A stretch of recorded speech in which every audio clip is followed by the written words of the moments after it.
buying lunch for us. Okay, well, geez Louise. That's okay. Where are we at this episode? Well, we're at the moment when Kelly approaches Dwight in the kitchen. Kelly, that hussy. Oh, with her hair half down, half up. I know. She goes up to my man and lays one on him. She does. And Angela sees it, and that is it. You know, a lot of people wrote in and commented that you're standing in front of a poster that says Am I really? Yes. Oh my gosh, I didn't even notice. That is so funny. I think I was just so focused on the scene. Wow. Yes, Angela loses it. And this takes us outside. She's left the party, and now I have some stuff to tell you guys about Oh, this. yeah. Cowboys now All right. 19 minutes away from a division champion. The Back to the ultimate Angela celebration. Post So office Chris Jones going up. Here's some If you behind the scenes remember of back this in the scene. preseason, You have a Chris guy up on the Jones roof, held out and he's got from the training snow. camp. He was Yep. not He's happy gonna with his fall into your contract. eyes. He's gonna- one of the yeah. absolute best defensive players. And then there's snow on the ground because they put real snow on the ground. We filmed this scene at the end of the day, and everyone had gone. It was just me and Charles McDougall, Randall Einhorn, and Mike Schur. So it was just a kind of a skeleton crew at this point. Those are always some of my most favorite shoots. Yeah, me too. And we did not have a lot of time. We didn't have a lot of time to get Oh, the this. clock was ticking. Yeah, exactly, because we didn't want to go into overtime for everyone, and it was the end of the day. And so Charles McDougall said to me, we're probably only going to do like 2 takes, maybe 3. But they gave me these ornaments, and my instruction was that my character has just lost it. Michael has ruined Christmas. Kelly has kissed my man. Ryan is the king of the party planning committee. Right? Yes. He said, I want you to take these ornaments and just throw them and shatter them. They were written in the script as glass ornaments. They were not glass ornaments. Watch the scene. I throw them down and they bounce straight up in the air. What were they? They were like some kind of plastic composite, whatever. Oh, no. So when you look, watch it, you guys, you see them bounce in the air. I assumed, well, that makes sense. We did not have the budget to get special breakaway glass ornaments, and there's no way they would give you real glass. No, so these things bounced like a tennis ball. And so Charles is like, cut, and he's okay. 2 things. One, we need you to stand closer to the wall. Like if you can in the scene, get as close to the wall as possible. Because that guy is so doesn't fall very far. So we have another take, and he's like, why aren't you bringing ornaments? I'm like, Charles, they're bouncing. What are you talking about? He's like, throw them harder? I was like, yeah, they're just going to bounce higher. And I was like, okay, I got it. I have an idea. So I know now we're really running out of time. So in my calendar had taken the most awesome photo that I have, and it's the snow falling and me throwing the ornaments and Charles McDougall in the distance watching. That's great. Michael Gellenberger, set designer. Yeah, he took this photo. It was so good. But anyway, here I am, running out of time. I gotta get myself to the wall. I gotta throw these ornaments, and I need them to break. And I have to shriek, right?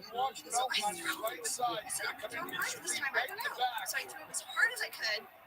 They bounced up higher. I shrieked, and I just started stomping on them and shattering them with my feet. Was that your intention going in when you're like, I have an idea, I can do it? I was thinking, if I can't get them to break, I have to start stomping on them. Yes. So that's what I just did. That was just an improv at the moment. I just started stomping on them. Folks, notice I'm wearing my sass shoes. Oh, that's the perfect shoe for this. I know. And so I shriek, I get to the wall, I'm stomping things, I rip the box apart. We got the scene. Let me tell you, Tone Loc 89 is going to be very happy because they wrote in with a question. What was that? One of my favorite scenes is when Angela screams and smashes the glass ornaments. What was it like to film? All of that. Yes, But now if you go back and watch the scenes, you guys watch the first 2 that I throw. I think that's kind of from the first take. They bounce straight up. So when we go back up to the office, I have to point out that when everybody decides to go for Richard, Michael gets invited, and the look on his face, it's better than any gift giver can give. I know, and this is that moment. Michael has been just such a jerk this I whole know what you're episode, talking about, if you Jim, where that see ball might have this moved. sort That of would be the sad, second one. wounded person that just wants people to like him. Yes, how much And the piece of this too, fellas, is if he does pin it on that thigh and he's controlling it all the way through, even though that football may touch on a bounce, if it's still we in have his Michael's firm talking head possession at the or end it's pinned, where he's then talking about then the Christmas and touching of the gifts. ground Here's is a not a little loose fun ball tidbit. touching the This ground. talking head It's was just originally pinning it shot and to touching be the at the ground. beginning of the episode. This is really close. But when they were editing, they put it at the end because Greg wanted to do kind of a montage of scenes and of people leaving, of us out in the snow in the parking lot, and he was like, "Oh, wait, that talking head that works perfectly," because something that we couldn't do because the Jim, documentary you called style. it. You said the ball might have moved. That's got to be what it is. He didn't maintain that You had control. montages were set to talking heads. And we have had a montage of a song, but it's like the I song's playing totally guitar. agree, Tony. Sure. Jim is getting a Something lot like better that. It at has the to be replays. sound Really, that right is, here, what do as they we call wind that? the regular Like a season live down. He has the sound. possession there, Yeah, but then something when like it that. moves in Has his to sound. hand, Yeah. right Before there, we get means he to the didn't final really have the scene of the possession. show, This is his I just wanted to touch point it, out two maintains lines the that control fans have through. quoted as some of He's their going to pin favorite it right lines there. You got it. And ever then in as this it moves, episode. Oh, yeah, yes, you're say out them. of bounds. One is Happy Birthday, Jesus. Sorry, your party is so lame. Made that ball. And another fan favorite is Yankee Swamp is like Is good from 20, Pete's but still Christmas. a And I one-score really game. do want you guys to check out the 10:54 to DVD go. deleted scenes from this episode. By the way, we're not getting paid to That was say a that. long replay. We just really think they're About good. that one We just in really studio. think they're That was good. real And you close. guys, I Oscar think they probably Munoz ended up is so getting great it right. with Even physical still, comedy. Green Bay I did a extends sketch show with to him an in the 8-point office lead. Still years one ago in possession. my 20s. But if We've known Green each other Bay forever. holds on and He wins is that a game, which is in the great fourth physical quarter, comedian. Green He Bay didn't get to do is very much in of that in the as office. There is a a scene wild in the card. deleted And scenes if the of him Green Bay where he Packers the desk. win, and the Rams lose, and the He Rams has to are get out. currently trailing San Francisco in the fourth quarter, Really, Green Bay really would be the funny. sixth I want to see seed that. in the Phyllis NFC reveals playoffs. in a deleted The scene Rams from would this drop episode to the how she met seventh seed Bob. in the Oh, playoffs. She And that says would mean that they we met would because not he works have next a door. Matthew Oh, well, there Stafford you go. and Los They were right Angeles there together. Rams And Kevin wild card has a at whole the rap. Detroit Lions. He I know a lot of people raps. want that drama. Oh, Stafford to portion finish of his a old song. team in the So playoffs. But really if check he out these scores deleted all the way scenes they if you are, can. They're we will not fantastic. have that All right, let's talk wild about card the final weekend. scene inside the office. all right. It happens in Michael's office. He's getting ready to leave. He's going to go downstairs. Meredith just walks into his office, takes off her top, and then Steve, as Michael, takes a picture and then walks out. I have a fan question. For the most part, the Jackson done that today. Ocean Man, Boston, Scott, Mariota, This one, I tried to Giants text go to her, the end but she zone. is starting a tour with Dancing with the Stars. Oh, yeah. She's traveling today. She's on a plane. And she called me Fourth night before last and she's like, Ange, I'm so sorry I An can't come update in. on the Cowboys but, and the she's like, Commanders. I Dallas's really do want to come offense in and and talk special about teams all are humming. things Meredith. So Defense she now will wants come to start eventually. hunting Oh, a that's little bit, good. I and have a they feeling do. you might know It's the an answer to this interception, fan and question. who else?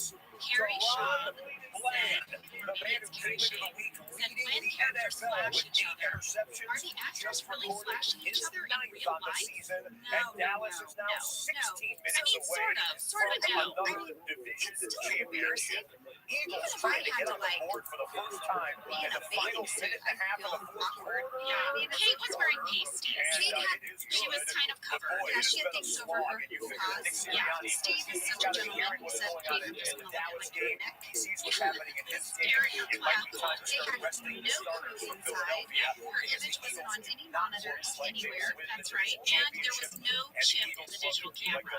So the flash goes off. It looks like Michael's taking a picture, but there was actually never a picture taken. Never a photo. So they were very It's going to be just short, but the offense will stay out there taking for care of Rams. Kate in that moment.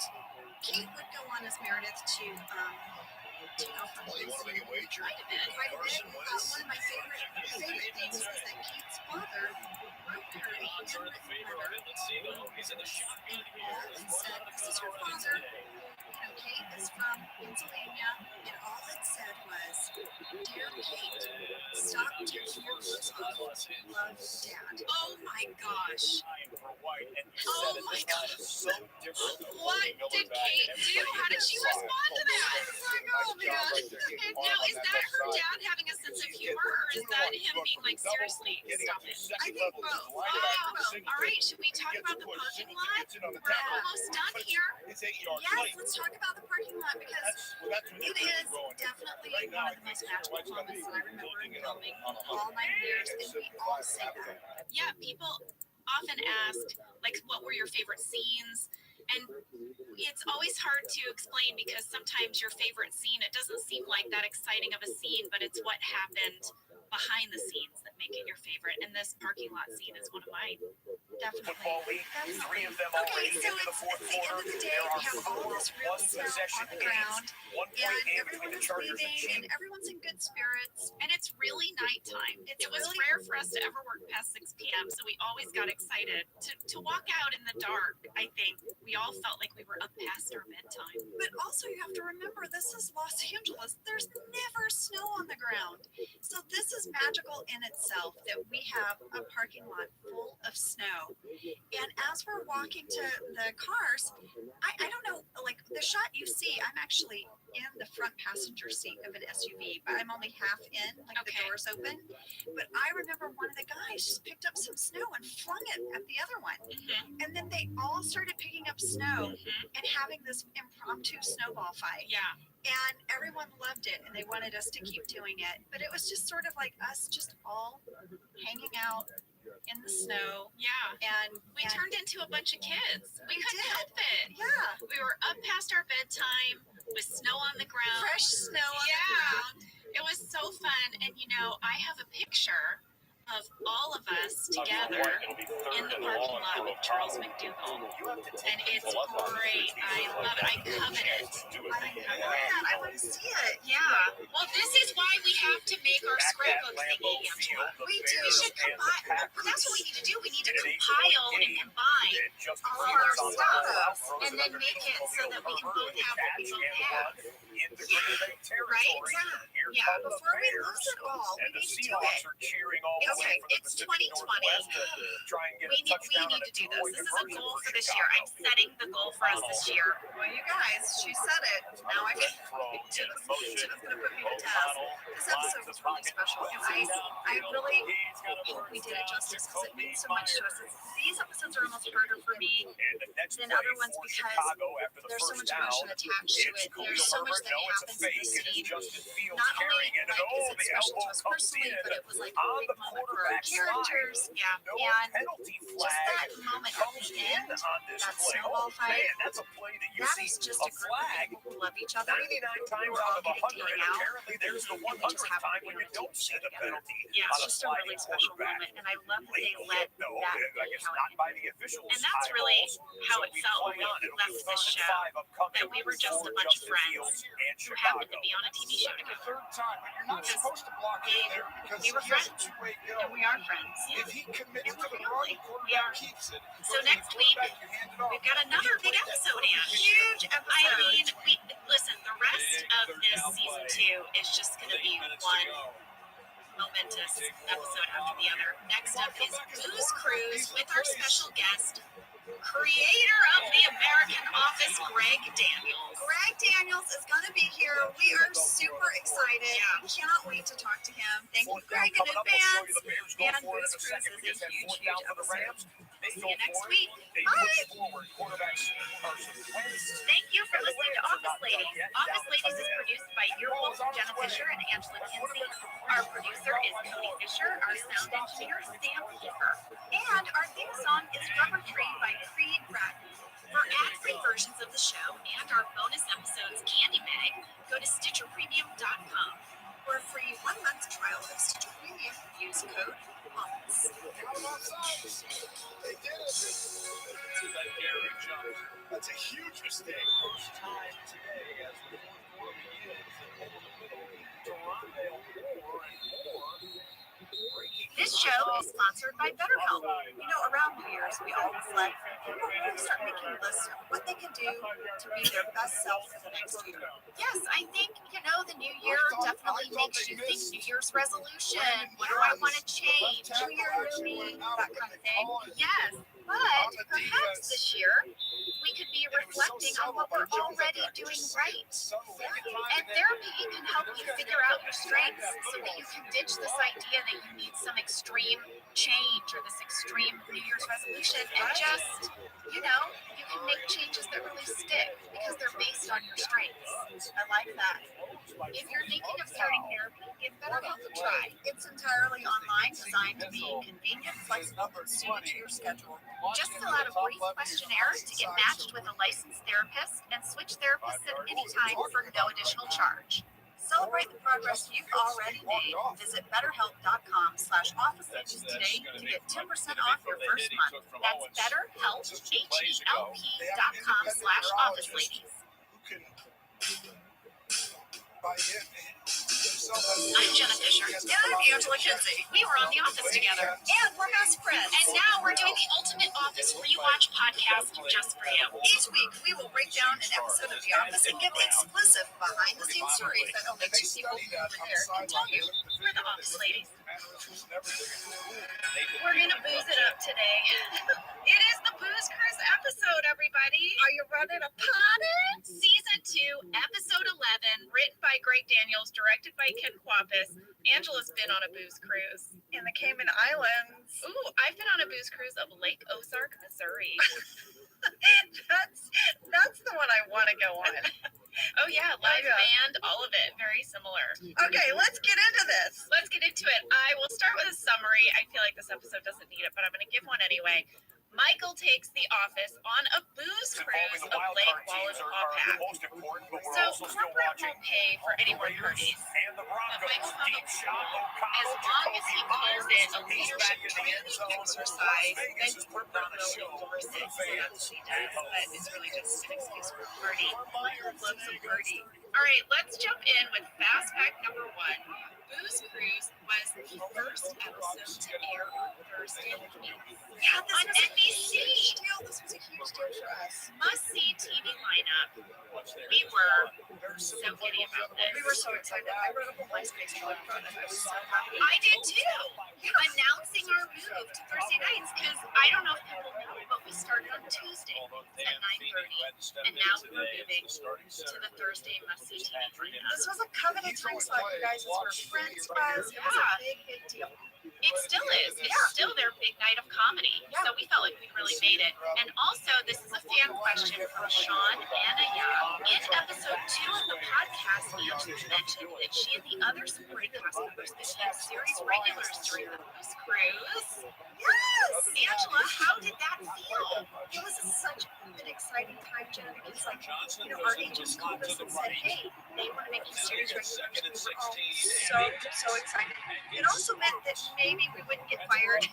Now, did that happen in the middle of filming Booze Cruise or at the beginning? What was the timing? In the middle. We were on the boat. I remember we were on the boat when I got the call saying that NBC would like we would be series regulars. You're going to have an extended contract. You're not going to be a week-to-week day player. Oh my gosh. We were all talking. We were all so excited. The supporting cast.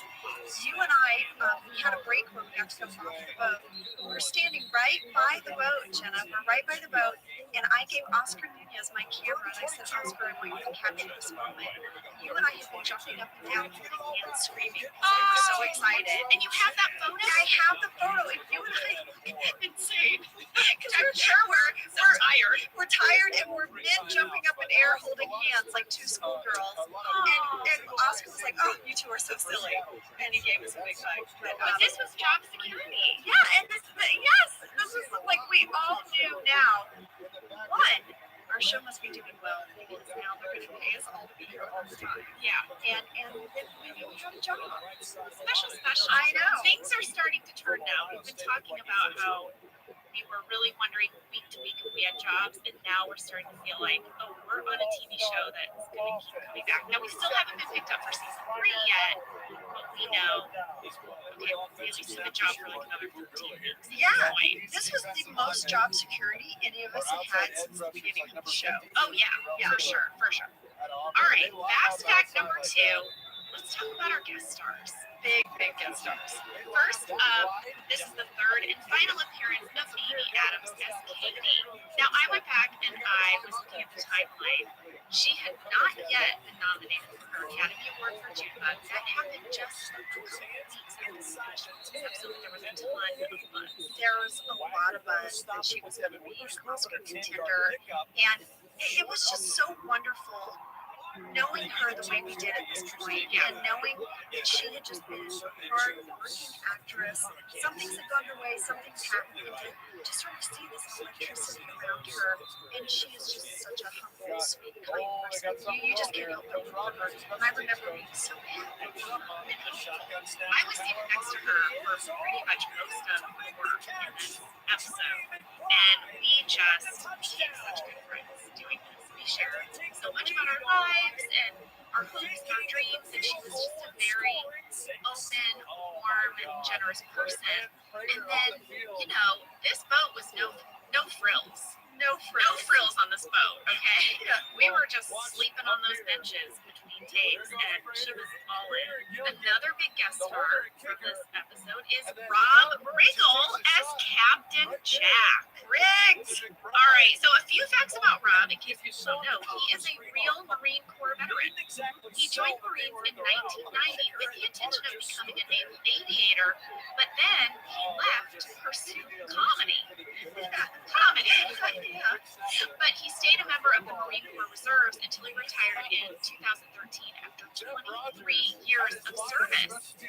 I mean, he's the real deal. He is the real deal, and the man has such a heart for service. You do the softball game with him. I do. He's one of the people. He's one of the people for Children's Mercy Hospital, and Rob is just an inspiration to me. Well, you guys out there might recognize him also from SNL or from The Daily Show, where he played their military correspondent, or from like a gazillion movies, including Furry Vengeance with Angela Kinsey. He was in Furry Vengeance, and then you won't recognize him from a pilot he and I did called The Gabriels on Fox that never saw the light of day, where we played husband and wife. We had so much fun. I keep telling him, I'm like, Rob, someday we're going to get to play husband and wife again. Oh, I would love to see that. This would be great. Yeah, so you know him. You're friends with him. Yes, we are pals. So I called him yesterday, and he's like the busiest guy ever. I was like, Rob, where are you? Are you in Los Angeles?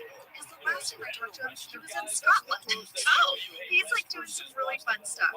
But I talked to him, and I was like, Rob, what do you remember about Captain Jack and the whole Booze Cruise episode? And this is what he said. Okay, he said, well, Ange, on a personal level, it was one of the first jobs I had after leaving Saturday Night Live. I was so nervous. I was really green, and I hadn't done much in front of the camera. I was scared, but I wanted to do a good job because I loved the show so much. And the character was so much fun. He also said he really enjoyed that we shot on the water and that it was a night shoot. And he said, Ange, I don't know if you remember this, but no one could retreat to their trailers. Between scenes, you had nowhere to go. So we all hung out in that boat all night. We sat in the booths and hung out, and people would sort of booth hop between scenes. You would have people that were like, oh, let's go talk to John and Jenna and Amy Adams and David Denman. Oh, let's go talk to the county. And so he said it was so fun. We would booth hop, and everyone would hang out. And I really felt like I got to know some people that night. Second thing he said was he felt really bad for Steve because Steve was shooting at Almighty all throughout the day, and then he would come over to our set and film throughout the night. But even though Steve was so tired, he was still kind and thoughtful and professional, and he said that Steve really became an inspiration for him for work ethic. Now, if you know Rob, you know he has an amazing work ethic, but he really saw that in Steve. Okay, so the third thing he said, he was like, Ange, this is going to haunt me. It's haunted me for 14 years. And he said, I had to say Lake Wallenpaupack. And he said, Ange, did you just hear how I said that? Lake Wallenpaupack. I said it like it just rolled off my tongue, like I grew up there. Yeah. He said, I could not get it. He said, I don't even know if they had a usable take. He said, I must have messed it up 10 times in a row. He said, I started sweating. I was so embarrassed. He said, I could not say Wallenpaupack. And he said, when his like shoot was done and he was driving home, all he did on his drive home from Long Beach, it was like an hour and a half drive, and he was like, Lake Wallenpaupack, Wallenpaupack, Wallenpaupack. He said, I could say home. He said, but I could not say it in the tank. And he said it haunted me for 14 years. Rob, I love you. I know. And you guys, be sure to check out Rob Riddle's new show on the Discovery Channel. It's starting March 8th. It's called Global Investigator. And he wanted me to let you guys know that it's going to air after Naked and Afraid. I said, well, Rob, that's a lead-in. Rob is fantastic, and I adore him. Thanks so much, Rob. Oh, that was amazing. Good intel, Leah. So we have yet another guest star on this episode. Brenda Withers plays Brenda, the corporate liaison, sent on the booze cruise to keep tabs on Michael. And there's some fun facts about Brenda. Let's hear them. Brenda and Mindy Kaling were a writing team before The Office. They wrote and performed in an off-Broadway play called Matt and Ben, which was about the friendship of Matt Damon and Ben Affleck. And they played Matt and Ben. Yes, Brenda played Matt and Mindy played Ben. It was set in 1995 and it tells the story of Matt and Ben before they were stars in their apartment, fantasizing about being famous. It was a huge hit. It was a smash critical hit. Seen that. I looked up the New York Times review and it was just glowing. And this really put them on the map. And it's definitely what got Mindy noticed. We haven't even talked about this. We haven't even mentioned his coming on the show today. I know. I was just about to let it roll off my tongue as if I had announced it. I know, I thought about it too, and I was like, wait, we didn't even say. You guys, we have an amazingly huge, awesome, the guest of all guests is on today. Greg Daniels, the creator of the show, is coming on the episode today. He's going to be here any minute. He is going to sit with us. We're a little giddy, as you can tell. We're super giddy. And I believe he went and saw this show, and that's how he discovered Mindy. Yeah, we'll have to ask him. We'll ask him because he'll be here. He's going to be here. Yes, that's right. Greg Daniels, showrunner of The Office and writer of this episode, will be joining us. That's hilarious. Why did we not lead with that? Talk about burying the lead. I think we're just so excited. I know I'm watching the clock because he's going to be here soon. So I was like, oh, let's get fast facts done because then Greg's going to be here. Get fast facts. Hey, now. Hurry up and get your fast facts. I had a good tidbit. No, I'm kidding. I'm kidding. All right, well, let's finish with these fast facts so that Greg can get in here. Fast fact number 3. We shot on location, guys, on a boat. On a boat. This was outside of the Long Beach Harbor, which is about 45 minutes south of Los Angeles. We shot there for 3 days. Now, for 2 of the days, we filmed while the boat was docked. And then there was one night when we were moving, because we were in Long Beach and they put us up in a hotel. I had these grand fantasies that we were going to be all hanging out back at the hotel and like kind of partying or something. I don't know. I like have this idea. I've never really been on location before. We never even saw the hotel. Literally, we were on the boat all night, and we would go to the hotel and maybe sleep a few hours, and then we'd go right back. I have no memory of the hotel. No, but I did bring poker chips, thinking that we would hang out at the hotel and play poker, but it never happened. We actually filmed from like late afternoon, overnight until the sun came up. Yes, I wrote in my journal that we filmed from 2:30 p.m. and usually wrapped around 5 a.m. And I felt the motion of that boat all week the next week. I would be in line at the grocery store and realize I was swaying. Oh my gosh. It was intense because even when the boat wasn't moving, you're still on water. Well, yeah, even, I actually think it's worse when you're just docked. And they won on New Year's Eve. Weird, like Taking care of the holidays. Kind of thing. And when you're moving, you know, it's better. It's like a forward motion, but that kind of rocking against the dock for days. Oh my gosh, it's bringing back memories. I have some fantastic photos from this episode because I brought my camera, my old school camera. I already mentioned we got a photo when I found out I was series regular, but I had it from at the time. So I have so many. I was looking at all of my office photos, all my memorabilia, and Booze Cruise is a huge chunk of photos. I brought my camcorder. Back then, we didn't have iPhones on this boat, but I had a little camcorder, and I filmed all of us behind the scenes. I remember this. A documentary of Booze Cruise, which you can find on YouTube. If you go on YouTube and like Jenna Fisher Booze Cruise documentary, It'll pop up. It's amazing. I interviewed crew members. I asked them what they did. And it's very funny because you see us getting on the boat. Dave Rogers, our editor, I gave him all the footage and he put together this video. You see us all getting on the boat. We're like, yeah, the Booze Cruise. And then the first night, we're like, yeah, Booze Cruise. We're doing it. And like by the third night, no one will speak to me. But you definitely see the progression. I watched the whole thing and it just made me smile. It just brought me right back. And we also so I was like, oh man, time has marched on across my face. Oh no. Well, that's all I've got. Should we go get Greg and we're gonna break down this episode? Yes, because I have a ton of note cards. You really do. I really do. Angela guys got here early because she had so many note cards that she was like, I came in and I was shocked. I said, what is this? Here it is though. All right, well, let's do it. Whether your resolution is to save money, eat better, or stress less, HelloFresh is here to help you do all three. Yes, you guys, I love HelloFresh. Jen and I both love it. You know why we love it. And guess what I made the other night? What? It was so delicious. I made their pub-style shepherd's pie. I made it. Yes, it's so good. White cheddar and thyme mashed potatoes. I know it very well. It's a family favorite. Well, you know, Josh normally makes dinner, so this was my turn, and I made this, and he loved it, and I was so happy. I was like, I made a shepherd's pie. I'd never made one before. It's so good. Everyone, you can say hello to your most delicious year yet with fresh ingredients, chef-crafted recipes, all at a price you'll like, delivered right to your door.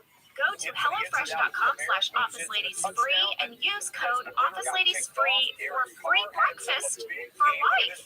One breakfast item per box while subscription is active. That's free breakfast for life at HelloFresh.com/OfficeLadiesFree with code OfficeLadiesFree.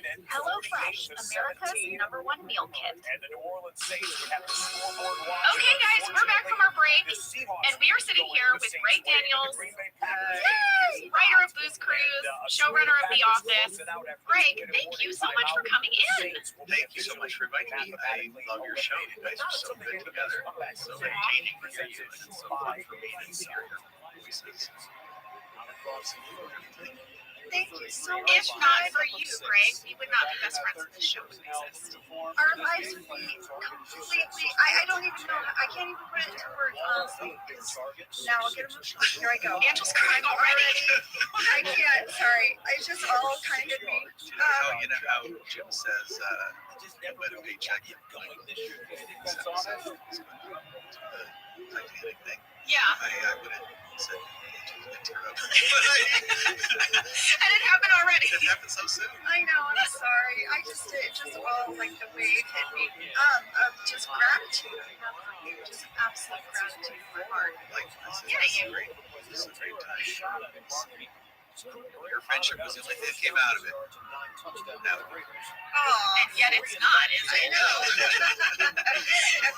Well, Greg, when we have guests, we always like to start with asking them, how did they end up being on The Office? How did you end up developing The Office for American television? I will go back a little ways because I was kind of already with a career at the time that the show started. You had a very successful career, Greg. I mean, you had done King. Oh, I won't list your IMDb, but you were the real deal. Go ahead. Well, Know it enough. you created King of the Hill, King of the and you Hill. were running that show. But like you had written on Saturday Night Live and The Simpsons forever. And oh my gosh, there's that one song that you wrote on The Simpsons that is just amazing. Anyway, okay. He's a quickie mark. Yes, your name's yes. Okay, so you were the real deal. It was things were cooking. So yeah, so I was in a good position. You know how they say like you need 10,000 hours to.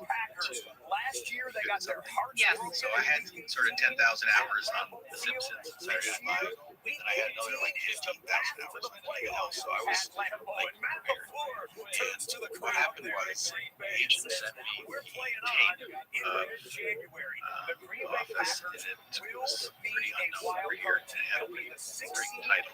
And I watch it. And The BBC version. BBC version, yes. And so he called me over Christmas, and the 2 years before our show came out. And he said, all right, I'm going to send this to somebody else. You can watch it. And I was like, oh, okay. I'll watch it. And I put it in around 11, and I stayed up till like 3 in the morning watching it. I thought it was just unbelievable. So, over as the franchise quarterback this year for the Packers.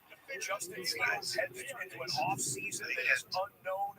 The Bears will have until May 2nd to pick up his rookie fifth-year option, which is basically a thumbs up or thumbs down on whether or not they believe he's the franchise quarterback. So congratulations to Matt LaFleur, Jordan Love, and the Packers franchise. They are playing in kind of the season. identified They the will major bases. either play the Tampa Bay Buccaneers, or they will either play the Dallas Cowboys, who are Really putting finishing thinking to be touches adapted, on a so win I was kind of against the seeing Commanders, like, or the Green Bay Packers will take this on the Take your knowledge from you ask you questions. to build a relationship, maybe for something in the future, right? It's not gonna be this. And anyway, so we met over at Ben Silverman's office because he had a race. We got along very well because it turned out that they loved American TV, and specifically The Simpsons, and specifically their favorite episode, or Ricky's favorite episode, was Mad Men, which I read. So we kind of had that. That's amazing. The Rams I right was now, telling them, they need to you know, win this all game. the kind of theories that I had about making a TV show If that I they lose put this into game, place they'll in be the Kings and seventh. Hills, Rams are going to which strip was football. I believe the arm was coming forward, but they want to play it out, and well, that will be a whistle. I think it's a realism pass. and stuff for those. They really responded to that. So, Incomplete pass. We set the game clock for 4:41. 4:41. Hit by Jonah Williams. And Kobe Turner's like, hey, you said don't stop on a play. Kobe Turner was keeping it going. The conductor. Look at it. But it was always, the thought was always to It was a double major in math and music at Richmond. completely, And after Yeah. a sack one day when he was with Richmond, he started doing the conduction motion, and that became a nickname that sticks with him to this day. The conductor. Far more broad. yeah, very different feel. Yeah, it didn't have a network. So we were talking about It's a career high 6th sack for Michael Hoyt his first year as an outside linebacker. had a couple of these. Anyway, so I signed on to do it. right here. And then Kevin Riley left that back to NBC. And that's just a no-no. You cannot, Mitchell You know, cannot want to do it. come through there and knock his tackle off. Ben was like, That "Better is sell this to a must. And then I got very Game rewind presented by DraftKings Sportsbook in this Niners and Rams You know, contest. You're like, this isn't what I signed up for. Cool cable show. exactly. And I also had these stress dreams where I was put on trial by all the comedy nerds in the world for doing this lousy NBC version of Office. You know? Yeah, so, but eventually we were like, well, maybe the value of it And the Chargers red zone, the Chargers and Chiefs game somehow has the most time remaining on the game clock of all 7 of these games. The Raiders and Broncos game is close with about 5 minutes remaining as well. All right, so Scott Novak picks up the flag. It's a tough play. Did you get the flag? All right, well, let's get into. All right, let's do it, Jenna. What was the inspiration for this episode? You know, one of the things we were doing was we were looking for classic Office situations and trying to test them for By the way, East is their sticking out 13 common yards potential. away from the all-time record. The idea of Game by Chargers quarterback Justin Herbert. and this was like our biggest episode yet. You know, this was where we were kind of healing some oats as a show, and if you remember, they bought a whole bunch of hotel rooms Yeah. for Oh. everybody, and this was sort of going to be like the thing. Maybe we're going to have location shooting. It was very exciting. Speaking of the big screens, when we were on the boat, I remember I was standing next to you, and I had told you that I had been on a big cruise. I had done a snorkel shot. It's like when we were talking about that after Did that. you both that right away? No. We were, so I think we had the table read, we read the script, and I went up to you and I was like, this is great. I said, I went on one of these. It gets crazy. I mean, there were snorkel shots, and you're like, snorkel shots, and you're like, okay, I want to talk to you more about snorkel shots. And then you kind of went off, and we were like, just like, you were busy with the episode. It was a very big episode, and then we were on the boat. And I think you had mentioned it to Phil Shea, and so he had snorkels. And I just remember all of a sudden I was like talking to Brian and Oscar, and I heard, Angela, get over here. And it was you, and you're like, get over here. Talk to them about snorkel shots. And I was like, oh, okay. You poured at the top. But, and so we sort of had this quick snorkel shot tutorial, and then it made it in the episode. That's great. But it was just so fun. We talk about this a lot, how you were so open to, like, in the moment, like, collaboration and getting people's ideas, and it made for such a fun, awesome work environment. Yeah, completely. I love the work that you guys did because, part of the thing that I wanted to do with the show was, like, the experiences that I had that I didn't like in show business were mostly like factory-made TV, where keep the writers over here and the actors are over here, and nobody talks to each other, and they got to get the scripts out fast. It didn't feel very creative, and I really wanted to mix it all, have a more handmade feel to it, and so I had a lot of the writers act, and I asked some of the actors to write, and I always love to get access to the kind of actor premieres that you guys did, and I would hop on any crate and like that whole thing for being almost just trying to drive through that pool and pushed it back. After 28 timeout used by Carroll, his second timeout. I also remember Their second. casting process. Four remaining in the fourth. In Arizona. We initially wanted Steve, and then we took that other show. 328 of the clock. Eric Gray in there. Yeah, so we had heard Ben had specifically heard White turn the corner. And that was a two-fold play, wasn't it, Don? One, get Shepard the ball, try to get some big plays and maybe a touchdown. And two, get your passing yards for Tyrod Taylor without looking like everybody knew football and embarrassing the team. Because that little toss forward counts as a forward pass. It is 1 yard pickup, so Taylor now at 297. and I was like, okay, that sounds great. Personally, the Castle Seattle today. Got the running game going. 6 yards. That's a season high for him. Run up the middle of the timeout used by Seattle for New York. Fake it. Taylor looking. They might have been slide down. So then we went on this incredibly long process. I think Sirianni will understand what's going on here. They have a post-game handshake with Brian Daboll. Sometimes coaches get intentions confused. I think in this one, it's just simply get Tyrod Taylor 300-yard game. People like that. Giants came in. Yeah. But anyway, just came full circle, and then after 3 months of intense casting, we got a tip-off from Kevin Riley. Whatever it takes, just get the highest pick possible. The players should think that way. Stanley's passes. Let's get into loose Straight rules. one All right. right. Guard. Okay. I have the polls open. Oh, wait, right here's the no guard. Oh, yes. I believe Kevin is packing a Speedo. A metallic blue Speedo. And lots of condoms. Yes. And lots of condoms.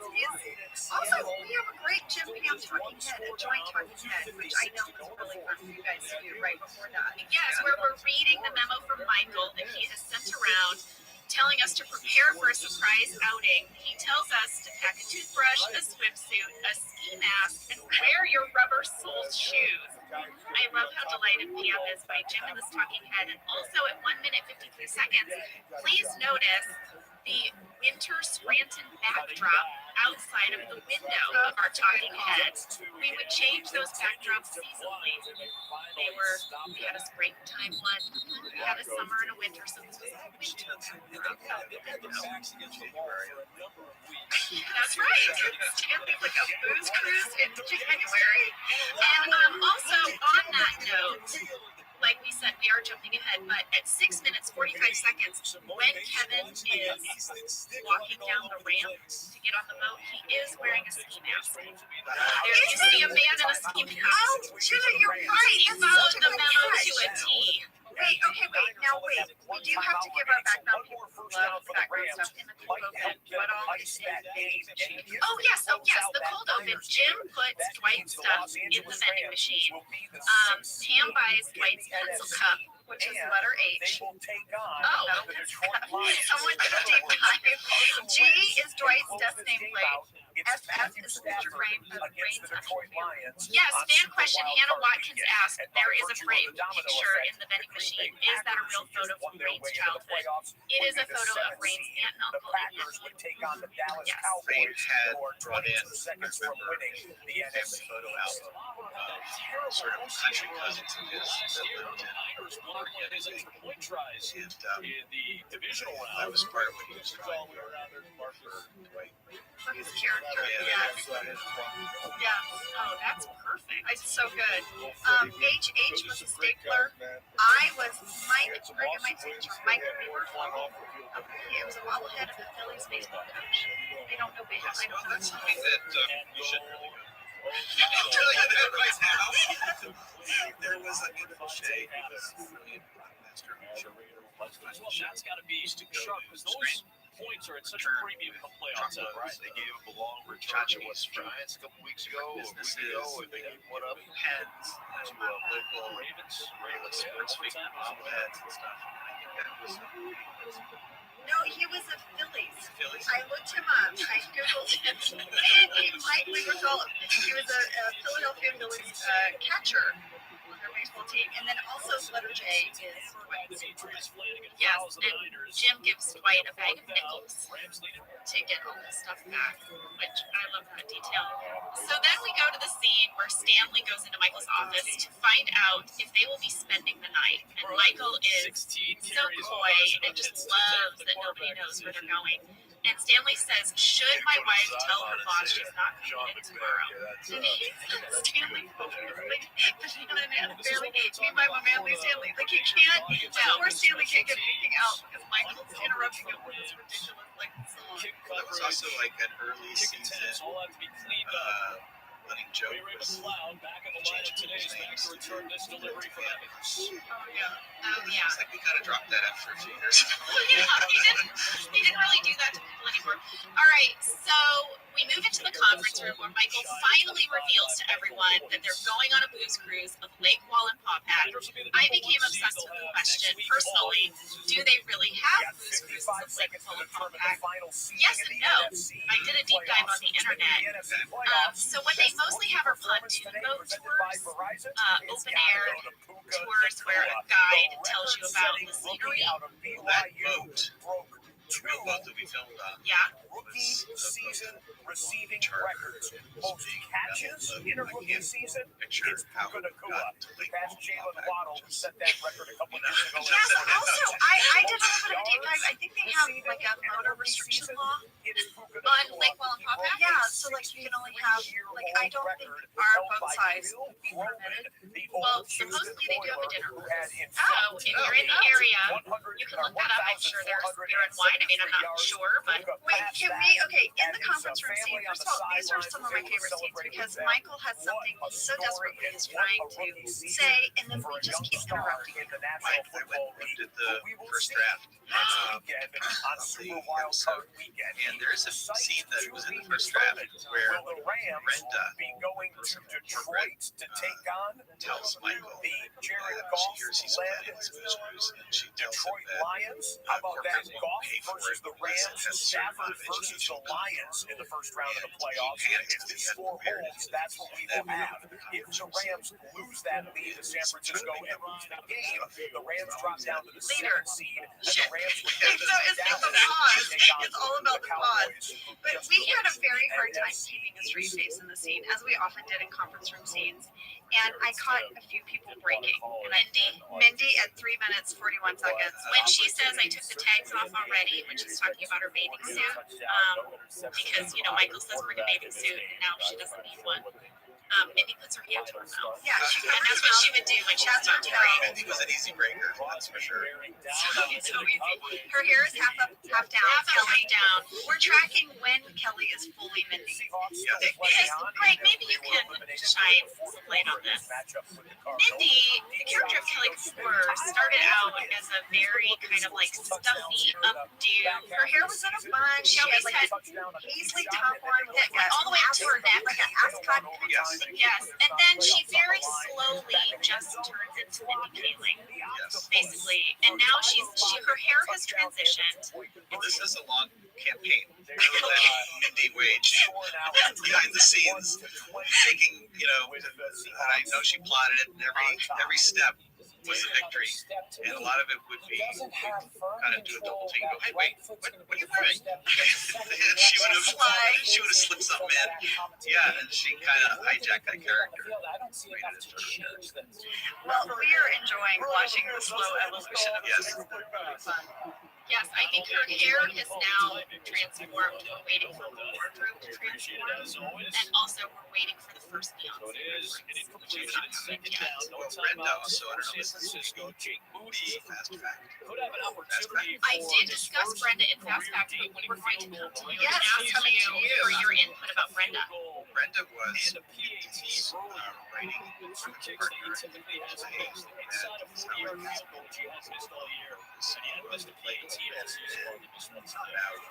Matt Damon and Affleck writing and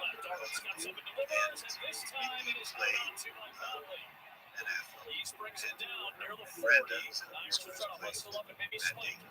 It was a hilarious play. You went and saw it? Yes, I went and saw By it. accident or on purpose? No, I was actually I was a guest at my wife Suzanne Daniels' executive husband in the WB at that time. I'm not exactly sure where she was working, and she went to see her downtown Scout. You went with her. Funny, yeah. It was great. And by coincidence, in a spec script came in like the next day. First half of the writers, I was like, hey, that's just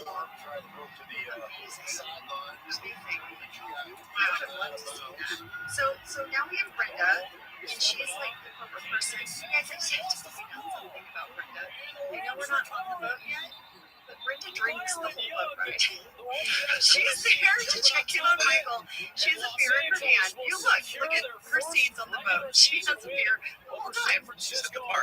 He only sees her when she's at the bar, pretty much. Pretty much. Or she walks up with a beer, like, to check in on him. Wait, before we get out of the conference room, Phyllis broke so hard. Do you remember this? Oh, yes. Oh my gosh. Yeah. So Michael has said that the sales team could be like the furnace of the ship. It keeps things moving along. Yes. He compares them to the people from Titanic. Right. Titanic. And at 5 minutes 20 seconds, Phyllis has to put her head down because she starts laughing. She asks what the furnace does, and then at 5 minutes 50 seconds, she says, everyone in her room drowned. Do you remember that? Yes. She could not get out the word drown. Like, she couldn't. She just broke every time. You can see her, like, starting to break. That made me break on the day. Yes, me too. But so we sadly realized that everyone Well, now we have to have a moment everyone gets on the boat. We've left the conference room. Yes, we're jumping around a little.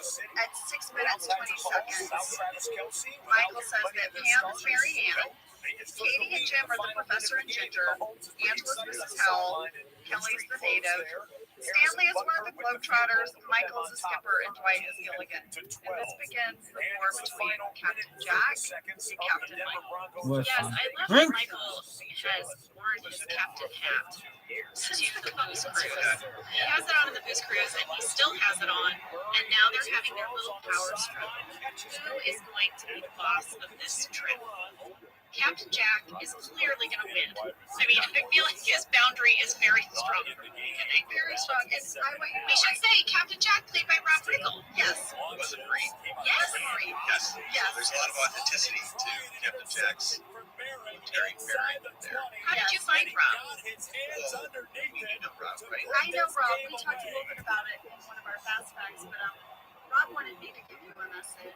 Yeah. I talked to him yesterday. Turnover of the game. Also, Seals sorry his that bad you boy couldn't see Brent Link Rob was, in the Allison Jones. Never got anything on that ball. Just looked like a pop fly. Certainly knew about him. I don't know whether he came in from one of the other He's parts. going to try to do something. Did that happen sometimes? People who had come in for main cast members, you would ping them for a future episode? Sure. Yeah. I think Allison released some of the audition tapes as part of the DVD extra, but there were a lot of cool people Yes, definitely. Or Kristen Wiig as Pam. Yeah. She came into the movie. I think she's on my side. On my and Catherine Hahn. Yeah, Allison Jones gave me my sign-in sheet today. He went up to a lot of scrimmage and checked to that. Yeah. Pressure coming from the backside. He's going to try to pull it out. He goes out of bounds. Wasted time on that. Just ditched the ball. So now 10 seconds He was to so go. fantastic, Lost the ball on the play. Yeah, I mean, that was first down. So I have a lot of fan Ditched questions that ball about. immediately and saved probably So since we're getting on the boat, seconds. Casey Wright asked, "Was the boat really moving?" And Sam Pellet asked how cold it was. The boat was really moving through the water for one of the days of shooting. The other 2 days, I believe it was docked. And it was cold. It was December 2005, which was chilly, especially at night out on the water. A lot of people wondered, were you pretending to be that cold? Looked at by the I remember being cold. Yes. There was a lot of pretending. Your cheeks are like bright pink Now and that 25 heat. seconds. Yes. So Lord Michaels has a thing that he says sometimes where, Step aside. like, he will get in character to where in this fourth quarter. Oh. yeah, I think this is it. That'll just trying to hang on for Why? the win. Who cares? That's in not going to be on Arizona. camera. He goes, yes, but the actors. And, I kind of get that. yeah. I kind of get that. Welcome So the we rest of certainly you watching believe in other that, games. and, A 21-20 went on lead this for boat and Seattle Charter here. was a Mark huge Sanchez, thing. Laura Open, And Blandino to on me, our the studio key on of it Kevin Cooper. was 10 that seconds to romantic go in the fourth. scene Seattle on was the eliminated earlier today when the Packers won between over the Bears at Rav Lambeau, and Jim. but showing a little fight here despite the fact that they know I their just thought season's this about to come to a really close. up there with the Fight twinkling going down and lights, scoring in the harbor, 2-minute the drive, background, and everything. and then getting the So two-point we do conversion. that scene, Plenty of and time for Gino on that, and then later in the you editing got a room, defender going down here somebody's like, as "What'd you Kyler do? Murray Did you just put a row Cardinals have of been Christmas driving. lights against a black piece of Novocaine there and do it in a studio?" We're like, "No, We're on a boat. we're on an actual boat." Wow, It didn't really look that impressive, but it turned out it was just this one little twinkle 25 thing of seconds remaining at lights. SoFi We Stadium. could have been on a 10 sound seconds. stage. It could have been nice and State toasty. Farm Stadium. But the wind was blowing, and I don't know. I could tell you about the boat. I think so. Well, one of the challenges of being on the boat was how sick Seen everything on was, right? NFL Red Zone. Stick and stay. Yeah, there was a lot of seasickness. Yeah. Rain really for a lot. Yeah. I did not get seasick, but do you remember coming up to Kate Flannery and I and saying, "Hey, you guys, I want to get some B-roll of people vomiting off the side of the boat"? Do you remember? No, but that was something I would have done. It was like 3 in the morning, and you said, so you had Matt Stone grab as many people as he could, and we had the choice of cream and mushroom or minestrone. Oh, right. The fake vomiting, and I did minestrone. Yeah, good But choice. you had to take a swig of it and hold it in your mouth until action and then puke it. And then, I don't know, 5 to 10 seconds you held it in your mouth was the most horrible thing. Because you were just like trying not to die. So I did puke for real, but I did fake puke. Well, I got really sick, so did David Denton. And I was wearing those wristbands. Yes. We were trying to there were all these remedies, but nothing really works. Seasickness gum. Someone gave me something to chew on. Maybe the gum. Yeah, there's like a ginger gum. So At one point, the real captain of the boat heard that I was struggling. There were 3 captains, and then there was Dwight steering the ship and a guy and then a real guy. At one point, the real captain of the ship heard I was struggling, and he got out this oil that he rubbed behind my ears. And about 10 minutes later, I was totally fine. So I had written about this in my diary. I looked it up and I found some on Amazon. Here's what's in it. Here's where we can turn this into an essential oils. We're sponsored by, sold by Jam. Jam's essential oils. So here's what it has in it: lavender, peppermint, chamomile, something called ylang-ylang, birch, and then it has frankincense and myrrh. That's the stuff that the wise men gave to Jesus. 2 of the things. Yeah. Fancy. Who knew? I know frankincense and myrrh are real, but I didn't know they were real. I mean, but they're part of a Christmas right now. That's not real. But like, what are they? I guess they are what you rub behind your ears when you're seasick. We'll have the Sounds like top they just 10 threw draft everything in the order kitchen for you sink into this. coming Yeah. up momentarily. The ylang-ylang? I don't know. Ylang-ylang. All right, so in the script there was a scene, Greg, that as the boat is pulling away, Toby's car suddenly drives up, and and Michael yells at him from the ship, "Oh, come on, what's up?" And he's like, "I'm sorry, there was an accident or there was traffic."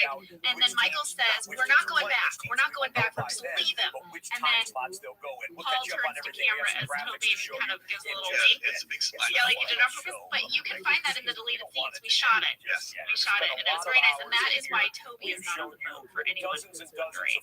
Maybe we should take a lot of excuses for why Toby would be on this, The so that he entire could help staff out here on as a NFL writer, Red Zone has producer. tried to boil Toby and everything BJ we've shown and Mindy, you like down they said to that, what we you know, felt were Mindy the was in top the annex. 5 plays I like thought that I was so here clever in seen season on 1 NFL Red Zone. actors. So here they so are. they would Let's have this roll them. experience The of being top actors. plays bundle At some point in presented season by 2, State get around Farm. it. If Enjoy. you're some of the writers who aren't because they're on set, like, oh, what do I do?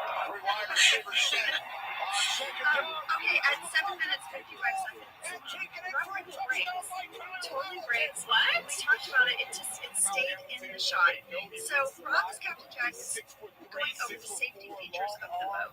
And Michael really wants to hijack this speech and give it, and he can't. So he just starts doing like the flight attendant, like pointing to the exits. Yeah. And Rob's just great.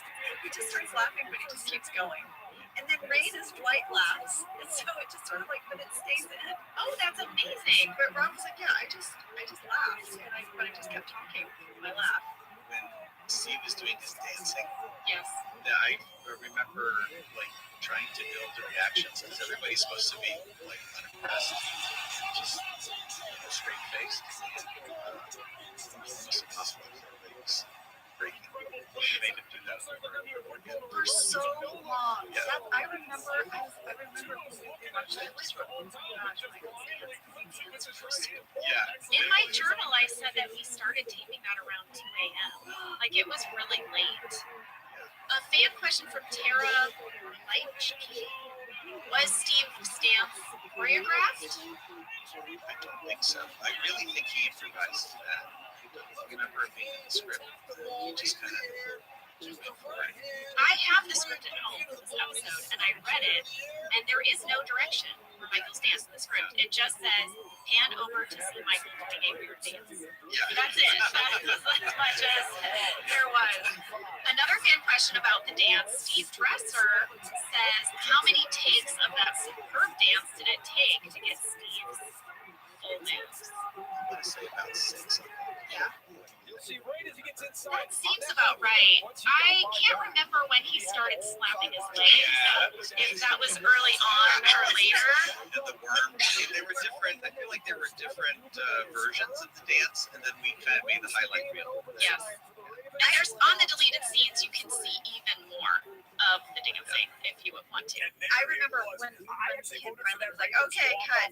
Steve was on the ground doing the and he got up and everyone applauded for him. And, like, you guys came over and gave him a hug. He's really going for it. Here's a fan question. Was there music playing when Michael danced, or was it added later?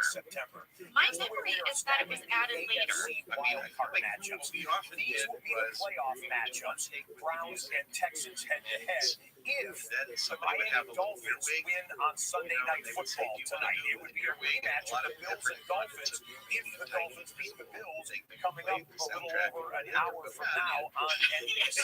Steelers and Chiefs would be locked in at that moment. Excuse me, starting to lose the voice at the end. The Ravens get to sit back and watch everyone else beat each other Yes, up. we had a lot of questions about the band. yes, exactly, because my friend Bob Deal Jr. Sunday Night Football tonight. playing on a new Buffalo card, jumps all the way up to the 2 seed game to take on the Pittsburgh we Steelers. did our The theme Chiefs song. and Dolphins, the Tyreek Hill Invitational will take place at Arrowhead, and the Texans and Browns, which is already a fixed matchup in the AFC, with the number 1 seeded Ravens still having the bye week. In the NFC, it's already set. There are no contingencies.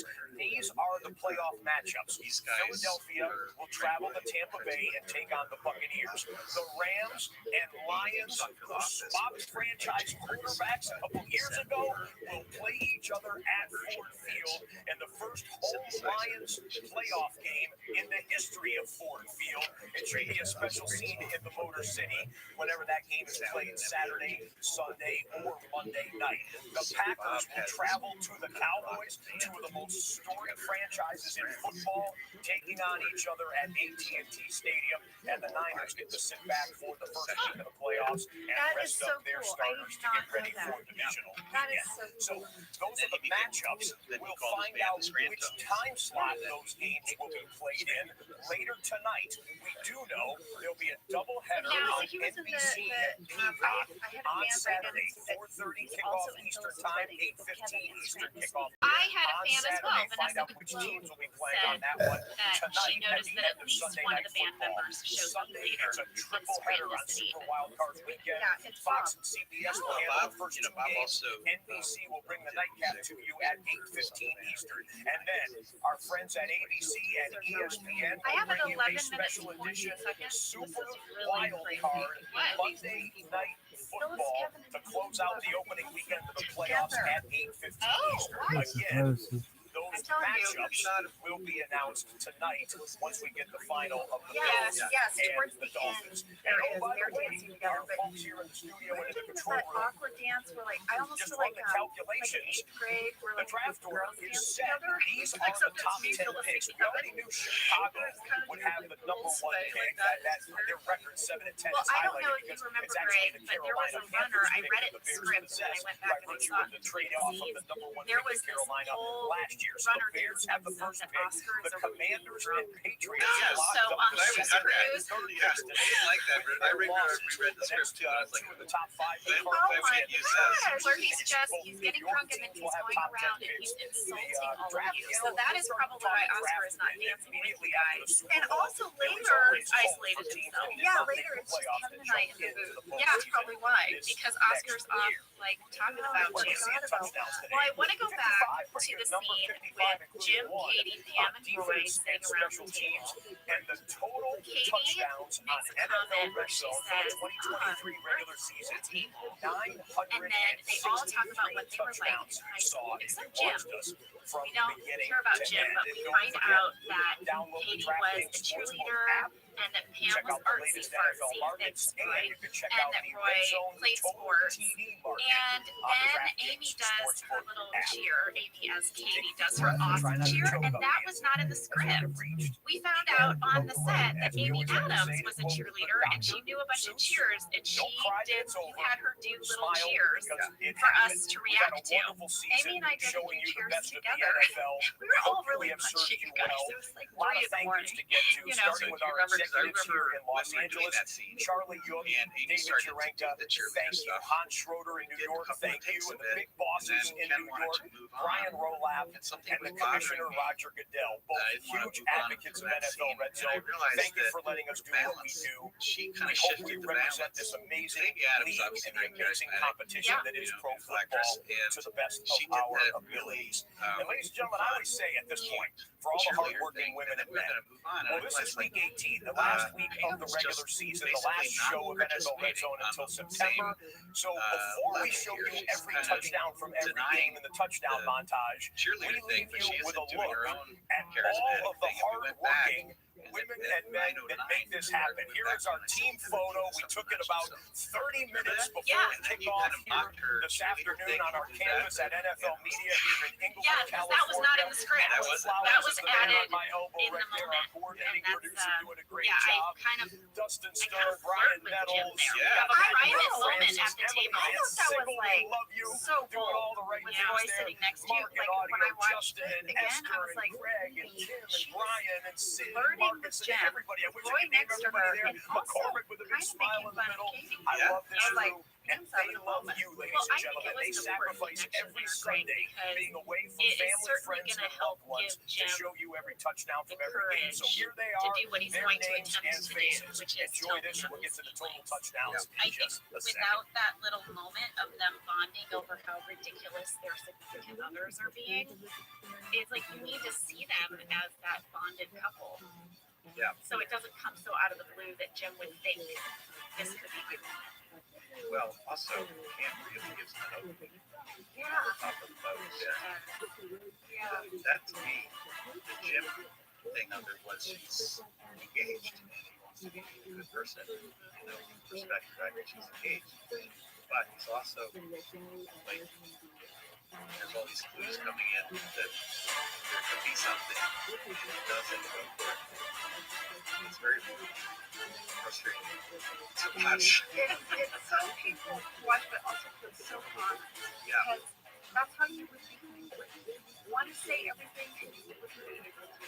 Well, I remember, to me, that was probably the most personal, sort of raw things that I would put into a script, because it did not feel like a very, like, Jim, successful social guy. We're gonna pay him for this or disrespect him or whatever. So I kind of felt it was risky to put it out there. I don't know. It was very hard also in the edit to keep it that long. Yeah, Trying let's to make talk about it. the same length that you guys really did in the scene. And there was a lot of urge to turn that up. That's all. Kind of awkward. Yes, But let's it's talk so, about it's that. so beautiful. It's so beautiful. Pam and Jim are on the deck of that boat, and Pam does give him an opening. She says, sometimes I just don't get Roy.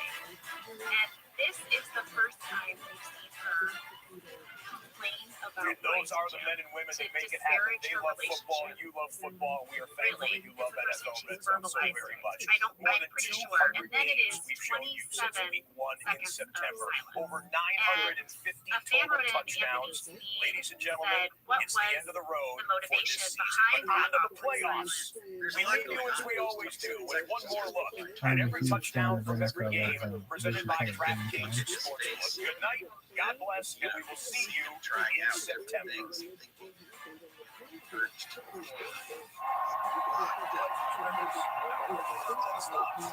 then I think also your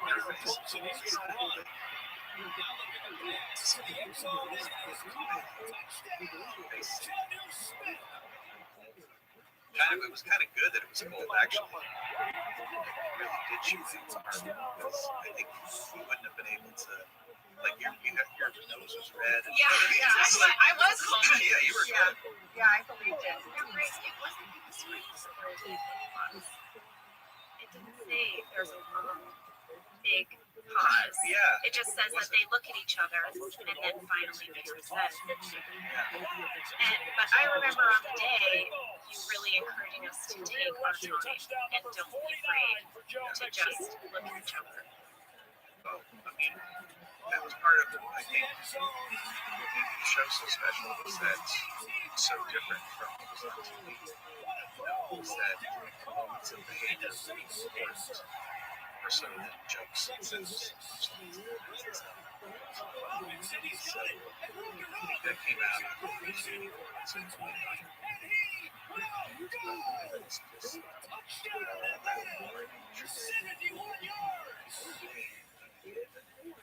no matter what you think you're doing or what you say you're doing, what are their actions? It's almost fine.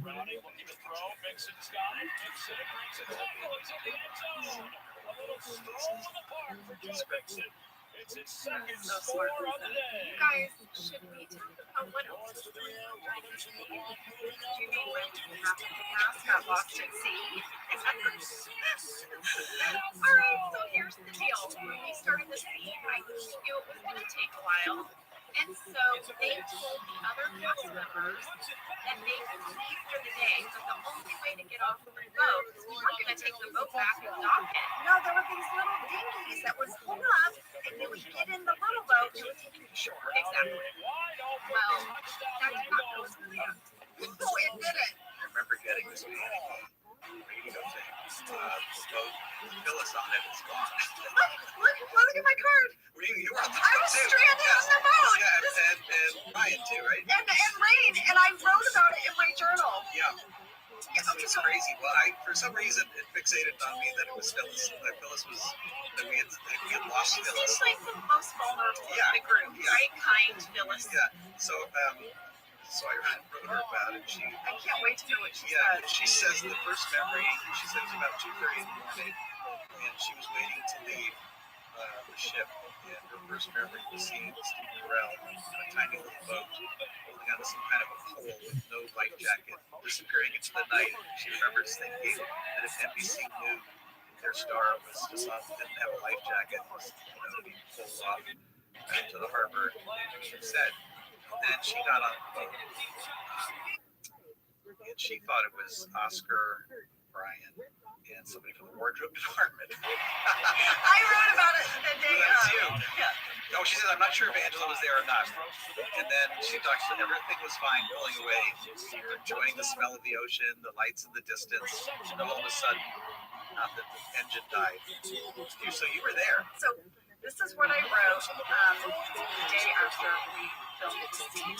All right, I wrote, one of the coolest things that happened to me while we shot this episode happened the last night, or I guess I should say the morning of. Rain, Phyllis, and Brian and I were all wrapped at 5:30 a.m. We were on the main boat, but they said they had more shooting to do, so we could stay on the big boat and sleep in a booth. Yeah, or they said they had these little rubber boats that would pull up next to the big boat that we could get on and they would take us to shore. So we said, okay, we'll do that. They said it's about a 15-minute boat ride on the little rubber dinghy. So we decided to do it. It was really tricky getting on the rubber boat. We just had to go climb out a ladder off the side of the boat, and these guys It's very unstable. Phyllis said that at some point she had to switch boats. She was terrified of falling in. Yes, and I said, okay, the little rubber boat, picture the kind of rubber boat that the Navy SEALs do the backflips off of, with the little outboat. That's what this looked like. So we're lowered down into it, and it was me, Rain, Jen, one of our wardrobe gals, Phyllis, and Ryan. It was tiny and really bouncy. We took off. It was dark out, and the ocean looked like black glass. It was very peaceful. Oh, it's still Sorry. About 5 minutes into our ride, our engine made a weird whirring sound and stopped working. And then we heard the boat driver radio and say, the engine's dead, we need to come get us. Ryan started laughing and said, you've got to be kidding me. Then we just floated in the darkness, which felt like for a while. It was quiet and peaceful. Turned into the Titanic. I know. And then another rubber boat pulled up, and then we had to just straddle from one rubber boat, which is two guys kind of holding it together, into the other one. This was very tricky. We slowly made our way past the Queen Mary, picturing an old cruise ship that looks like the Titanic, and there was a huge plume of fire coming from a refinery behind it. Rain said to me, "This is so surreal," and that's exactly what it was. You know, the wheels really came off when we went on location. We Right. talked about this. I mean, you know, this is for season 9, but you know, Death Bus almost killed us all. Yes. Work bus. We called it Death Bus for so long. The gas calls it Death Bus. All right, well, we'll take a break and we'll be back. All right, so we are back from break. I have a question for you, Craig. I've been waiting to ask you this. I know we're sort of jumping around the time codes, but at 11 minutes 34 seconds, there's this beautiful shot. It goes outside of the boat and goes around the boat. You pass Dwight, right? Like steering, and it goes around the boat. How do you do that? That is Kent Zabornik. So Kent was our last producer. He was also It's on the money for the touchdown. budget that we had was tiny. It's a Long Beach Harbor for days at a hotel room for everybody. And we realized that we really needed that another shot like that. He shot that himself. Arnold trying to sneak it. He's in. Washington was wrestling. Coming out of the track. Barkley strokes in for the touchdown. So that was kind of a guerrilla move. Super valuable. And Seattle touchdown. First and goal for the Giants. Taylor, option, Barkley. That is so cool. I did not know that. When I saw it, I was like, wait, I know Randall and Matt were inside of guys, our camera guys. I was like, how did that happen? And then I was like, is that a plane? Like, it's in the air. Like, how? That's, I mean, is it a drone? Like, what is it? he's on one of those things. So one of those. So yeah. Okay. All right. Wow. This is another question about a camera movement. So, you know, after they're at the bar and they're all talking about who they would save, Jim gets up his courage and he's going to walk over to Pam and he says, I would save the receptionist. I think you make that clear. Well, right before that, Greg Phelps noticed at 14 minutes 37 seconds, there's a continuous shot of Jim looking down the length of the boat to Pam as he thinks about who he would save. The camera then zooms in on Pam at the exact moment she has a really big laughing smile. How did you time that out so perfectly? He wants to know, Jenna, were you given a cue when the camera was about to zoom in on you? We used to do that stuff all the time. That was, go ahead. People, I think, have the wrong idea about how we do the show anyway. Because, like, most filmmaking is super intentional. And there's a camera operator this signal trying to get the actor to do exactly the right time. And our show was more like very natural selection. Kind of like there would be a situation and I would give notes or the director would give notes to the camera operators that were not about the movements, specifically more about their intentions. So we would say, okay, you're really interested in what he sees now. So just go find it. Jacoby Myers wide open. I can understand, you know, being aggressive. That turned out great. And I can't really speak for Ken as a director. He directed exactly what he kept doing it until he got it. But a lot of the times, there were just lots of happy accidents. Stories of happy accidents. 16. What's the name? Touchdown. I think our editors don't get enough credit. Well, first of all, I think our camera operators don't get enough credit for all of those happy accidents. But then you would assemble those with the editors and the editing to tell even more of a story than Totally. The editors are amazing. We have fantastic editors. This one is Dave Rogers. I'm still working with him. Claire. Also great. There was an enormous amount of leeway for the editors and the post because, like a documentary, we shot way more stuff than we could ever possibly use. So our rough cuts were always about 38 minutes long, but the show's only 21 minutes, 6 seconds or something like that. So tons of good material was discarded. With a no sweat bet, if your that first team was doesn't work like out, you can a just large bet part on a of my different job. team. Like Miami, I loved being on set, Buffalo, Washington, and I also Tampa, loved being with New the York, writers, but this Cincinnati, whole other Tennessee. area of my job was sitting with the editors. We're giving out no They're sweat fun bets people, every too. NFL Great, game day, every week of the season, creative to everyone. ideas. Because life's more fun when You you get tell on so the many action. different versions Crown of is the show yours. by what you left in, what you took out. Like there was, and there was always a thing where you like everybody kind of agreed the first 6 or 8 minutes to get rid of it, you know? And like it probably we all agreed like having Oscar make snarky mean comments is not great, you know, or whatever it is. But then you get to like about 26 minutes, and there was a lot of really good stuff. And I Here used we to have go, all these baby. regrets about things that were great that couldn't get in the show. One of I them know for this, she. if you remember, was Cream sitting in with the band, Yes. finding out that he'd been in the grassroots, and that was like fantastic. We had all this footage. It's I found on this footage of moment. him from late '60s and playing guitar with the grassroots on Playboy After Dark, Hugh Hefner, like all this great footage, which was going to be under the talking about playing with all these greats late '60s, and that was in for a really long time. I think it's in the DVD extras. It is. It's in the deleted scenes. It's great. Michael, the guitar player is going to take a break, and then Michael tries to fill in for him, and he's horrible. And then Creed says, "Let me give it a shot." And then he just gets up there and rocks out, and it's so cool and satisfying. And then he has a talking head where he explains that he is himself, basically. Yeah. He is Creed Brett, a member of Grassroots. Yeah. And then he kind of fried his brain with drug use. Yeah. Now he can barely concentrate on his job. And just thought he had magic. Or something like that. I've seen better. By the way, I would wear a shirt that says "I save the receptionist."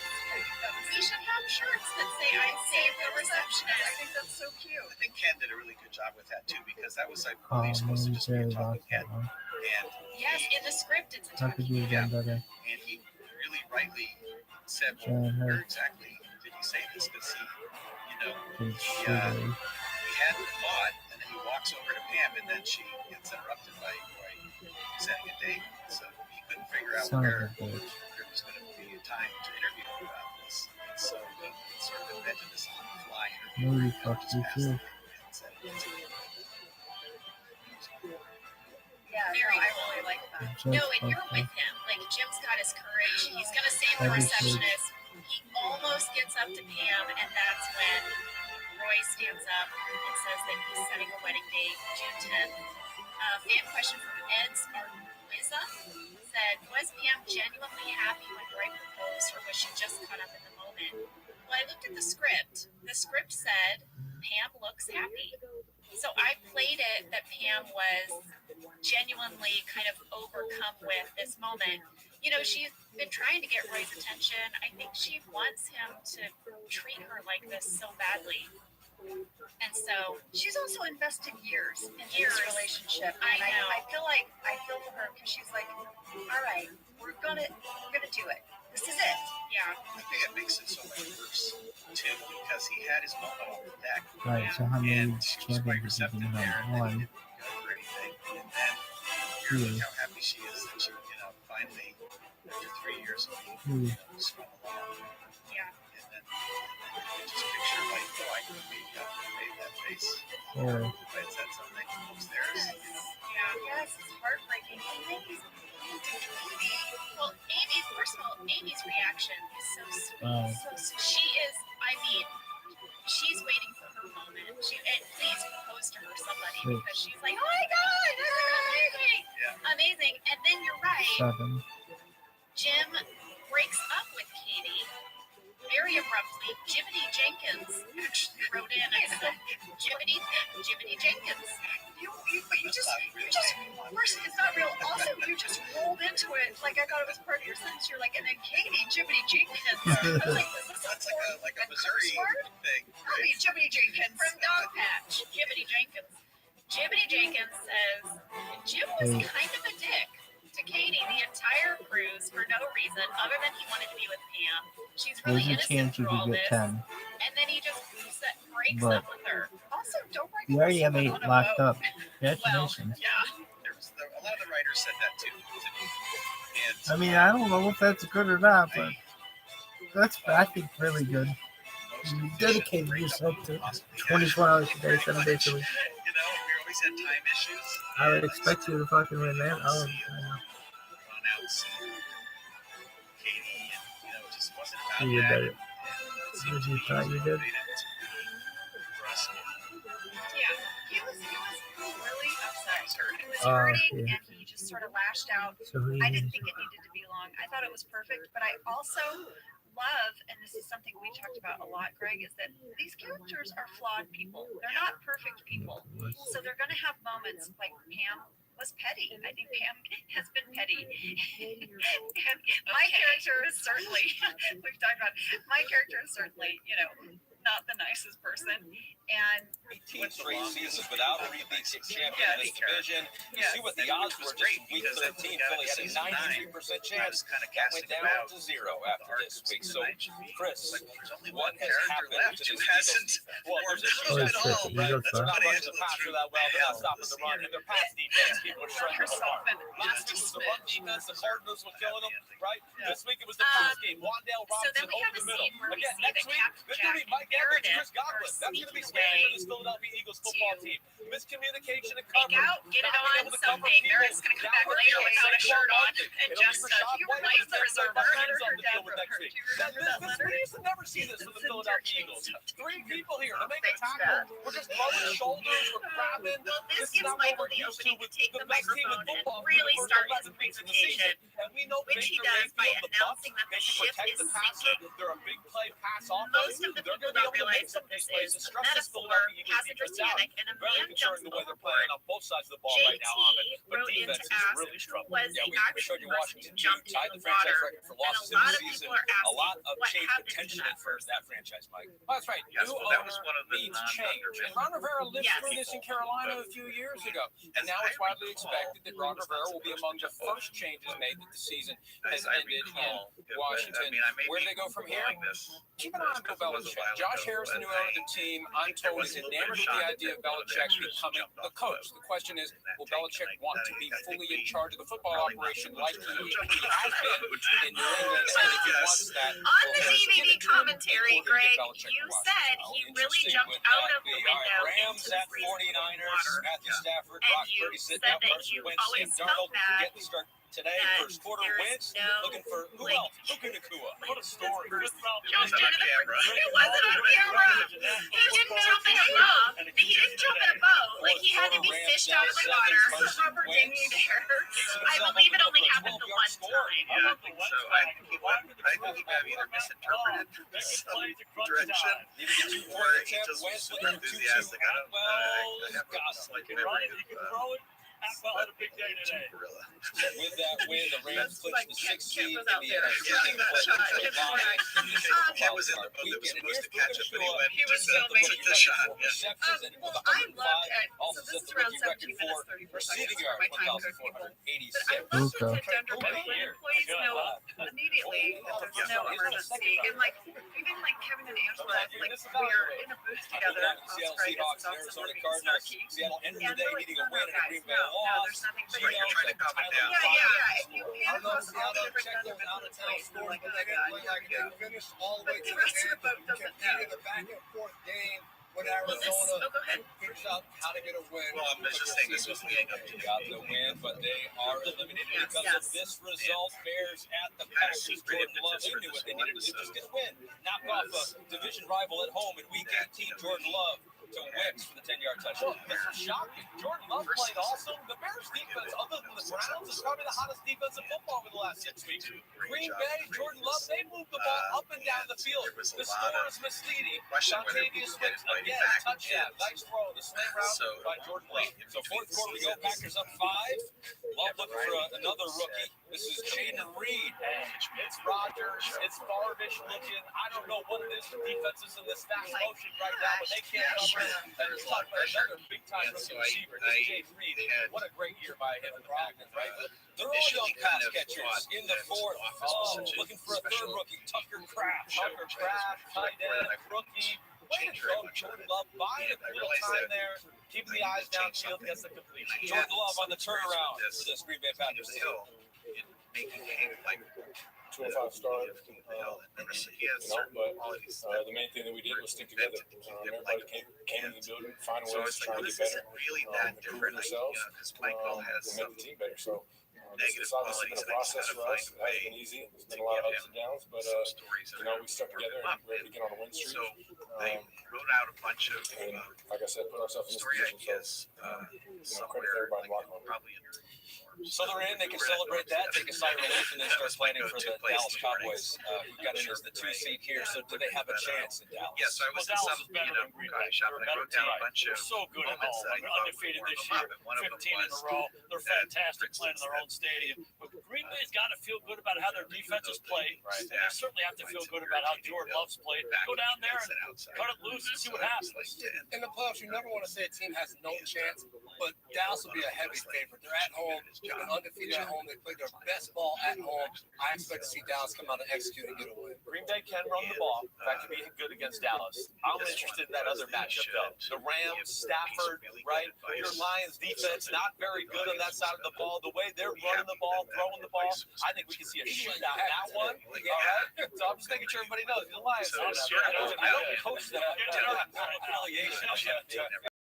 NFC, but back in tonight's game, we got Bills and Dolphins. Yeah, PhD, right? PhD married.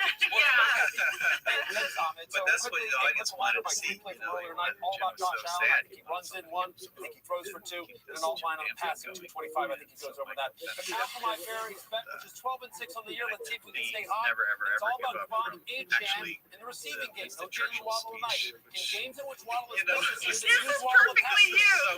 This is perfectly you. Like I always choke up at the speeches of Winston Churchill in World War II, and fight him on the beaches. He has something racist ever given. What's the absolute number? How to do this one? Like on a different level for Michael, like it works for Jim, When you sign but up, for Michael, it's DraftKings each Sportsbook. episode, he The just crown wanted is someone to yours. feel inspired by When him. we come Yeah. back, You know? this. So when Roy announced the engagement, he's like, is this because the talk you and I had? He goes, no, Captain Jack. He's like, so you see, like, Jim's appreciation in this moment, and I feel like Michael feels it. Oh, man. You got one person. Yeah, it was great because the two plots kind of intersected. And when Jim first walks up to Michael, that was a great game. As an audience member, I'm thinking, oh gosh, this is the first person I know. I know. He is so vulnerable. This is bad. And then it turns into what it is.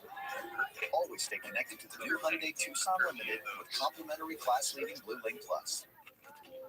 SoFi is helping me get my money Well, right guys, to we achieve did my it. ambitions. We did it. SoFi Greg, checking thank you so much. I want to give a plug. You have a new show coming up called Upload, which premieres on Amazon Prime this April.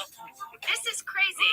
This is the first show that you have written since you wrote the finale of The Office. We had our strike in 2008, and this was my sort of idea.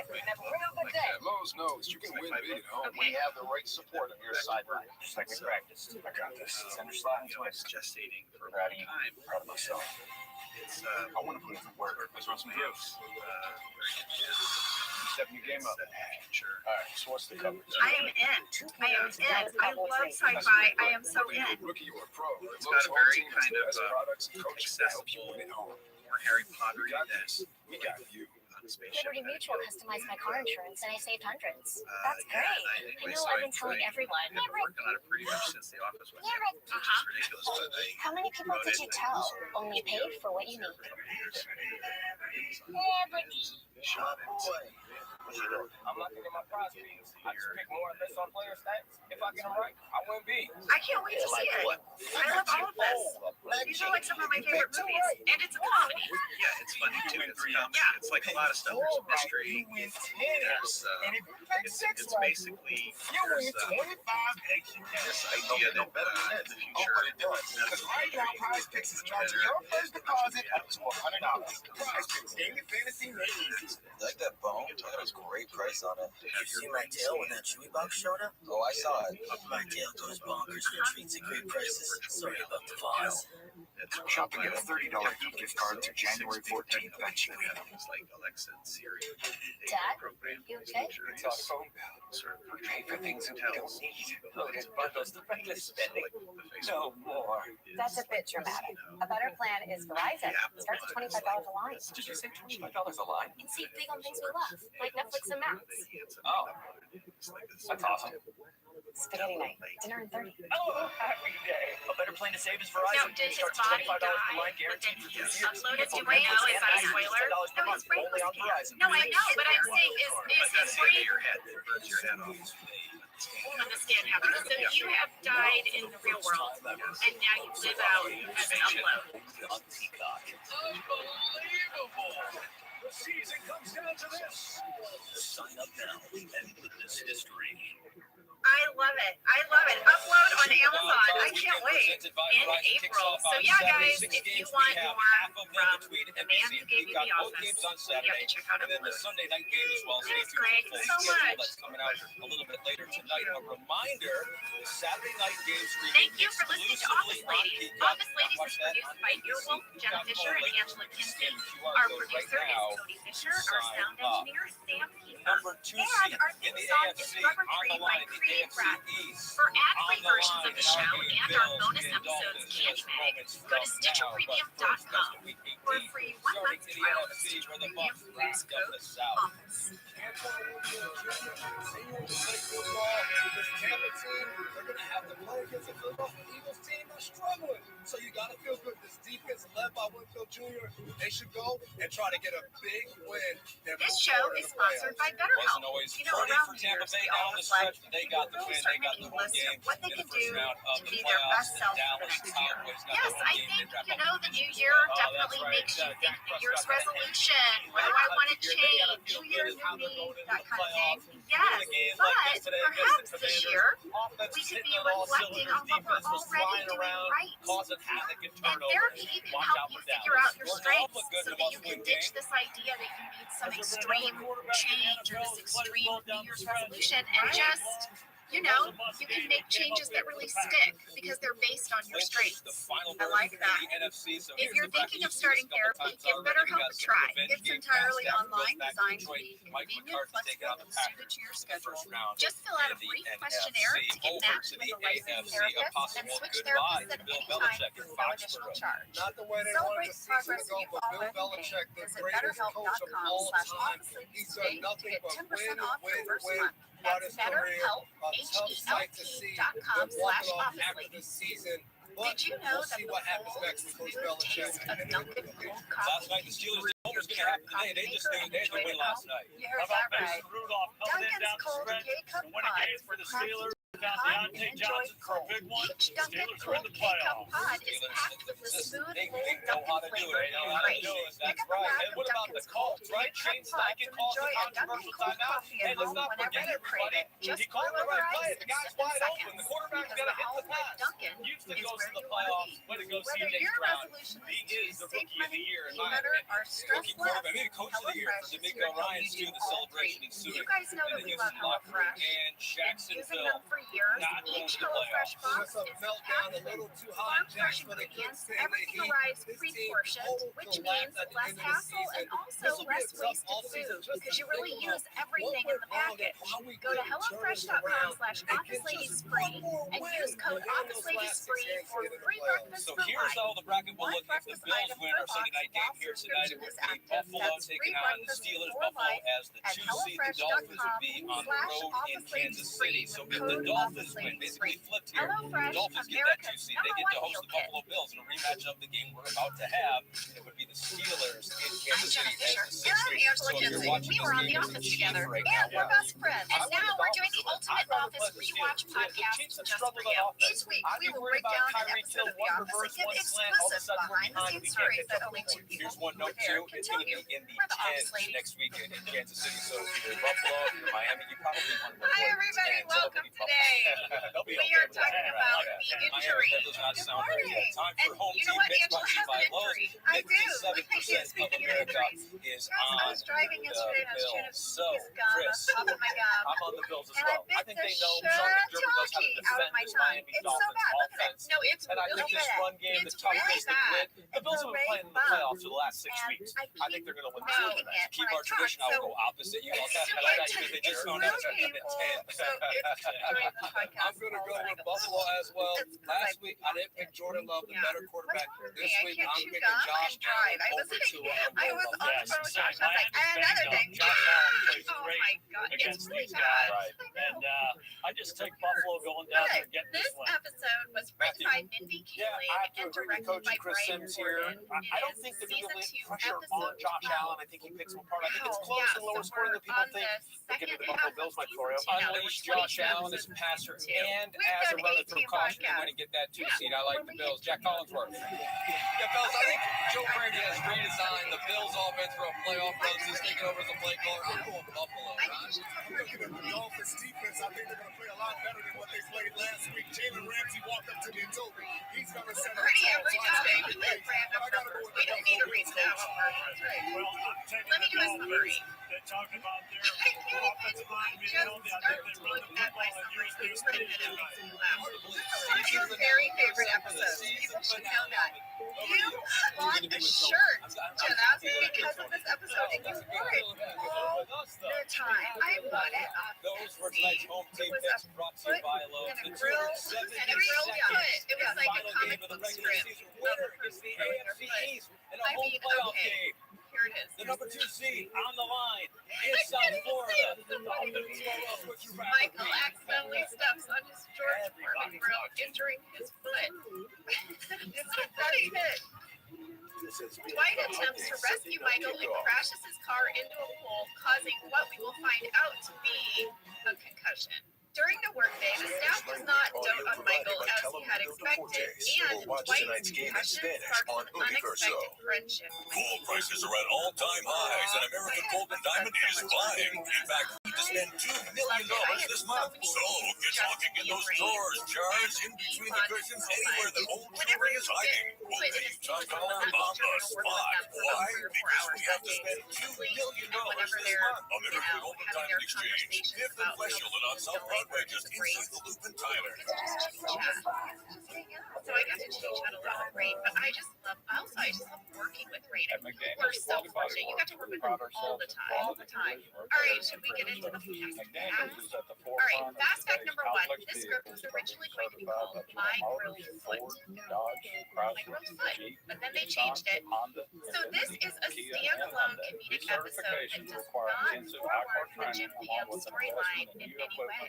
Which was a little bit controversial because our last episode was Moose Cruise, which was a huge bombshell confession by Jim to Michael that he is in love or that he has feelings for Pam. And so everyone did see what was going to happen. And guess what? Did not answer that question in any way. So I'm sure, like, Pam's like, what the heck? Yeah, it does.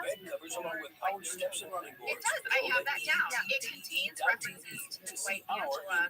Inventory. Half mile north of I-20 on Loop 281 in Longview. It was like this was. I mean, we'll get to it, but there's sales event. here You that I can save love. thousands. Yeah. Patterson is a full 10% off MSRP with most of our inventory. From the Grand Cherokee to Ram Tough Trucks and everything in between. This means up to 10 grand off on Ram Tough heavy-duty trucks. I mean, I know we 10% didn't off even on give most of our inventory This from move. Jeeps to That Ram was a Tough good trucks. Yeah, the hanger, but Very we, cool. I mean, we gave him comments saying this is so worse.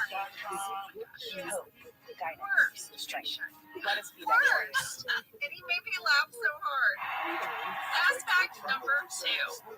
Guest star Marcus York played our building manager, Millie, merchant. Now, I have to imagine this was a nod to creator of the British Office, Stephen Merchant. I think that's where we grabbed that recipe. Oh, yeah. We ate off that late lunch. Yeah, I feel like that's true. I got to talk to Marcus yesterday. Marcus, thanks so much for taking time out of your day. Okay, so he auditioned for Allison and Craig, and he said it went really, really well. He was really excited. You know that whole great meeting, great audition. Yeah, so he had been in LA as a working actor for a while. This is wonderful. And he said, Craig, jumped up and she was and he was like, okay, running errands. He was at Home Depot. Dad, you got it. And Rachel was like, you got it. He's like, wait a second, I'm in Home Depot. I have to call you back. So I said, he'll always remember that. And then he said, right before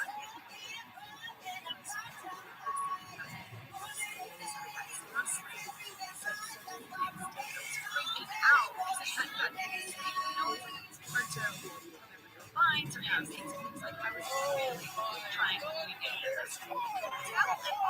Like, you were just such a great customer. You had lines, you were like totally ready to go. He said, I was like, oh my God, that happens to me always with the rush. Yeah, or a big day, right? Like, whenever I have big days, for instance. And then he said, thank you for the third for this really good laugh. He said, Temperature in the 60s in South Florida. On the final night of the NFL regular season. Hard Rock Stadium is the site, and this game is for the championship of the AFC East. Hosted by the 11-5 Miami Dolphins.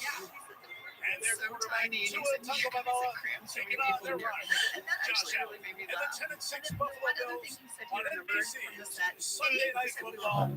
Travis and Mike Tirico, Chris Collins, Melissa Stark. One coming up here tonight, the winner is the number 2 seed. Play a home game. The geography of Miami and Buffalo, that is a big deal. Chris, the reason we've arrived here is because Buffalo's hot. Won their last 4. How'd they go? I just think that they're so dangerous right now in so many different ways. Defensively, they're playing their best football of the season without question. But when you look at the Buffalo Bills, there's only one goal, and that's to win a Super Bowl. And unless Josh Allen and Stephon Diggs can recapture some of the magic that they had early in the season, it's going to be tough to do. Miami's on the door. They've split the last 4 games.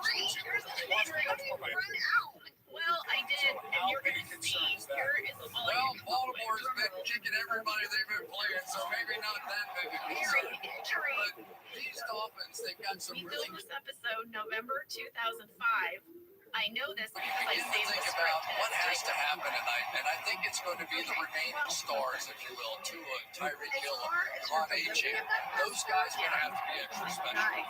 Dolphins haven't won this division in 15 Let me do it again then. Are you ready? Here's me. It's game 272. Final game of the regular season. It's a hat t-shirt game. This one's for the division title. The Bills and Dolphins next on NBC. Get into it. Should we start breaking down the episode? We usually take a break first. We haven't been talking that long. Do you want to take a break? I don't know. It's just what we usually do. I can put some numbing stuff. Sunday Night Football is brought to you by Hyundai. It's your journey. Be very interesting. All right, we'll be back to it. Let's go. Oh man, did I lock the car?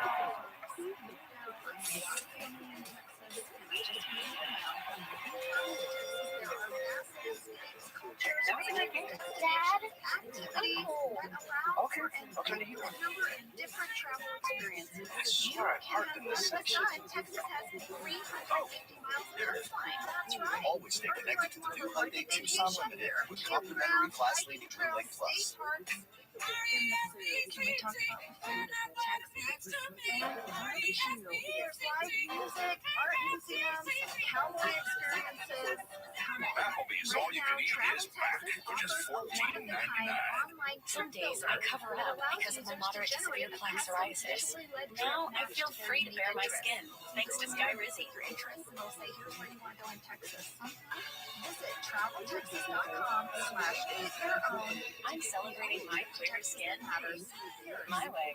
With Sky Rizzy, 3 out of 4 people achieved 90% clearer skin at 4 months. In another study, most people had 90% clearer skin even at 5 years. And Sky Rizzy is just $4.99 4 doses a year after 2 starter doses.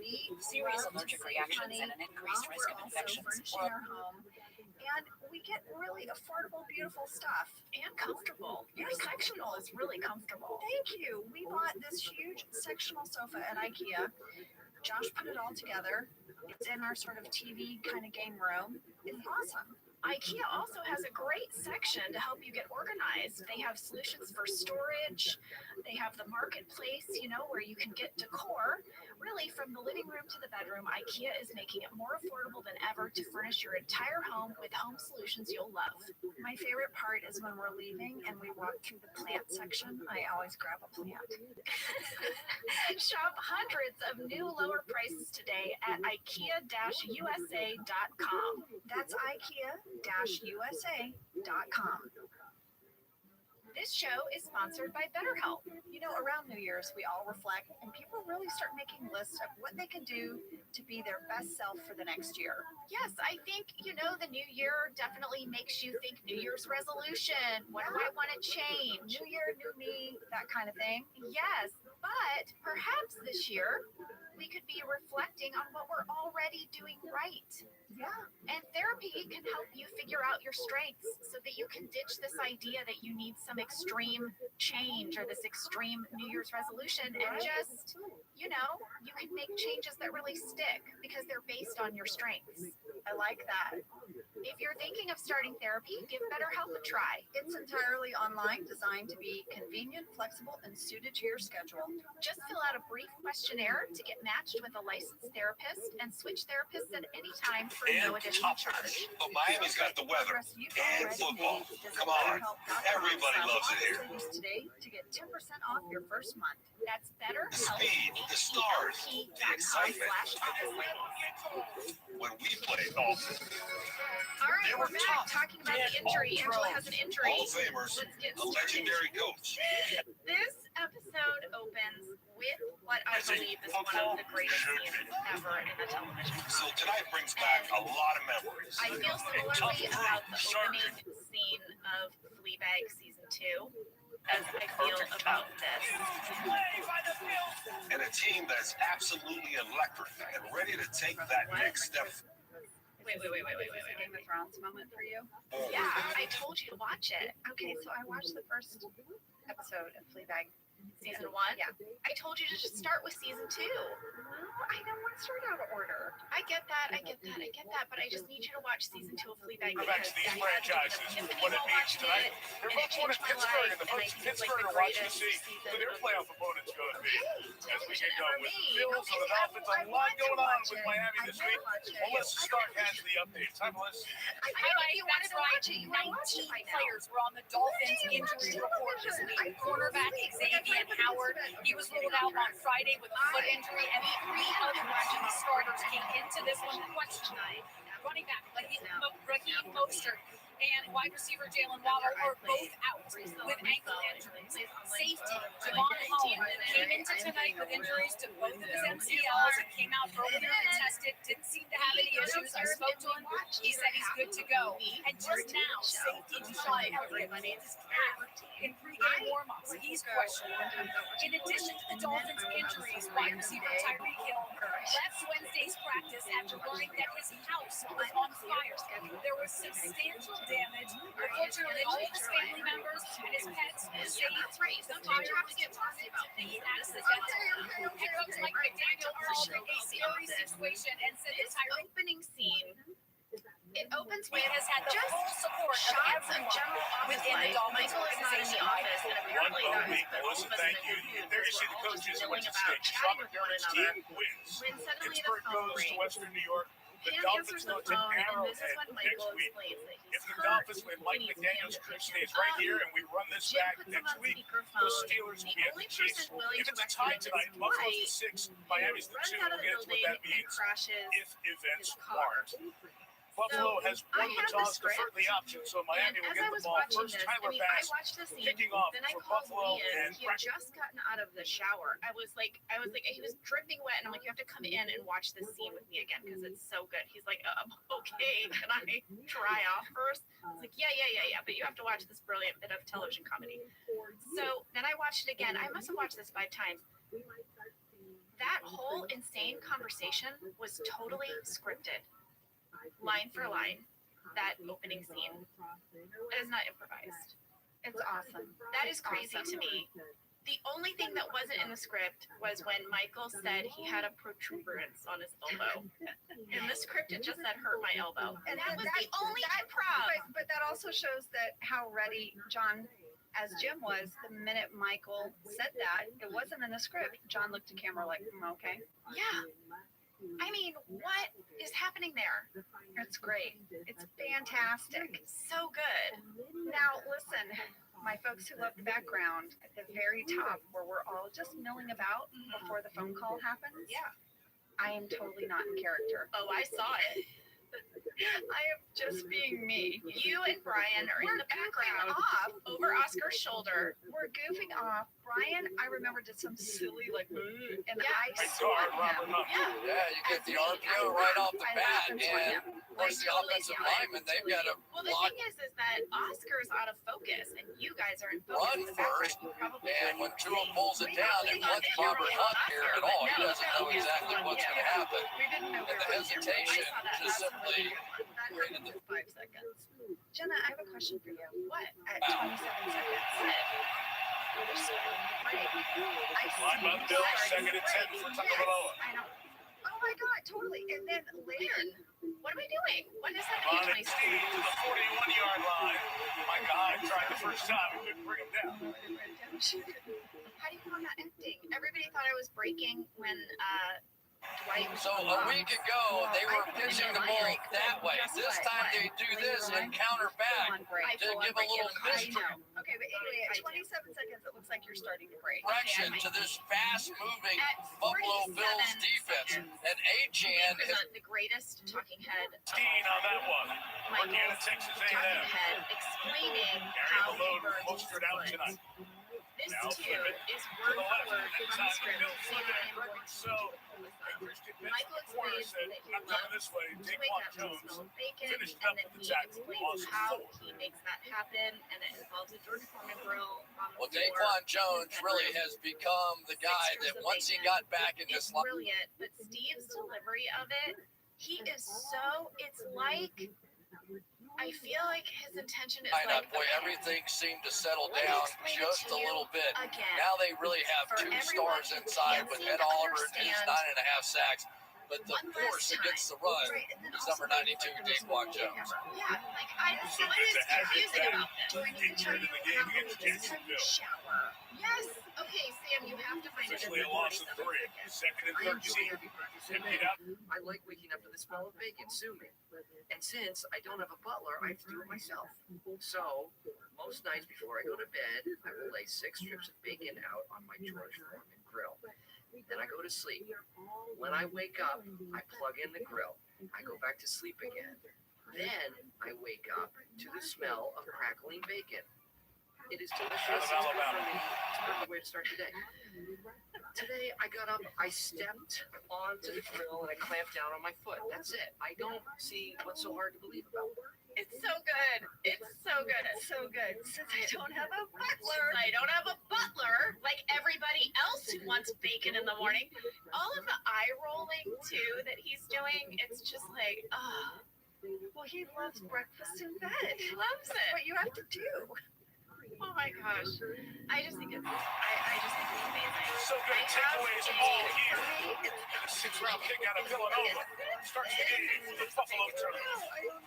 Fan question from C. Was Steve actually on the other end of the line during the filming of the phone call? Yes. A lot of people wrote in to ask how do we do these phone calls. We've talked a little bit about it before.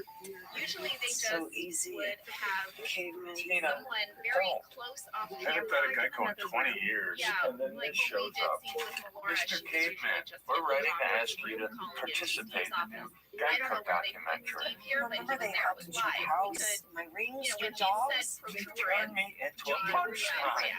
Gotta go. It's so easy to, fantastic. you know. I have a question for you. So Yeah. during Short this and whole sore exchange, nose let out a fire your as bacteria so pans, Dad grabbed Puffs Plus bacteria. lotion to soothe her with So ease. at around Puffs Plus 37 lotion is gentle on sensitive skin and John, lots I of heard moisture to you provide do soothing Yes, relief. like a red Valentine's He deserves bear. hugs What's and up? relief. What's up? This America's is #1 lotion tissue. Valentine's. episode. When you first set out to make this guy, I had those same things. I noticed that, yes, at 37 seconds, there's a really great shot of my desk. What's up with that? I also have a yoga card. Well, I gave that to you. we continue to lower That's from emissions. you? That's from me. So that's one of my cards for today. Hey, So I had a Why little stop card. there? I had bought those little yoga cards at Target. we took our dreams And and I turned did like a pack of in a 10. hybrid. Yeah. And she had like a same outfit on. She's doing My like death down dog. And so I We're written working on a a card DVD. in there, and you kept it. It has wings. You know, that is so sweet. We need I to noticed reduce I had CO2 by big growing post-it algae. notes on my desk as well, and I kept trying to pause and zoom in because I just assumed that those were probably from Turn YouTube your roll on. to pass the post-it.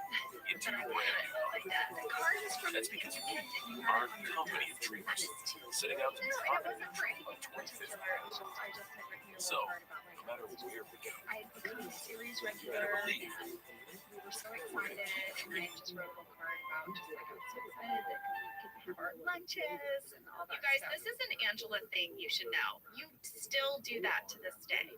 You love these little cards. It's so cute. And you are very good at handwriting just messages of gratitude. Mostly, like I have so many from you. I'm so grateful for this friendship, and it's the sweetest thing about you. Oh, thanks. Yeah, lady. you're really good at that. I put a note in my daughter's lunch a lot, and I made one this morning. I drew a little palm tree and a beach because she Aw. loves the beach, and I just put "Have a great day." That's a very sweet thing about you, Angela. Oh, well, thank you. But now looking back, I'm sure like the yoga card must have been weird, but I guess I probably just thought they were cute. No, I think because I did yoga. James, go to Didn't the I back do for yoga? Josh Allen. Yoga, and you brought me to a yoga Now class. into the air on first down. It's complete to Stephon Diggs. Wait, Gain of 4. Chris, But take to us back be to the fair, pick. to be Yeah, fair, and so many I times we brought see you to what I thought was a beginner yoga class. well, first of all, you're like, Ange, go to yoga. Every kill, And I take said, off "John, in I've motion never and been to yoga. basically I don't gain really speed, get it. and then I don't nobody can understand stay it. I with don't him. know what any This of it ball was means. probably I have to go underthrown. beginner. Yeah. And you were like, I've got it. It's amazing. Yeah, there's this one on Tuesdays.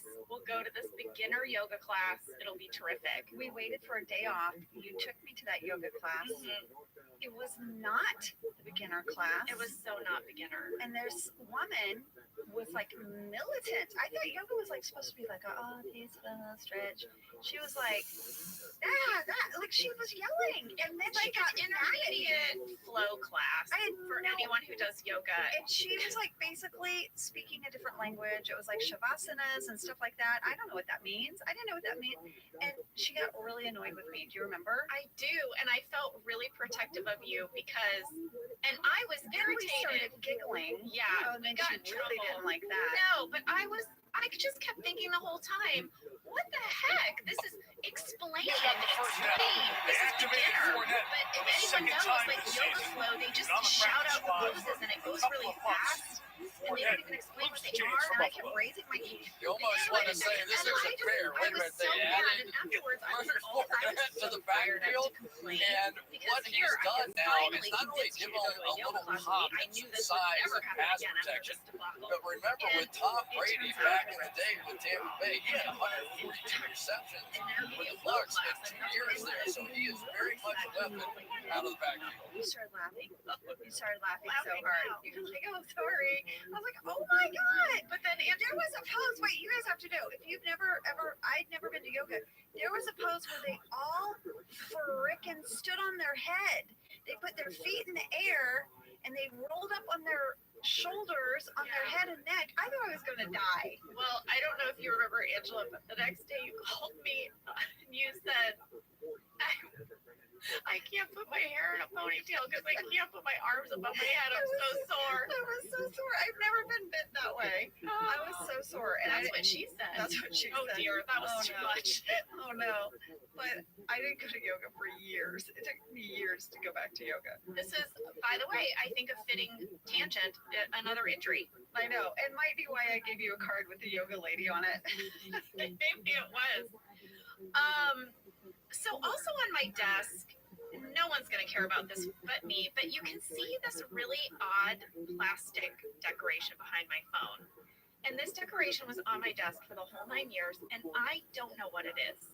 It's like a plastic base with wires coming out of it, and then on top of the wires there are like these very colorful half spheres, and they clang together. Here it has been. Flippity flop them. What is that for? I thought that I was supposed to hold photos. I thought the spheres you put little photos in. No, there's no slot in the spheres. There's no slot in the spheres. No slot in the spheres. No slot in the spheres. No. Okay. Well, I don't know. If what anyone it is. wants to go to 37 seconds and look at the shot of my desk and write in and tell me what I was supposed to do with that thing on my desk, please. I thought maybe it held messages. I don't know. Why would anyone want that thing? It's the same as that click-clack thing that we talked about. The Newton's logic. What's it called? They're called the Newton's cradle. A Newton's cradle. Newton's What's balls, that? Newton's cradle.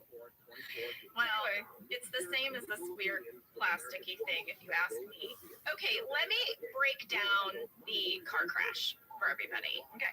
Fan question, Daily Burn-In said, how did Dwight driving into the pole work? Was he driving or was it someone else? I reached out to Ray And into Nelson the day, to fifth get the in full yards story per on scrimmage. this. What a very good second year it's been for the second round pick out of Georgia. How about the day he had against the Dallas Cowboys? 221 yards from scrimmage, 179 rushing, and that was a wake-up call around the league. Just staggered out of it. Later, when he's driving away, that was a stunt driver. Rain never achieved. Leaving his way. Another fan question from Nicholas Deshaun Hand. What did Rain Has two Wilson hands on him. use It'll be for his third throw-up of the on yard the for this car? Buffalo defense. Offense. Cream of potato soup. And Rain told me it was actually his idea to throw up across the back windshield. In the script and on the day, he was directed to throw up on the pavement outside of the car. But he thought it would be funnier if he threw up across the back windshield. They only did about 2 takes, but he said he really hurt his neck. Doing the fake throw up? Yeah, because he said he had to like Project. Yeah, he had to like propel his neck forward so that the vomit would really splatter. And he said it was sore for like 2 weeks afterwards. So Rain Wilson got an injury filming the injury. Sorry, this is like the kind of stuff when I always felt like as a cast and as a show, we didn't travel well. Like we'd be like, safety meeting, right? We have a candle, we have fake throw up. Like, and then there's other shows with like, you know, insane explosions and car chases, but we get an injury from fake vomiting. He did. I'm sorry, Rain. All right, so the next thing that happens is that Michael enters on crutches and he has his foot in bubble wrap. And fan question Nathan Jasper asked, was John popping the bubble wrap cast scripted or was that John's idea? It was scripted. It was scripted. I have a question for you, Jenna. Speaking of bubble wrap. Yeah. Not too long ago, you injured your foot. Hiking, right? Weren't you hiking and you hurt your foot? Yeah, I did. And then you started wearing this big boot around. Then the boot started rubbing your shin. And then one day you showed up and I could hear like, yeah. And I said, what is that noise? And I looked down at your boot and sticking out from your boot is bubble wrap. Yeah. So these boots, they have these like metal rods in them, which are what keep your foot stable, right? And they was like pressing into my shin. And I complained about it on Instagram. I just said, anyone who's ever worn these, like, how did you make these comfortable? Because it's like my foot feels better, but now my shin, I feel like I'm bruising my bone of my shin. Someone jokingly wrote back and said, you should wrap it in bubble wrap like Michael. And I was like, well, I mean, that's all right, not a bad idea. And it worked. It was so effective. Hot tip, anyone who has to wear a boot, just wrap your shin in bubble wrap. Thank you, Michael Scott. Thank you, Michael Scott. Thank you, the injury. Angela, I am very surprised that you are not calling out a Pam Sass moment. What does this card say? No, I have a previous Pam Sass. Where? No, I didn't tell them you cooked your foot. That was really That's good. Sass. I was gonna say there's some Pam Sass in this episode. I have a few. Next up, Michael calls Pam into his office to ask for messages. Dwight is fanning Michael's foot with a tiny fan, and then it buzzes his foot, and that was not in the script. We came up with that on the day. Well, I wrote, Jenna, So when that fan hits his toe, I laughed so hard because Steve's reaction was so hilarious. So good. And how did you keep a straight face? I didn't. Oh my God. I laughed through that entire scene. Oh my Lord, that made me laugh so hard. Don't give Rainn Wilson a tiny prop. Oh, no. Like, don't give him a keyboard at the Dundies. They gave him that as an option to fan Michael's foot. And then he just ran with it. It was so good. It's like one of my favorite things.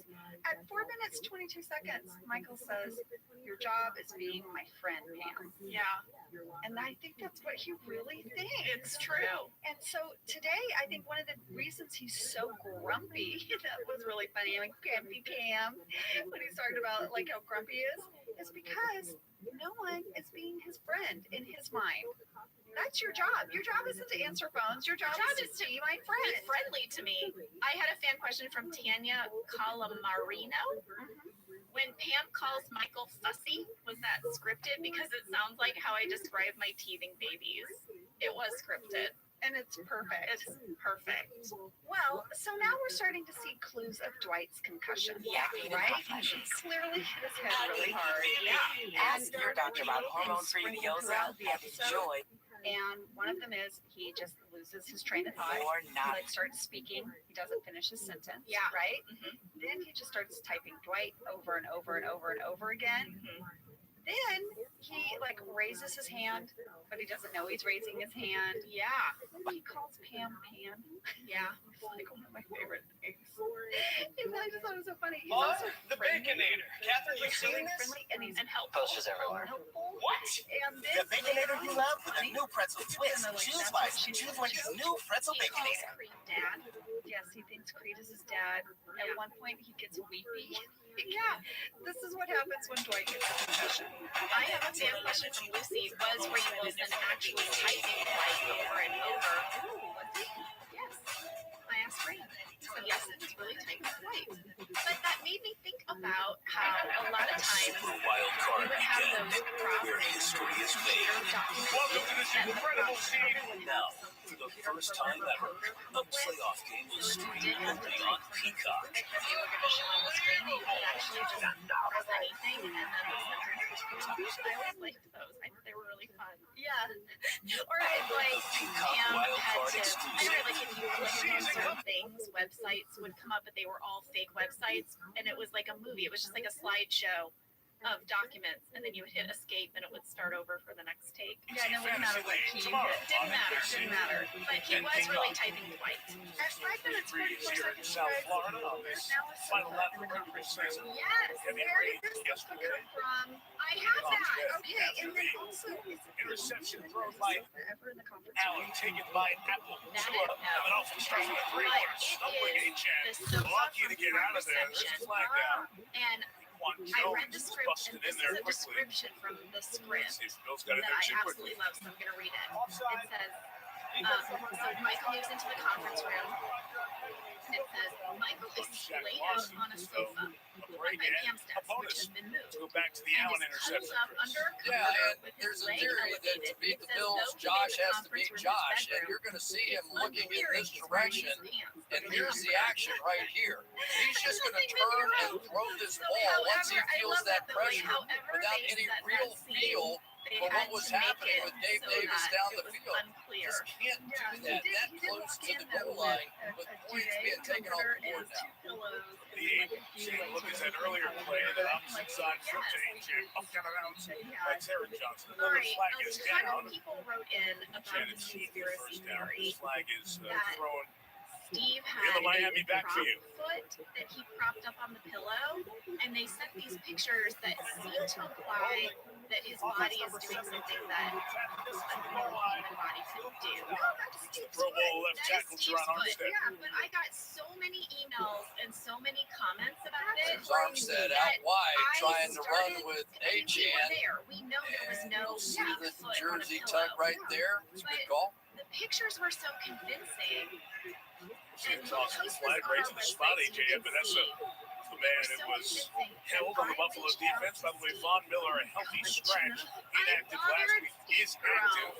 did not play on that first What are you talking about? I was guessing. So it was like 11 at night. He's like, first of all, hi Jenna. I hope you're well. Yeah, that was my phone. I sent Steve a message. It was like 11 p.m. I was like, Steve, I feel like I know the answer to this, and I sort of explained it. And also, I'm not drunk. Outside, low snap to a handled it under pressure immediately and just calmly raised up and found that slant to great craft. And that was the question, right? Coming into this game, who would it be? Who could take some pressure off of Tyreek Hill? Because unless you're running the ball well, and at least and other guys are stepping up to make plays in the passing game, you can't get it to them. Yeah, a lot of people ask how they did that. There's like this putty that they use to make those, and they glue it on your foot with a special glue, and then they like glue or something. It is called like spearmint glue. But then they'll use like this airbrush makeup machine, and then to make it blend, and then they'll here they're going to come right back to that fake boss play on the outside. Stipple. That is what it is called, a stipple sponge. It is. Yeah. Did you not take like theater makeup 101? Watch yourself. Well, in my theater training, no, I didn't. We had to buy a Ben Nye makeup kit, which included a stipple sponge. Well, I was doing comedy. I was doing improv on stage while you were playing with your sponge. Okay, all right. At 5 minutes 50 seconds, the Prism Duro Sport. Yeah. Pam's iPod knockoff gift from Roy. That Dwight says is chunkier and more solid than an iPod. Way to go! You want? Way to go, Roy! You get her the cluster ring, and then you get her a Prism Duro Sport. Way to go, Roy!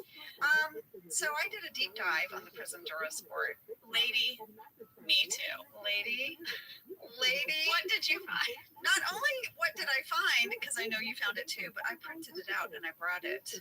You brought the fake website for the Prism Duro Sport? First of all, the fake website is called durosport.com. It's still up. You can still find it. Who made it? Our writers. No, they did not. Yes, they did. Our writers took the time to make this? Yes. How? Clearly, they were just having some fun. We should probably talk to them. They made up durosport.com. Then they went one step further and they made a review site that reviewed the Prism Duro Sport, and it's called Media Loper. What? I printed out. This I did not find. I printed out the review of the Duro Sport. Oh, please. It's the Prism Duro Sport 6000, worst digital audio player ever. And it goes on. You guys, this thing is, oh my gosh, I printed out, it is 11 pages. Can we put links on on our website? On our website, officeladies.com. Look for all this stuff. Look, there's the photo of it. It looks ridiculous, but here's one of my favorite things. At the end of this horrible review, okay, there is a comment board. And they made fake comments? They made fake comments, which is so funny. You have to read the fake comments. They're some of my favorites. And the very, very last fake comment, if you go all the way to the end, it says, it's by Shil Kote. Okay. Why do I feel like that's Mike Schur? And so Shil Kote says, to anyone who doesn't know, Durosport is in fact a joke. It was created by the writers of The Office. Check the Who Is. It went up soon after the episode aired. Wow. Our writers are really having a good time with this. I guess so. I have a fan question from Steph. Was Pam's device a Creative Zen MP3 player? She calls it something else, but it really looks like a Creative Zen. So there is, I mean, Phil Shea had to hand me something, and it really worked. I could really scroll, and it really plugged into my computer. So I froze the image at 5 minutes, 47 seconds, and I compared it to an image of a Creative Zen. I think Steph might be right. Nice catch, Steph. I'm giving you applause. Yeah. So I guess if you want to own one, they have them on eBay. Also, fan comment from Jamie Garrett just said, comment. This is not a question.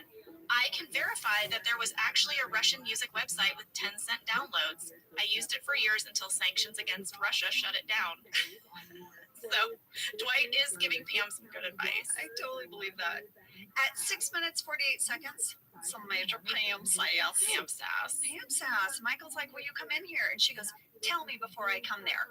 Now, that feels like such justified sass. It's justified sass, but it's also how I talk to my children. When they're like, Mom, I'm like, what? Tell me if I come all the way upstairs. I want to know what this is about. But then he asks her to rub butter on his foot. Gross. Country crock. And she just says no and hangs up on him. I had a question about that. Is country crock in the script? Because it sounded like an improv. No, country crock was not in the script. What happens after Pam hangs up with him is that Meredith was supposed to come over and offer to do it. And Michael says something like, oh, please, no. And she says, I'm telling you, Michael, I have really soft hands. So there was a little, like, extra little beat. That's what happened after he didn't say it. When I watched it and Steve was Michael said country crock, you sort of get to know each other and you can sort of tell when something, I was like, that is all Steve. That sounds like an improv to me. So it's 7 minutes, 31 seconds in the scene at reception when Dwight is showing Pam that she can throw her music thing and it won't break. Did you notice at the end of the scene what Rain as Dwight does? He taps the desk the way Jim always does. As he walked off. Yeah, that was a little bit that Rain and I came up with on the day. That is so great. That's so subtle. I love it. Yeah, it's really I love it. Well, I have at 7 minutes 38 seconds. You think you're ready for anything? Marriage, kids, college. I can't believe it. Joe's Dwight, because Dwight is having his Pam moment. Financially ready for Pam and Dwight are Here's first being now. single and ready And to at 7 mingle. minutes, 43 seconds, I have a very famous line that gets quoted to me a lot. Oh my God, Dwight was kind of How about the scene where Michael is in the conference room and he's on the phone with his mom? It's one of my favorite scenes. It is one of my favorite scenes. It is so layered, so much. Like, no one cares. And then he's sort of like clearly lied to his mom about Jim and Jan using the shelter direction worry. And then he finds out that Pam and his mom have been chatting and Pam has filled in his mom on his relationship status and he gets so ticked off. I love this whole conversation. It was so great. That was all scripted. Oh, it's so good, Mindy. But look at all the people milling around in the background of that. There were so many crosses. What are we ever up from our desks like that? Why? What so much activity? I'm not even at reception. I'm like doing something. What am I doing in that corner? You know what that moment was? When I watched it, that's Brian Gordon. I think that's the director, and he wanted a bunch of us, like he wanted movement in the back of the scene. Well, if I remember correctly, there was this idea that he had where because Steve was stuck, he wanted it to seem like that was like a FOMO. Like he wasn't out there with us. He wasn't walking around with us and like joking with us and that he couldn't be part of what that was happening out there. Look at you using the kids lingo. FOMO? FOMO. Is that the kids lingo? A little bit. All right, guys, I'm going to read to you from a journal I wrote about the scene of Rain and I in the break room. So you're going to hear some journal thoughts from Angela. Journal thoughts after the break. Jenna, you know you and I both love to learn new things. We like to explore new things. And I have to tell you a little something I did over the holidays. What did you do? Well, my daughter was very curious about the classic holiday movies. What are the holiday movies? And there's so many different genres, right, within a holiday movie. But we really sort of narrowed in on the rom-com holiday movie. Yes. And I went on Amazon Prime, and there were a bunch of movies on there. I now think I can write a holiday rom-com movie. Well, I think it's very important to stay curious, stay open to exploring new things, and you can do all of that with Amazon Prime. With Amazon Prime, you get Prime Video, Amazon Music Prime, and Prime's fast free shipping. Whatever you're into, it's on Prime. Visit Amazon.com/Prime to get more out of whatever you're into. Let's talk a little bit about hydration in the new year, particularly about Liquid IV. Angela, you turned me on to this, and I'm going to have to give you props. Oh, thanks. It's pretty great. You told me that you use this when you travel to stay better hydrated, and I started doing the same thing. You know, whenever we go on a road trip, it's like I don't want to drink too much water because then I'll have to pee, and then I find myself so dehydrated. So I use this. Well, I like it for hikes. Here's what it is. You get a little packet and you put it in your water, and then you are going to get 3 times the electrolytes of a leading sports drink plus 8 vitamins and nutrients. It's non-GMO and free from gluten, dairy, and soy. It is perfect for daily use before a workout or when you feel run down or after a long night out, Hint, hint. hint, hint, or even on really long flights. Rehydrate yourself for the new year. Grab your Liquid IV Hydration Multiplier sugar-free in bulk nationwide at Costco, or get 20% off your first order when you go to liquidiv.com and use code OfficeLadies at checkout. That's 20% off your first order when you shop Better Hydration today using promo code OfficeLadies at liquidiv.com. We're back, everyone, from our break, and it's time for Angela's diary. Hey, every time you say that, she's been saying that during the break, you guys. Angela's diary. It just sounds like something brought to you by PBS. Angela's diary. So the scene in the break room with Dwight and Angela. Some Dwiangela. Some weird love. Well, he tells her that she's sweeter than candy, and then he pats her butt. He does. Angela wrote about it in her diary. I wrote about it in my journal. Your journal. So, all right, I say a few things about that break room scene. Between Dwight and Angela, we found a lot of different versions. Pretty much they just wanted Rain to surprise me in some way and that I would have like this natural reaction. Sure. And we knew that he was going to do something and then kind of run off, right? So I have here, Rain spanked me, swatted me, tried to kiss me. One time he actually picked me up by my butt. Because he had space. So I remember he like ran up behind me and kind of grabbed me and I sort of leaned back and he lifted up at the same time. We weren't planning this because this was just like a kind of random accident. It was so weird. They just sort of lifted me by my buttocks. So that one didn't make it in. Anyway, we did a bunch of takes, and I said that I laughed so much. We were laughing so much that I was really surprised they got one to because I didn't know what he was going to do. And you know, Rain is like going to throw you curveballs. He actually delights in that. Of course. He loves it. He loves to throw you off.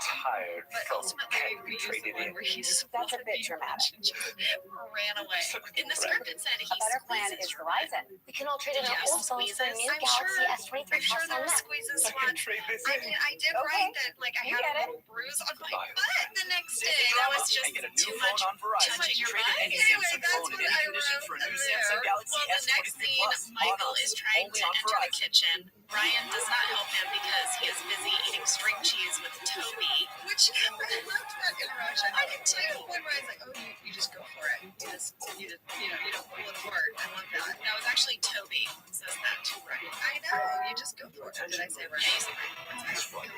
Got embarrassed. Please, we'll issue a correction. Angela, how do you eat string cheese? Do you go for it or do you string it? I go for it. I string it.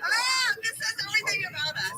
You probably methodically consistent with how you eat your string cheese. You know, I get so mad if my string is too thick.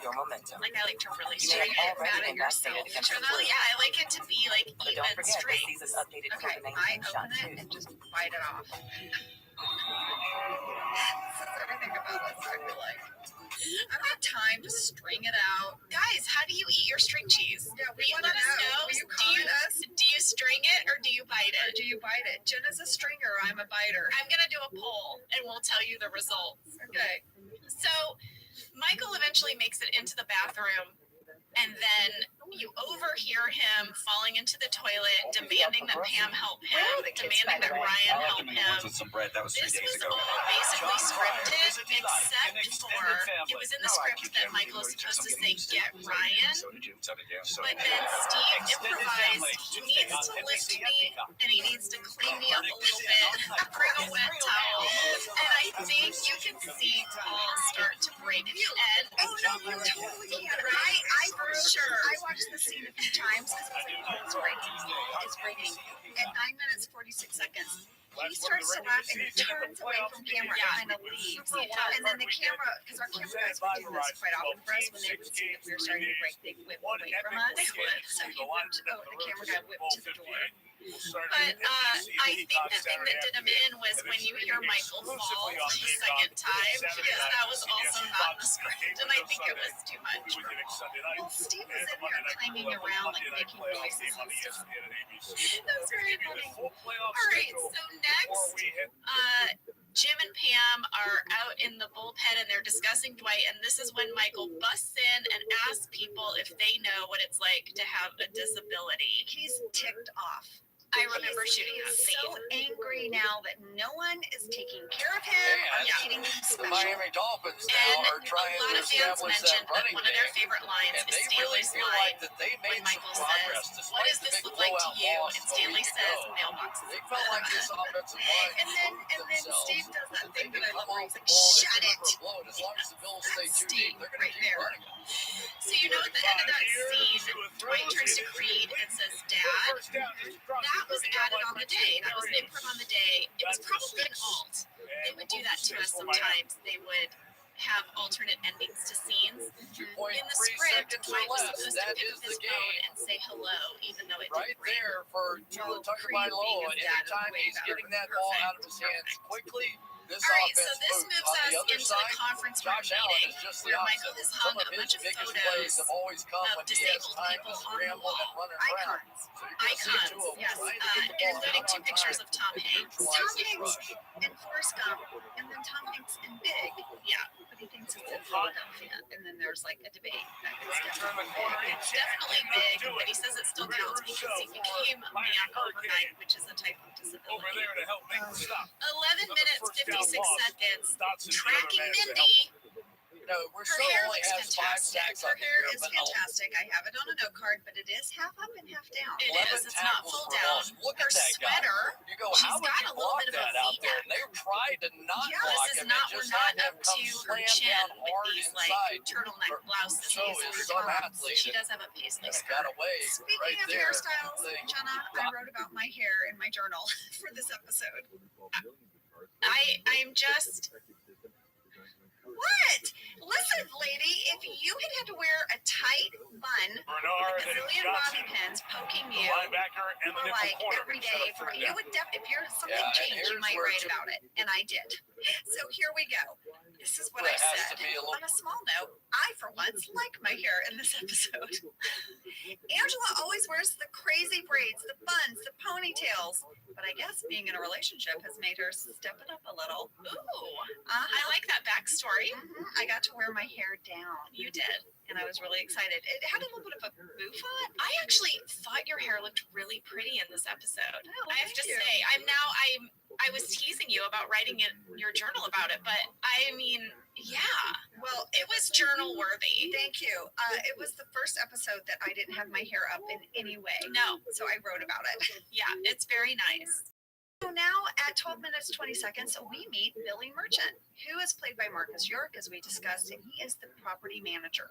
Yes. And Jenna, he's here to just tell us information, right? About the parking lot. And tell us not to block the loading dock, even if we have our hazards on. He just wants to tell us some stuff about the building. Right. Some of the building rules. And you said Michael sees this as an opportunity. Yes, because Billy is in a wheelchair, Michael has decided that he's pretty sure Billy is going to lecture us about the proper way to treat disabled people and back up the fact that Michael has been so wrong. Oh, Michael's been so wrong, right? Mm-hmm. So Marcus said that they really stuck to the script, him and Steve, for this scene. Okay. But then Steve threw an improv at him. I think I know what it is. Yes. So he said that Steve said, well, you know, we have a lot in common. And then he says, I'm going to stop you right there and leave. That's all scripted. Yeah. But then Steve improvised, who, me? And Billy goes, no, me, right now. He like improvised that right back. And I was like, that was great, Marcus. That was so good. Marcus said that he wasn't like ready for that improv. Like he wasn't sure. He said, you know, when you guest star on a show, you don't know, did they stick to the script? Yeah. Like, he had heard that we had a lot of improv background and things like that. But he said that Steve just kind of threw that and then he just reacted. And that's like something he remembers as being really fun. Well, when Steve says that line, you know what, we aren't that different. When I clamp my foot on the George Foreman grill, you see Mindy put her hand up to her mouth, and then you see me full on laugh and turn to Rain, and Rain smiles at me. Yeah, no, you're the front row. The front row lost it. Row lost it. I have both of those. I'm like, Jenna, you completely break. Mindy, I expect to. I expect to see Mindy's hand cover her mouth, but you don't even hide it. I don't. You just turn and start laughing. Well, Brian is staring at the floor. Brian is Kevin, and having a hard time. He has got just like this laser focus onto the carpet, which it seems also unnatural, and I think he's doing it. No, he's also probably biting the inside of his mouth or inflicting some kind of pain on himself so he doesn't laugh. I wanted to point out that I think it's really sweet how the director chose to put Rain and I next to each other in that conference room scene. I would normally sit next to Jim, but I sat next to Dwight because Pam and Dwight are friends. Yes, they're friends now.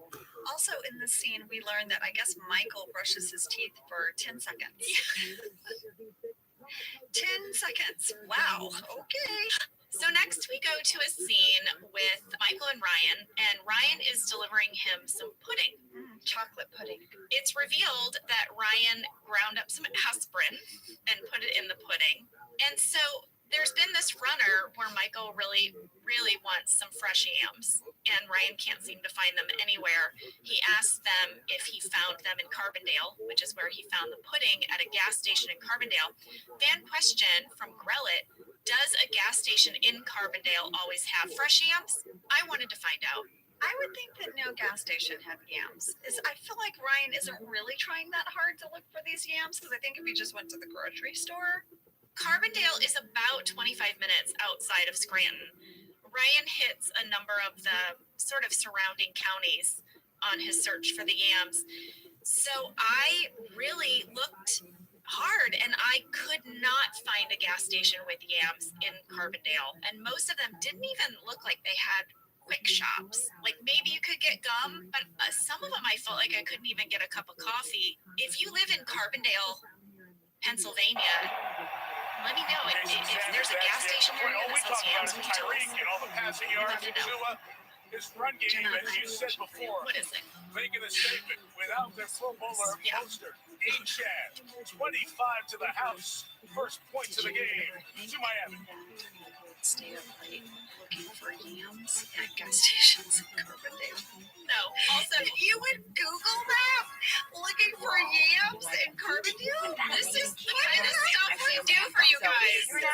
I'm allergic to yams and sweet potatoes, by the way. So even if I had found them, I could never do anything for myself with this information. This was all for you. All for you. Next in this episode, Dwight collapses. He needs to go to the hospital. And while we're walking to the elevator, Dwight says it smells like chicken soup, and Pam says, I know. That was improvised. The amount of scripted words that they had for us did not get us to the elevator, so they told us just say some stuff. And I loved shooting this scene with Rain. It was so much fun. Like it. Yeah, I think you were having a good time. I really liked it. Also, I think he improvised that line where Jim says, what are you doing? And he says, making Vietnam sounds or something like that as he's falling on the couch.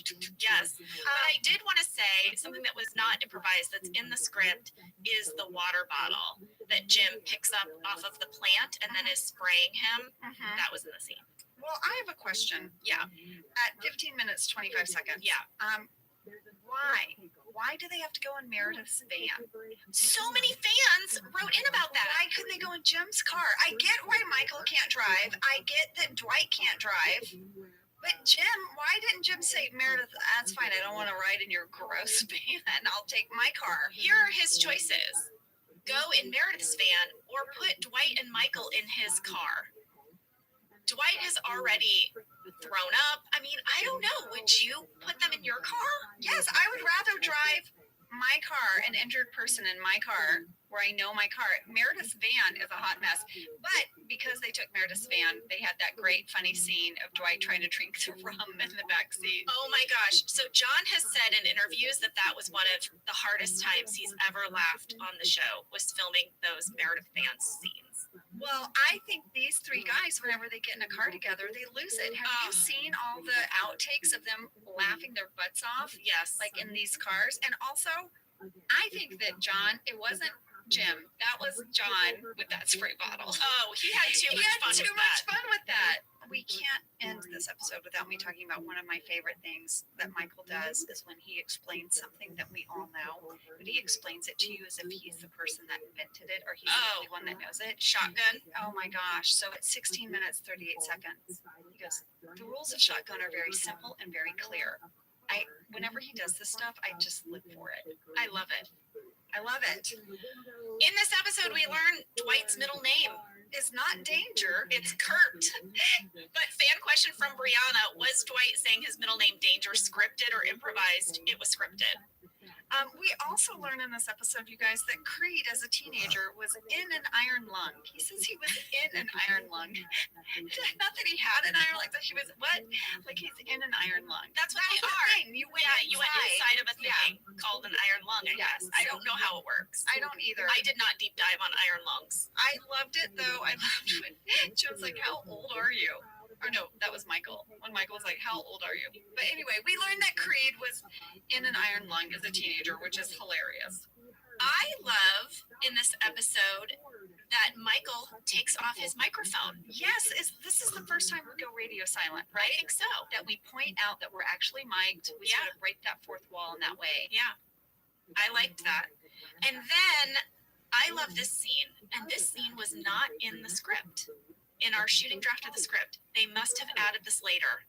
I mean, probably while we were shooting, but this scene where Jim calls Pam and Angela pops her head over to overhear if there's any news about Dwight, and Pam clocks it. And then Pam goes over to Oscar and tells Oscar, hey, Oscar, I thought you'd like to know Dwight's going to be okay. And it zooms in on your face.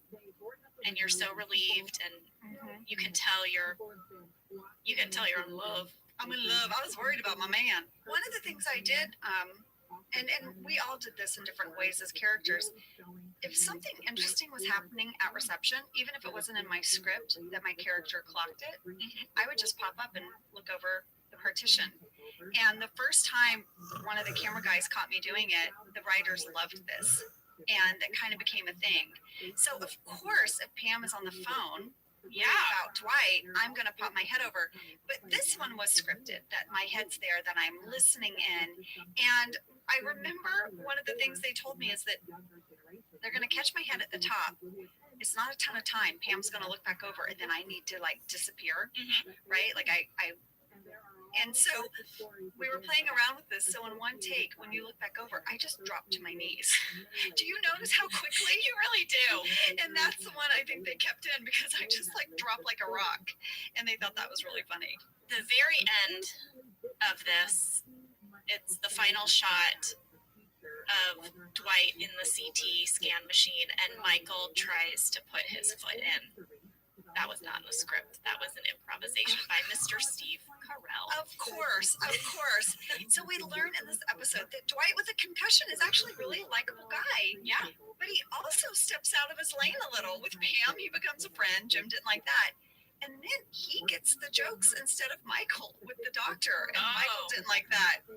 And, you know, I don't know. I thought he was so adorable in this episode. Well, a lot of people pointed out that there are going to be some future episodes that follow the Pam and Dwight friendship. And spoiler alert, in the end, Dwight calls Pam one of his best friends or his best friend. I know. And it's really sweet. And I absolutely loved these. I love whenever Pam and Dwight have to team up. I think something about Pam that's true is that for as much as Dwight and or Michael annoy her, she really loves them. Like she does. They're her crazy cousin or zany uncle or whatever, but she loves them. She does love them. I have to think that Angela does not. If Angela doesn't like you, she doesn't like you. She doesn't like you. And I have to think that it was probably like a source of conflict for her and Dwight. If Dwight was like, well, you know, Pam was kind of, I'm like, oh, Pam. You know, I'm going to say, I think the one person that Pam maybe didn't like was Angela. I know.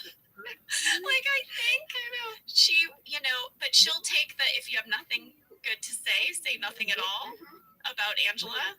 Yeah, but I really don't think they liked each other. I don't think they did, which is hilarious. If you have the DVDs and want to watch a really great deleted scene from this episode. My personal favorite is the scene where Jim and Michael, they are in the waiting room of the emergency room. Dwight is in the back. They're waiting in this lobby. I watched this. They're watching a telenovela. And it just made me laugh. They're just stuck in this hospital waiting room watching a telenovela. And I loved it. Well, guys, that's the injury. That's the injury. Angela did this podcast with an injury. That's how method she is. Do you think you subconsciously gave yourself an injury for the injury? No. Maybe? I think I can't. Mind meld? I think I can't chew gum when I'm having a sassy rant. I was venting, popping gum. It's probably karma. I don't know. I think maybe you did it for the show. Well, listen. Thank you. You were excellent today. You're welcome. Guys, next week we'll be back with The Secret, where we very much do propel the Jim Pam storyline forward. Can Michael keep the secret that Jim told him on the booze cruise? Secret. My side of my tongue in the secret. Angela's tongue will be better next week. It's a good thing. See you then. Bye. Thank you for listening to Office Ladies. Office Ladies is produced by Earwolf, Jenna Fisher, and Angela Kinsey. Our producer is Cody Fisher. Our sound engineer is Sam Kiefer.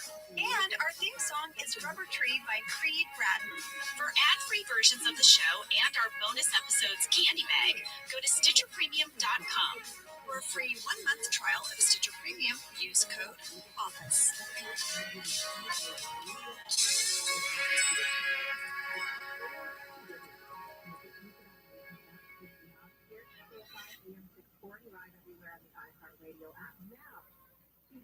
Did you know that the bold, smooth taste of Dunkin' cold coffee can be brewed in your Keurig coffee maker and enjoyed at home? You heard that right. Dunkin's cold K-Cup pods were crafted to be brewed hot and enjoyed cold. Each Dunkin' cold K-Cup pod is packed with the smooth, bold Dunkin' flavor you crave. Pick up a pack of Dunkin's cold K-Cup pods and enjoy a Dunkin' cold coffee at home whenever you crave it. Just brew over ice and sip in seconds, because the home with Dunkin' is where you want to be. I'm Jenna Fisher. And I'm Angela Kinsey. We were on The Office together. And we're best friends. And now we're doing the Ultimate Office Rewatch podcast just for you. Each week, we will break down an episode of The Office and give exclusive behind-the-scenes stories that only two people who were there can tell you. We're the Office Ladies. Hi, friend. Good morning, friend. Today, we're talking about The Secret. We kind of have a big day today, you guys. We have some fun stuff. We have family coming in town, both of us. So I think we're feeling all of that. But we're excited to talk to you about The Secret. Season 2, Episode 13, written by Lee Eisenberg and Gene Stupnitsky, directed by Denny Gordon. Let's talk a second about Denny Gordon. Denny Gordon is my first fast fact. Let's do it. You hit me with a fast fact, and then I'll add a little color to it. Fast fact number 1, directed by Denny Gordon. Denny is a woman. Dennie Gordon. She would go on to direct Boys and Girls. She's also directed several episodes of John Krasinski's show Jack Ryan for Amazon. She does a lot of dramas. Yeah. Denny was fantastic. She was just a wonderful, delightful person to be around. I have a great photo of all of us gals gathered around her. We were excited to have another female director. Yep. We gathered around her and we have a great picture with her. I often did this though. It wasn't gender specific, you guys. I have photos with us with all the directors. And yes, you would take photos with the male directors. Yeah. I did not discriminate. I did not discriminate. I have a great picture of me with Harold Ramis, but Denny was just such a delight and I wanted a photo with her. We actually had only 6 female directors through the 9 years of The Office. And they were Mindy Kaling, Jen Salata, Amy Heckerling, Claire Scanlon, Kelly Cantley, and Denny Gordon. So, ladies out there directing, we love ya. Keep doing it. Let's get some more ladies directing.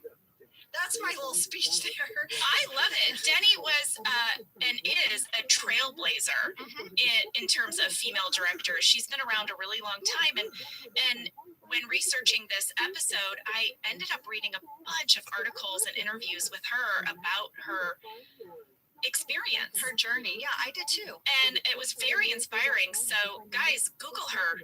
Yeah. Dennie Gordon. If Denny, if you hear this, we're sending you some love. All right, where are we at, Jenna? Fast fact number 2. We've got a big guest star. We're going to introduce a new recurring character, Tom Chick, who plays Gil.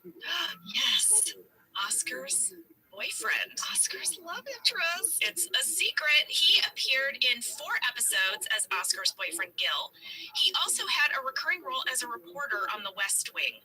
So you might recognize him from that. But here's the crazy thing about him. His big passion in life is video gaming. Okay. And he is a very famous video gaming writer. He's written tons of articles, tons of blogs. He's like a video gaming critic. This is amazing, fascinating. This is just proves, guys. I always say this: you don't know me. You don't know someone. You have no idea how layered and complex people are. I had no idea. Yeah. Wow. That's cool. All right, are we ready for fast fact number 3? Yes. Steve Carell was nominated for a Golden Globe for playing Michael Scott. This was his first nomination for playing Michael Scott the week we shot this episode. And then he won the Golden Globe the week this episode aired. Yes. This was a huge upset shocker win. First of all, the fact that he was nominated was insane because he was nominated for those 6 episodes from season 1. You have to remember, we were barely on the air. We were going to get canceled at any minute, and we didn't have a lot of clout around town. No, not at all. So this was like an upset, and we were thrilled. It couldn't happen to a nicer person. Steve's acceptance speech is amazing. You can go on YouTube and type in Steve Carell's Golden Globes acceptance speech for 2006. He gets over there and he's like, I didn't really know what to say, so my wife Nancy wrote my speech. It's one of the best speeches ever. It's so great. And then the whole thank you is from Nancy's perspective. Yes. And it's really funny. Steve was invited to go to the actual ceremony, but the cast, we were invited to a viewing party that was held on a roof of a building. It's actually a parking garage. Okay. And it's like the roof of the parking garage, but they tint it. And we're basically across from the hotel where the globes are happening. We're sort of like, if you self-parked to stay in this hotel, we were in the self-park garage building. We are now the only actors on top of a parking garage in a fancy tent with a bunch of people like bakers. Yeah. Where history is made. Welcome to this incredible We are now the rowdy crowd in the corner. Yeah. And Steve's category comes on and they announce him. You know, when they announced his nomination, we're like, Steve. That already raised eyebrows. You're already like, woo, Steve. People are already like, what are you doing? So then, y'all, This Saturday, he won. sign up now. Can we reenact what you and I did when they said, and the winner is Steve Carell? Ready? And the winner is Steve Carell. Tackle people, hug people, tackle! Have you seen, like, when a team wins the World Series and they haven't won in like 50 years? That is what the cast of The Office looked like. We were tackling one another In our fancy dresses, running around, whipping it up. I mean, we were insane. Now we have to wait for the whole rest of the show to be over, and finally, we're partying it up. I mean, we're having a blast. We're waiting for Steve to come to the party. Yes, and here's the thing. When the show ends, Mike on Bill's office, wide receiver Gabe Davis, athletic training staff was looking at his left knee area. He was very frustrated before getting to the locker room. He is questionable with a knee injury on defense. Linebacker Tyrell Award. And we tackled him. And then we started posing for group photos with the Golden Globe and Steve. The looks on our faces, we look maniacal. My favorite photo is the photo. I know what you're going to say. Where Angela has got her hands on the Golden Globe. Well, first of all, wait a second. Steve was letting us all hold it. Yeah. And I guess it was at People Magazine. They were taking pictures. There was this little photo booth that you could get into for People magazine, and we shoved the entire cast of The Office into this photo booth. Angela's got the Golden Globe, and she holds it above her head and goes, "Woo!" Yeah, I go, right at the moment that they snap the picture, and when the picture came back, she is hitting Phyllis in the face with the Golden Globe. So now Phyllis in the chin. It's the Golden Globe. And the photo actually shows her face contorted like, Into Bill's territory at the 44-yard line. So now they're starting to say, all right, we're beginning to sell you on our running game. There you go. Guys, I'm so sorry. I hit you with Steve's Golden Globe. I blame Ryan Baumgartner and Spikes in the middle. So that we're starting to see the complementary plays now to this run game. 2:50 till the half. Wilson, job inside. Terry Johnson has been very active in the run game. Gets pushed back on that one. Gain of 7 on first down. And Chris, you talked about the run game and the effectiveness last week against Baltimore. 100 rushing yards already for Miami tonight. But watch this offensive line, right? We have got, there's Raheem Mostert over on the outside, and that guy's had a phenomenal year this year. Almost 5 yards a carry. Episode, Michael finds out he is the only person who knows the secret, and he is delighted in the status that it gives him. So he decides Jim must be his very best friend, that Jim must consider him his best friend because he told him this secret, and he struggles the entire episode to keep the secret to himself. Also in this episode, it is spring cleaning day at the office. Oscar says he can't come to work because of the flu, which causes Dwight to start an investigation into whether or not he's really sick. There it is. That's a good one. And when we come back from the break, we will get into it. Well, folks, you know I have a lot of family in Texas, and I just want you to know, if you travel to Texas, there are vast landscapes, cultures, regions, destinations, activities that allow for an infinite number of different travel experiences. You can have fun in the sun. Texas has 350 miles of coastline. That's right. Or if you like more of a rugged vacation, there are campgrounds, hiking trails, state parks, and the food. Can we talk about the food? Tex-Mex and barbecue. There's live music, art museums, cowboy experiences. Come on. Right now, Travel Texas offers a one-of-the-kind online trip builder that allows users to generate a custom visually led trip matched to their unique interests. So you go in there and you click your interests, and they'll say, here's where you want to go in Texas. Visit traveltexas.com/get-your-own to get the only trip to Texas that matters, yours. That's traveltexas.com/get-your-own. Whether your resolution is to save money, eat better, or stress less, HelloFresh is here to help you do all three. Yes, you guys, I love HelloFresh. Jen and I both love it. You know why we love it. And guess what I made the other night? What? It was so delicious. I made their pub-style shepherd's pie. I made it. Yes, it's so good. White cheddar and thyme mashed potatoes. I know it very well. It's a family favorite. Well, you know, Josh really makes dinner, so this was my turn, and I made this, and he loved it. And I was so happy. I was like, I made a shepherd's pie. I've never made one before. It's so good. Everyone, you can say hello to your most delicious year yet with fresh ingredients, chef-crafted recipes, all at a price you'll like, delivered right to your door. Go to HelloFresh.com/OfficeLadiesFree and use code OfficeLadiesFree for free breakfast for life.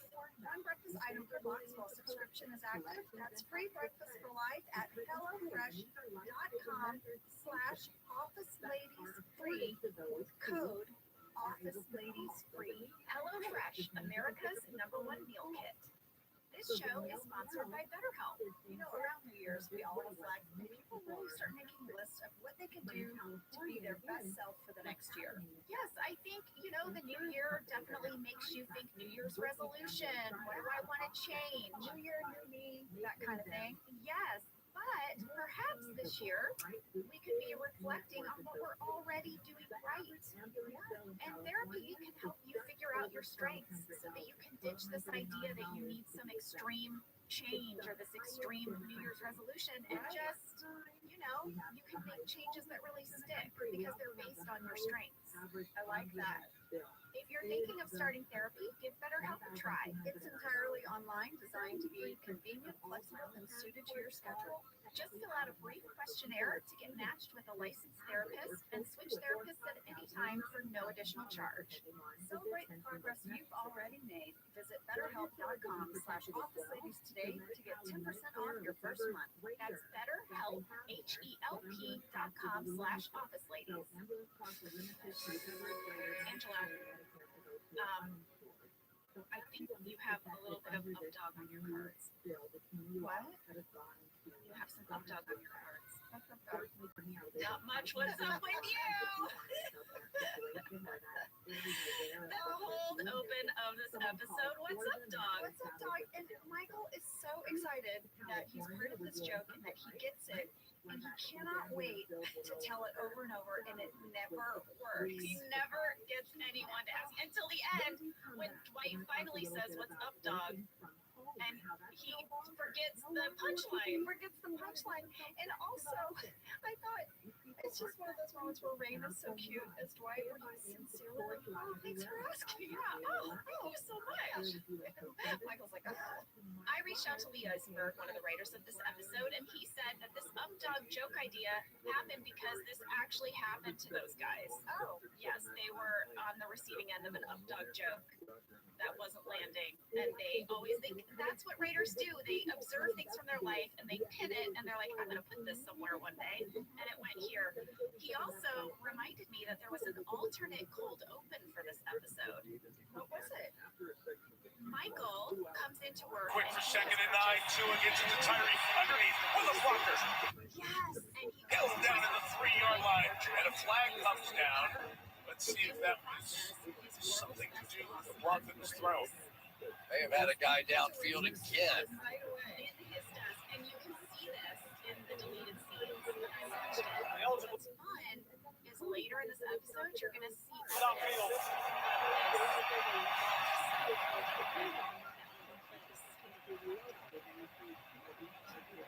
Further conversation here with Alex Kemp and Rusty Baines, the line judge. Correction, there is no foul for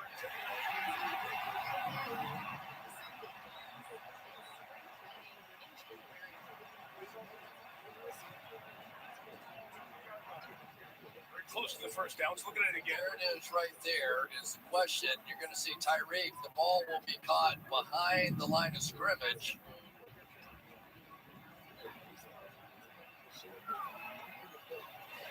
Very close there as Hunt was releasing downfield again, so it's going to be short. It was timeout taken by Buffalo to stop it with 1:43 left. It was just short of the first down, so we have 3rd and a yard coming up. Yeah.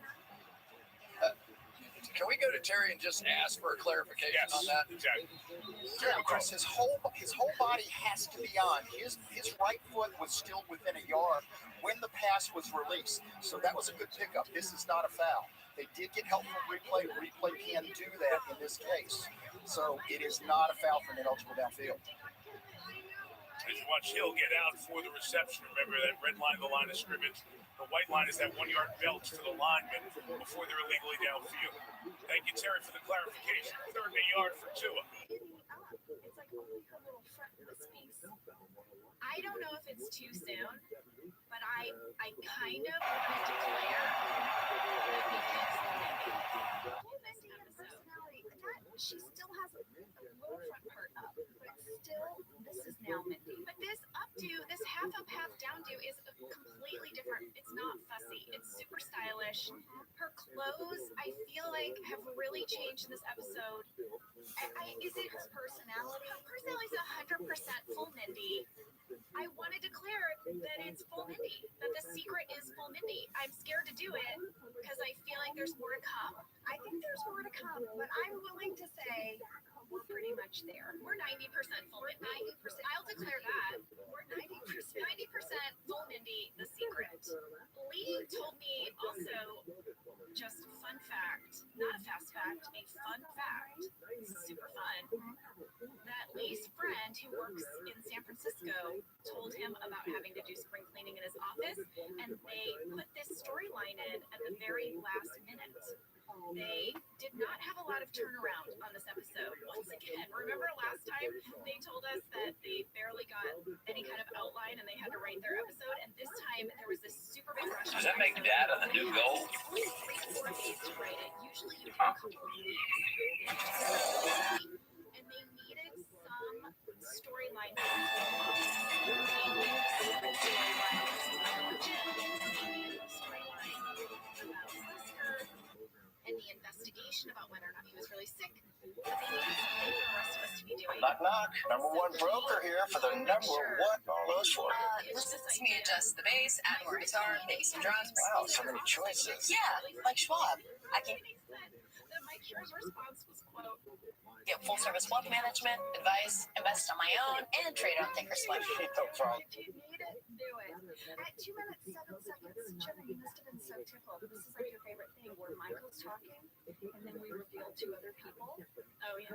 Not only are you getting a Dwight reveal, but then you get Ryan on the floor. Yeah. And he said, Michael says a cluttered desk is a cluttered mind. You guys, my mom, Bertie Kinsey, would say this to me every week. She would say, Angela, a cluttered room is a cluttered mind. That's my friend, like, getting us. And when Michael said that, I was like, oh my God, it's my mom. It's my mom. Well, you mentioned the reveal of Ryan sitting on the floor. There is a deleted scene that explains why he's sitting on the floor. And he has 2 boxes, and one says keep and one says trash. And he is sitting on Michael's floor going through all of Michael's things while Michael reads a newspaper. Yeah, not cleaning at all. And he's like, this People magazine from 1994. And Michael's like, keep it. He's like, okay. He's like, I might do the crossword. And he's like, it's from 1994. Michael's like, I know. Keep. There's nothing in the trash box. It's amazing. It's a fun little nugget. All right, I need to talk about 2 minutes, 34 seconds. The very, very long stare between Dwight and Angela. Yeah. Dwight-Angela. Yeah. I have a fan question. Okay. From Where Are the Turtles? Okay. The long stare with Dwight and Angela is so brilliant, as are future stares. Is it hard to not crack up while filming those? Angela, tell us all about it. Yeah, it's hard not to crack up. I'm sure there's tons of footage of me getting tickled. And also, it was so fun. It is so fun. One thing I think we do in society is like, we know not to stare. We grow up, right? Our parents are like, don't stare, don't stare. And so all of a sudden, you're given permission to just stare at someone and draw it out as long as possible. There were times when I thought the director was going to yell cut because I'm like, surely they're done watching us stare at each other. And they're like, no, keep it going. Or whatever it was, a Van Ginkel in for the touchdown. And so a minute 43 left in the half. Who knows what's going to happen on this drive? 25, Allen throws, Sherfield gets it to gain a 6. Sherfield caught that touchdown. It's his first touchdown of the year. His first touchdown since he was a Miami Dolphin. This is where he played last season. And Gabe Davis out. 5 more snaps for Sherfield. Played a lot this season. Russian 4, picked up as Allen rolls, fires, and Stephon Diggs stepping up now with a catch. The 41-yard line to first down as Douglas heads back to the locker room. That's a big loss right there. It really is. Rasul Douglas just gave this defense a spark, and I'm sure. Just dressed casually. Thank you for catching that. Yeah. I don't even know what to do with that. I don't even know what to say about it. I don't know what to say about it. 4 minutes, 9 seconds. Pam and Kelly. Pam is planning her wedding. Kelly asks to be a bridesmaid. That is hilarious. I love that so much. Like, who has the audacity? Like, not even a really good friend to be like, oh my God, can I be in your wedding? And she's like, you don't have to answer now. There's also so much going on in the scene because Pam takes her hair down and she floofs it out. And you can see Jim in the background over Kelly's shoulder. Poor Jim is what I wrote. Oh, poor Jim. And then, Michael comes out of his office and has to make a comment. This was a tricky one to film. And I always want to point these scenes out because I just think they're really great examples of the choreography of our director, our camera operators. It's really something special to capture this stuff. Well, Michael says you should leave your hair down more because it's sexier. And then I walks past Jim and he goes, oh, this must be so hard on you. Yeah. Way to make it all worse, Michael. Then we move on to a spy shot conversation between Jim and Michael in Michael's office. This is when Michael finds out. Takes its last one before third down. We're back in 30 seconds. Every day, more dog people and more vets are deciding it's time for a fresh approach to pet food. They're quitting the kibble and kicking the cans and feeding their dogs dog food that's actually, well, food. Developed with vets. So brilliant in it. He just talks about how special it is, obviously that Jim shared with him and what good friends they are, blah, blah, blah. But his last sentence. We know the 17's in the tournament for the AFC, the cheat sheet on the line. He totally owns. Here tonight, Pittsburgh and Kansas City, impacted by what happens. That's for who they won't play next weekend. Cleveland and Houston, the 4-5 is set.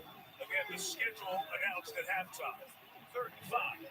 Allen step it up. Take it off. And Josh Allen slides down. First down to 40. No timeouts. Inside of a minute.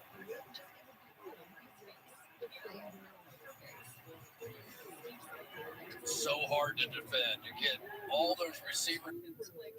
Keep any news from us. Are you good with secrets or are you more like your dad? I think I'm good. I don't know, Jenna, you've known me a long time. I think you're good. Injured on that play. Running back to the corner. Shanice, who asked, are you too good? Gonna keep it going with 25 left. And Allen, dealer, gets it outside, Dalton Kincaid the yard. And out of bounds, 21 seconds remaining. Do you get the feeling that Josh Allen is just more comfortable? Yeah. Okay. And then I'm going to tell my husband. I tell my husband everything. Like, you have to really say, all right, you can't. And then I probably will at some point tell you or my husband. So even I might sit on it for a bit, but eventually, I honestly, I'm sitting here like thinking like, I don't know, John, that I pretty much have to download everything to you. It's like kind of how I process information. I receive information, I know how I feel about it, but then like it either becomes more real or more clear to me once I share it with you or Josh. I feel the same way. You and Lee are the two people that I tell everything to. So if someone tells me something in confidence, I assume they know that they're telling me. And Buffalo's out of timeouts. This official review is Kincaid. Second foot is down. I see some green in between there. Question is, does the toe end up out of bounds? It's probably what the closer inspection looks. Being taken by the replay booth and back in New York. So we're going to look at that. We're going to step out. 21 seconds left. Is this a catch or not? 21 to go. She found it. The feeling of finding the psoriasis treatment she's been looking for. Sotyktu is the first of its kind once daily pill for moderate to severe plaque psoriasis for the chance at clear or almost clear skin. It's like the feeling of finding your back is back. Or finding psoriasis can't deny the splendor of these thighs. Once daily Sotyktu is proven to get more people clearer skin than the leading pill. Don't take if you're allergic to Sotyktu. Serious reactions can occur. Sotyktu can lower your ability to fight infections, including TB. Serious infections, cancers including lymphoma, muscle problems, and changes in certain labs have occurred. Tell your doctor if you have an infection, liver or kidney problems, high triglycerides, or had a vaccine or plan to. Sotyktu is a TYK2 inhibitor. TYK2 is part of the JAK family. It's not known if Sotyktu has the same risks as JAK inhibitors. Find what plaque psoriasis has been hiding. Ask your dermatologist about Sotyktu for clearer skin. So clearly you. Sotyktu. I'm trying to talk to Jim more about his love of Pam and the vending machines. I don't want to know what to do today. it's so hard, it's time to live. Then get up, walk, and love it. Stanley is taking forever to pick the beverage. Just forever. And he's in the way, and Michael's trying so much to capitalize on this bonding time with Jim. Yeah. He's like, we're best friends, we share secrets. I just want to spend now as much time as possible with him. I want to chat about his love. I want him to know I'm a great friend. At the end of that scene, Michael just picks an item for Stanley, and it's peach iced tea, and then Steve says, "You're gonna hate it." That was improvised. And that was a moment that a lot of people wrote in about when I asked, what do you want us to talk about for this moment, was the peach iced tea. You're gonna hate it. And it was an improvised moment. It was so great. And also in that scene, John could not stop laughing. He could not stop laughing. This whole episode, he had to spend a lot of time with Steve doing scenes, and John really loses it. So this was one of those scenes. John, when he loses it, his whole body collapses. Yeah. He just becomes a noodle. At 6 minutes, 58 seconds, my background observers out there, I need your help. Dwight is calling Oscar again. Oscar, Dwight's just calling him like crazy. As he's sitting on his desk, he's on the phone. Behind him, okay, so the hand that's holding the phone. Okay, the hand holding the phone. Look behind his hand. It's like a file cabinet next to Phyllis's desk. There is a hairy object. It's a what? Hairy object. What is it? What? Wait, Sam, can you pull up 6 minutes, 58 seconds? I kind of need Jenna to see it. There it is. You got it. Look at it. I see nothing. What are you talking about? Oh, what is that? What is that? It looks like a wig on a wig stand. I know. On the file cabinet next to I'm going to get up and I'm going to physically look closer. Okay, we've looked at it, and Jenna says, I know what it is. And look at what Cody is holding in the booth. Look through the window. Do you see Cody? Cody's our producer. Yeah, what is that thing? A feather duster. Stop it. Are you sure? Feather duster. Really? Yeah. I think Phyllis has a feather duster as part of her spring cleaning, and I think that's what it is. Oh, that's a good call. And also, Cody, where the heck? Yeah, Cody, where did you get a feather duster just now? How's it just like, you're like, oh, what is it? It's like your carrot top, and you have a trunk full of random props. Guys, Cody is a little bit like me. I think she is very organized and structured, and I believe she might walk around with a feather duster. Well, we've never seen it before. Where is she keeping it? Oh my God. All right. Sorry to take us down that road, but that was making me crazy last night. At 7 minutes, 34 seconds, again, Michael, desperate to connect more with Jim. He's so excited about having a friend. Following him around like a little puppy. He is, and he walks up to him and he goes, "It's grape soda." He got a grape soda too, because Jim got a grape soda. So adorable. In this section, Dwight approaches and asks what's going on. Will work the sidelines of the 11-yard line with Deontay Hardy. So they'll take the yardage there. And 11 seconds left. Plenty of time to take your shots here into the end zone. So I think that was John. It's so perfect, though. It is so perfectly their relationship. And then Rain, as Dwight would like try to stick it back on him. Yeah. It was just perfect. Yes. At 8 minutes, 46 seconds, Steve puts his leg up on Jim's desk. Puts his foot on top of his desk and leans forward. Leans really his crotch Into Jim's face. and John lost it. I was there that day filming. John could not stop laughing. Very similar to Diversity Day, Angela, when you and I were in the conference room and Steve straddled the chair And leaned forward to us. Yeah, really. And part of it too was that desk is really high, and it was not super easy for Steve to put his leg up there in his dress pants, but he was super committed to the bit. It was something he just came up with, and it made John laugh, so then he kept doing it.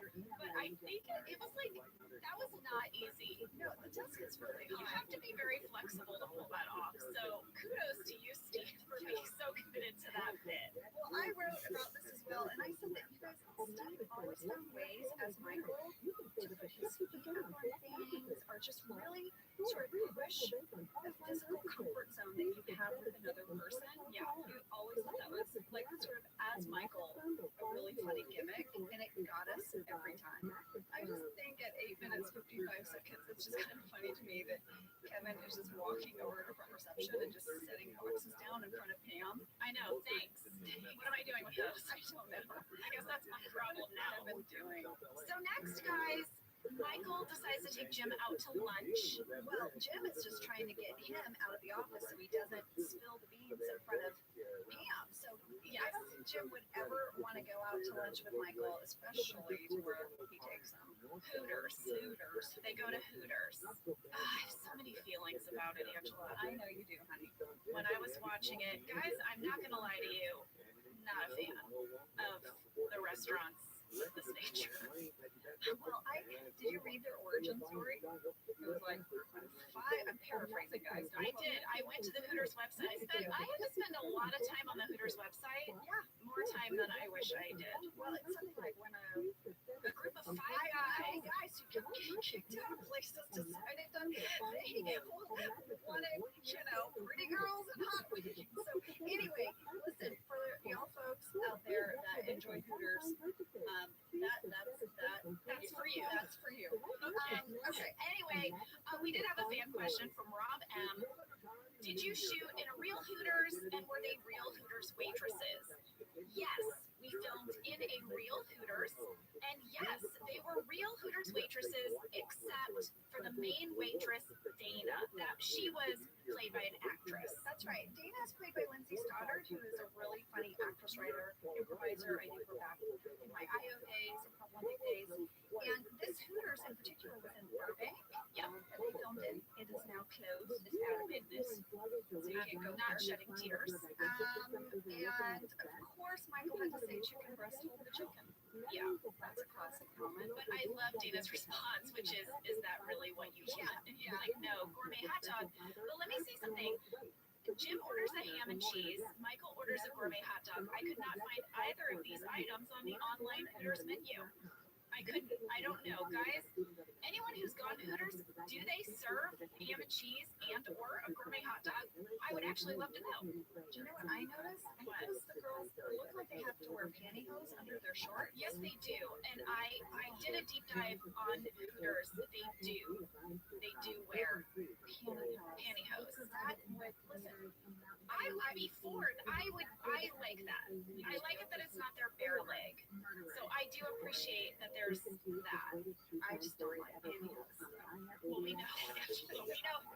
Guys, if not I might have worked at a Hooters, but you the lost pantyhose thing. I'm fine She with was like, no. with the tank top, but you lost me at the pantyhose. Fan comment from Rick Wilson. He pointed out that there is no Hooters in Scranton. There are not any Hooters in Scranton. I googled it. It's true. I googled it as well. There are 2 Hooters in Pennsylvania, one in Concordville and one in Patricia. Okay. So that's where you can go. Question from Mariah Ritter. Is it true that the Hooters girls singing the Happy Birthday song was an added bit? No, this was scripted. You put your front side. Okay, here's the thing. This seems like an old birthday tradition at Hooters. And they don't say put your front side in. The real song is put your Hooters in, put your Hooters out. And then they shake them all about. They get in a circle around the birthday boy and shake their tatas up, right? And then they put their backside in, put their backside out, and shake that all about. That's right, actually, yes, that's their butt. Okay, so it's sort of like an inappropriate hokey pokey. Correct. But that seems to be the old birthday policy, although I did find a video from as recent as 2015 where they were still doing this down in Georgia. But the main birthday song is where now they dress you up like an owl. Okay. They give you a beak and they give you some minis and you have to flap your wings, and then all the Hooters girls like sing that it's your birthday today, birthday, sort of like that. I have one fan question that I forgot to cover from Ben Schoen. Does John actually like ham and cheese sandwiches? Guys, I texted John.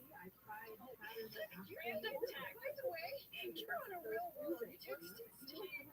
About what was it? Something so random. If he had a fake foot in the injury. And now you're like, John, do you really have cheese? We're going to start alienating people. John wrote me back and said he does, especially when the bread is toasted. Okay, there you go. There you go. I have something at 2 minutes, 14 seconds. It is rain, as Dwight eating black jelly beans. Yeah. Or like the purple ones. I mean, was that in the script? It seems like something Rain would do because he likes to kind of be gross. It was in the script, and he had to chew a bunch of them before we started and kind of stick the half bit up into his teeth. We had a fan question from Janelle. Does Rain actually like black jelly beans? Tell me you didn't text me. I texted him. No. Oh my god. And he does. Oh, well, that's a relief. That's a relief. I have a question for you. In this scene, I guess Dwight tells you there's 3 ways to sniffle. Yeah. Because he's trying to figure out if Oscar is lying, right? Yeah, and I said he sounded like he was telling the truth. I mean, he was sniffling when he called. And then he's like, what type of sniffle? Yeah, like, are there types? He's like, there's 3 types of sniffles. And then Pam says, what was the second one? Yeah. My wife's like, okay. He's like, was that so hard? I also think you say it was the second one as if he has told you what 3 of them are. I think that's amazing writing. Oh my gosh. Amazing writing. All right, should we go to break? Let's go to break. You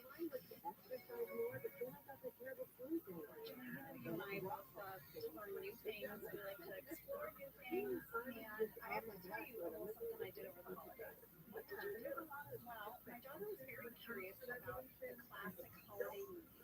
What are the holiday movies? And there's so many different genres, right, within a holiday movie. But we really sort of narrowed in on the rom-com holiday movie. Yes. And I went on Amazon Prime, and there were a bunch of movies on there. I now think I can write a holiday rom-com. Well, I think it's very important to stay curious, stay open to exploring new things, and you can do all of that with Amazon Prime. With Amazon Prime, you get Prime Video, Amazon Music Prime, and Prime Fast Free Shipping. Whatever you're into, it's on Prime. Visit Amazon.com/Prime to get more out of whatever you're into.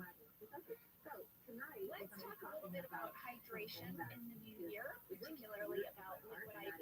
Angela, you turned me on to this, and I'm going to have to give you props. Oh, thanks. It's pretty great. You told me that you use this when you travel to stay better hydrated. I started doing the same thing. Whenever we go on a road trip, it's like I don't want to drink too much water because I don't have to pee. And then I find myself so dehydrated. So I use this. Well, I like it for hikes. Here's what it is.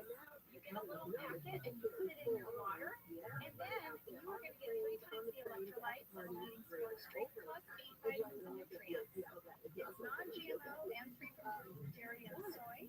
It is perfect for daily use before a workout or when you feel run down or after a long night out, or even on really long flights. Rehydrate yourself for the new year. Grab your Liquid IV Hydration Multiplier sugar-free in bulk nationwide at Costco, or get 20% off your first order when you go to liquidiv.com and use code OfficeLadies at checkout. That's 20% off your first order when you shop Better Hydration today using promo code OfficeLadies at liquidiv.com. Okay, so we are back on break. Yeah, and on break, you guys, I was talking a little bit about Game of Thrones because Angela loves to just alienate and torture me. Oh, and I mentioned Khaleesi. Tell them what you said. I said Khaleesi. Isn't that a virus? Khaleesi virus. No, it is a virus. I'm telling you, it's a virus that cats get. It is 100% is. It's called Khaleesi virus, and it's like. I'm looking it up. Khaleesi is Targaryen. Okay. She's a lady of Draxter, the protector of the 7 kingdoms. The unburnt. You're saying nonsense to me. Feline Khaleesi virus. How do you spell it? Khalici virus. Khaleesi virus is a virus of the family Khaleesi that causes this disease is in cats. It's a respiratory infection. Okay, Khaleesi is a respiratory infection in cats. This Khaleesi was married to Khal Drogo, and it's spelled Khaleesi. She's the mother of dragons. She is not a cat virus. To me, Shut, don't stop it. She's not a cat virus. How dare you? tell my cat that. Stop We it. had it. Gross. All right, we're back to the episode, everybody. 11 minutes, 54 seconds. Oh my gosh. Ryan's talking about how he could basically disappear from Dr. Mifflin in 5 seconds. Yeah. Have you had a job like that? Every job I had before I became a working actor was that job. I have a temp job at Disney, and I had a cubicle. I never even personalized it anyway. You wouldn't even know I had it there. Oh man. I engaged very little in my day jobs when I was a struggling actor. I talked to people a little bit, but I didn't really make friends, if I'm being honest. I did not want to put down any roots. I was Ryan. I get it. I get it. All right. At 13 minutes. Wait. What? I jumped ahead in one of my favorite 12 minutes, 16 seconds, one of my favorite moments of the whole entire Michael That's really incredible, and then he walks around like that the rest of the episode. Give it everything. That felt shaky and Tyler. We're tough. Never quit. James didn't realize that one injury on the railroad could alter his earning potential forever, but it did. After 3 surgeries, he was unable to continue working. I want to feel whole again and get back on my feet. I'm forever grateful to the Sloan Law Firm because they came along at the time that I needed. March her butt across the office, and Michael running after her Angela, you don't have to show Toby Angela. And I'm like, I am showing Toby. Toby will see this scene. And in that scene, it is revealed that his credit card was recently taken away because he made a big purchase at a magic store. He spent $80 at a magic store in his corporate card. And he says he almost closed a sale by doing one of those tricks. At 12 minutes, 38 seconds, when Michael is explaining this in the talking head, if you look at his thumb, he's wearing a fake magic thumb. It is a delicious detail. That's a great catch. It is in the scene at Toby's desk where Michael spills the beans about Jim's secret. He says, I'm sorry, I had to take him to lunch because Jim is in love with the girl he works with who's engaged. And Kelly overhears and says, you mean Pam? And Angela overhears and the secret is out. The secret is out, and when Michael realizes the secret is out, Steve sent the camera. He left it. He's like, oh no, I've done it. And this scene was really hard to get through, you guys. We kept cracking up. When we realized that it's Pam and Michael. So interceptions, a touchdown, and then stopped the Miami 2 at the end I have a smart for information. I also was of the half. Again, this game for the East title and the number 2 seed. And Miami would love to win the division. Last did it in 2008. And Coach Mike McDaniel made that a point on a regular basis for this group. Big accomplishment. If they can do it against a team that has run the division, Buffalo has won the last 3 years. Touchback there a moment ago, Melissa with the Dolphins head coach. Mike, you're trying to win the division for the first time since 2008. You've got 30 minutes left. What does your team need to do to come out on top? Well, it's 0-0 right now. I think both line of scrimmages need to continue to perform. We need to take care of the ball and finish the game the way we started. Thanks, Mike. Mike McDaniel's Miami team. That's it.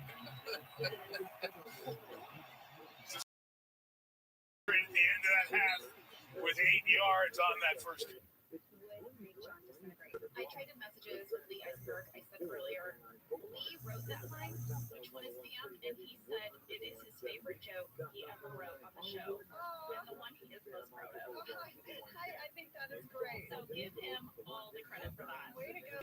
At 13 minutes, 54 seconds, we have a talking head inside of Dwight's car outside of Oscar's house. Did you notice the snow on the ground? Oh, I did. First down, trying to bet to get it and did not. Zach Sealer has been that pair inside with Christian Wilkins. The stop to force third and short.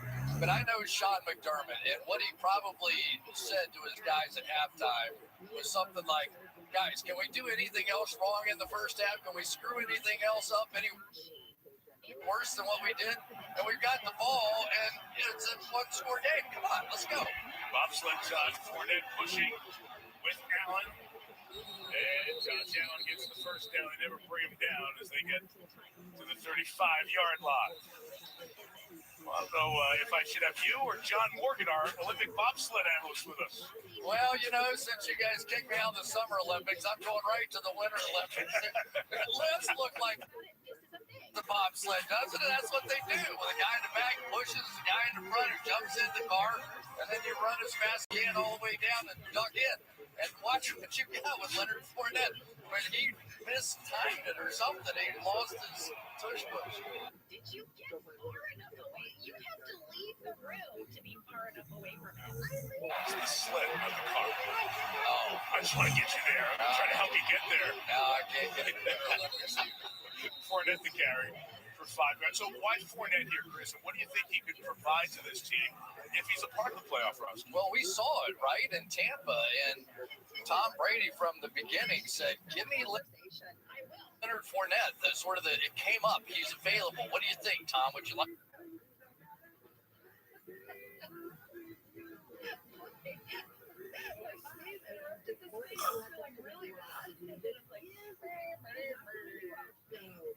I checked the Bible and everything. This is just a continuity error. That's it. I don't know who started there first. In one episode we say one thing, in another episode we say another. The end. That's it.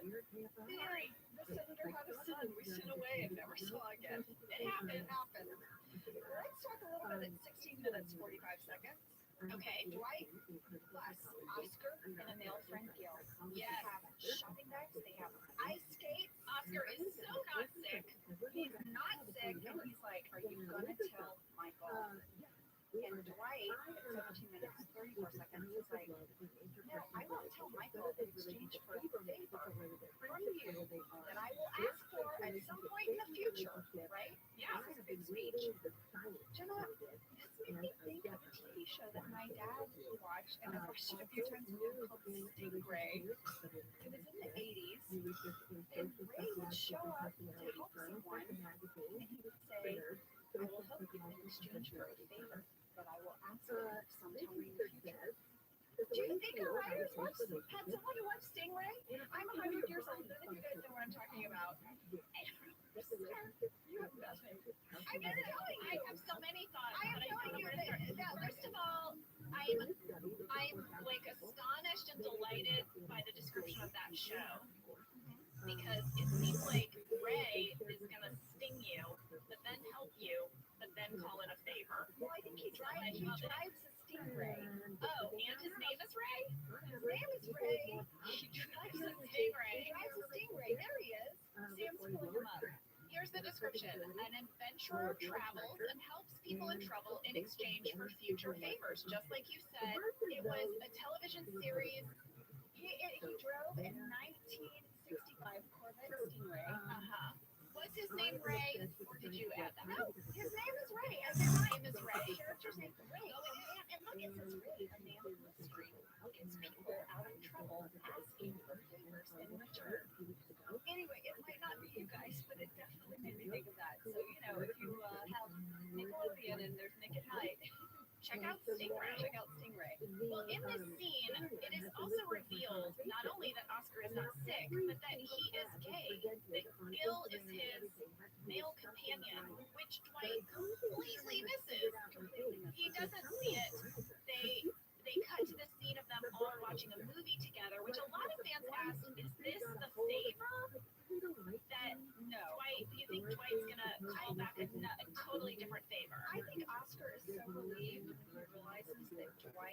has no idea what he's stumbled across. And he's like, "You want to hang out? Stay and hang out with us."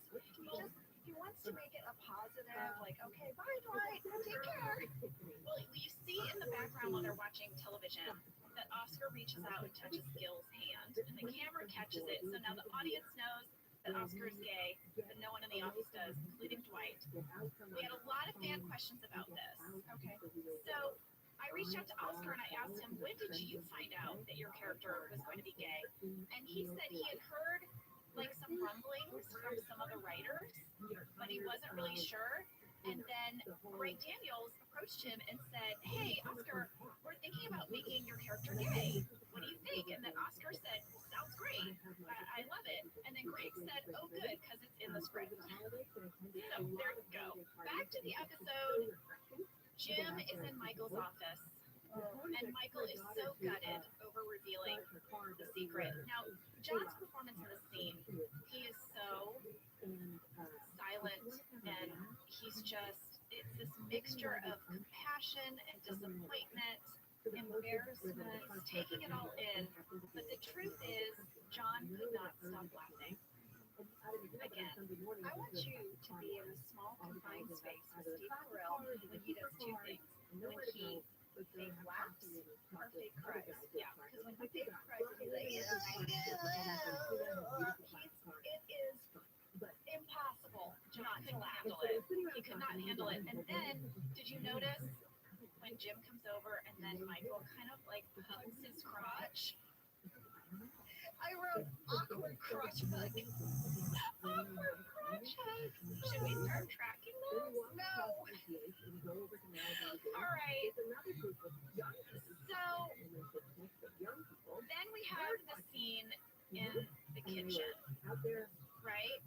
Where Jim has to confront Pam because it's going around. Well, he wants her to hear it from him and not someone else. Yeah. So Jim tells Pam, "Hey, you're probably going to hear the saying that I told Michael or whatever, but just, I want you to know, that was from a long time ago. That was when you first started. 3 years ago. 3 years ago. Yeah, because at first Pam is so happy. Yeah.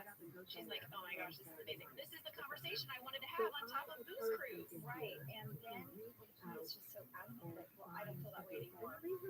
And she stopped. But when I leave the kitchen, most of the time, they kept the shot going all the way to me getting to my desk. The door would close, and then they would do a spy shot of me sitting down at my desk. You would see me crying. They didn't keep it in, but I would leave and I would cry.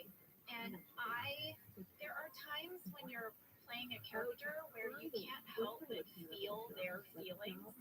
And I have to say, I really felt Pam's heartbreak. I really did when we were performing this scene. It's not just that she wants Jim to admit feelings, it's that she wants him to save her. You know, she doesn't have the courage right now to save herself, and she's gonna get there. And I'm glad that that's how the show is written. I'm glad that ultimately Pam saves herself. But there's all of this in her in this moment right now, and it was a really intense thing to shoot, and I'll always remember it. Wow, I didn't know that they did a spy shot of you. I would have loved to see that. Yeah, it's not in the deleted scenes, but I remember doing it because I remember that walk from the kitchen like just feeling very, very long And vulnerable, I'm sure. Okay, 19 minutes, 30 seconds. We are now at a scene with Michael and Pam where everything gets turned back on its head. yes, we think Jim is likely. I've resolved it. Yeah, you've collected yourself. Like, fine, he liked me, he doesn't like me anymore, fine. And Michael's like, "Oh yeah, no, it was on the Booze Cruise. He had a crush on you." And you're like, "Wait, did he tell you he had a crush on me on the Booze Cruise, or did he have a crush on me on the Booze Cruise?" And Michael's like, "Shut it, He's like, Michael, shut it." Now everyone's leaving for the day.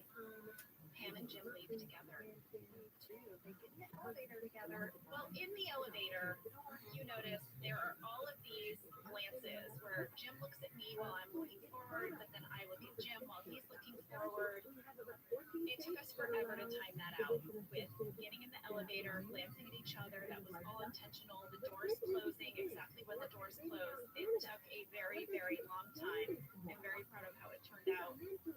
Also, David Calderhead wrote in and said, did you consciously lean into John in the final scene in the elevator? I didn't consciously do it. It just kind of happened, but that was a little dance that we had to choreograph and get just right. Well, I thought it was great. It was a great way to sort of wrap up that storyline of that episode. And then we have it 20 minutes, 16 seconds. Michael reveals that he was watching a Cinemax movie. The name of the movie is called More Secrets of a Call Girl. Yeah, not a real movie. I looked it up. No, it's not. It's not a real movie. Michael says, wait, what did he say? Did he say, I don't want to be Shiloh? Can we hear that? It's like 20 minutes, 16 seconds.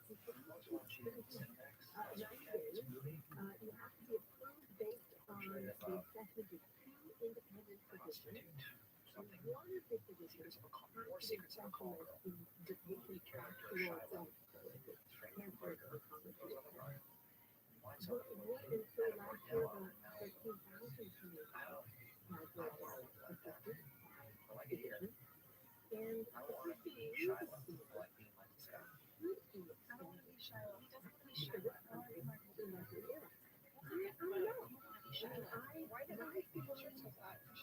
You should have. I don't want to be Shiloh. All right, everybody, that was The Secret. And we are back next week with the carpet. There's some gross stuff on Michael's carpet. He's going to figure out what exactly it was. See you next week. See you then. Thank you for listening to Office Ladies. Office Ladies is produced by Earwolf, Jenna Fisher, and Angela Kinsey. Our producer is Cody Fisher. Our sound engineer is Sam Keith. And our theme song is Rubber Tree by ROTHSCHILD. For ad-free versions of the show and our bonus episodes Candy Bag, go to StitcherPremium.com. For a free 1-month trial of Stitcher Premium, use code OFFICE.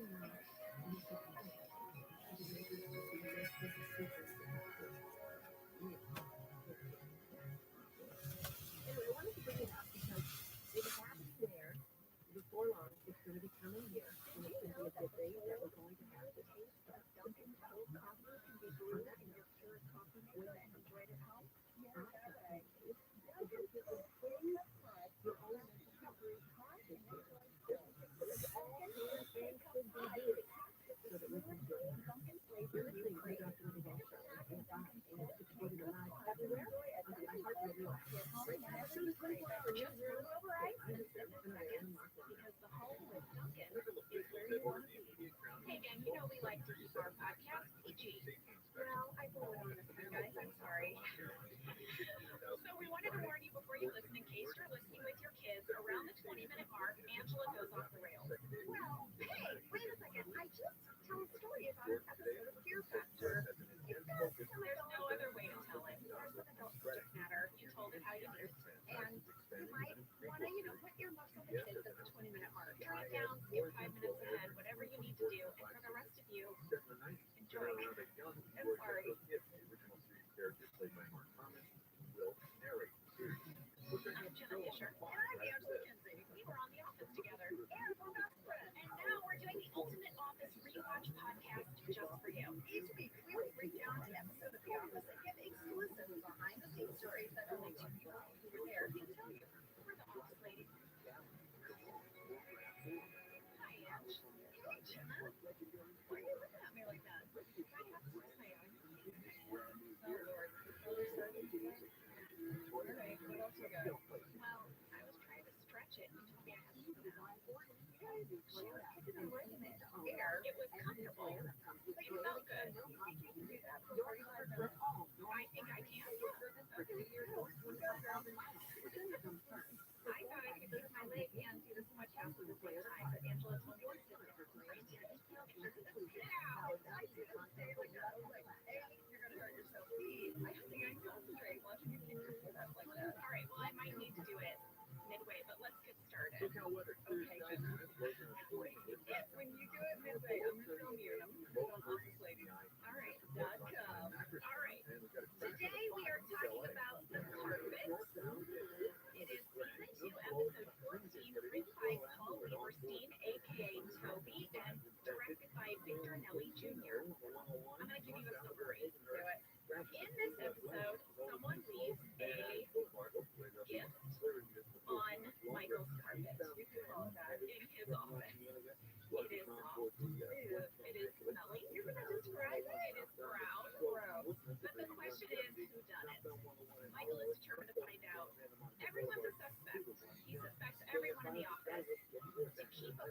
guy on the office, he takes over Jim's desk, which forces Jim to go work at an empty desk right next to Kelly. And Jim quickly learns why Kelly works in the back by herself. But the biggest surprise of this episode might be that you finally see Pam and Roy getting along. They've come back from a vacation and they're all giggly. They're giggling in the Poconos. Yeah, which I could pull is only about 51 minutes from Scram.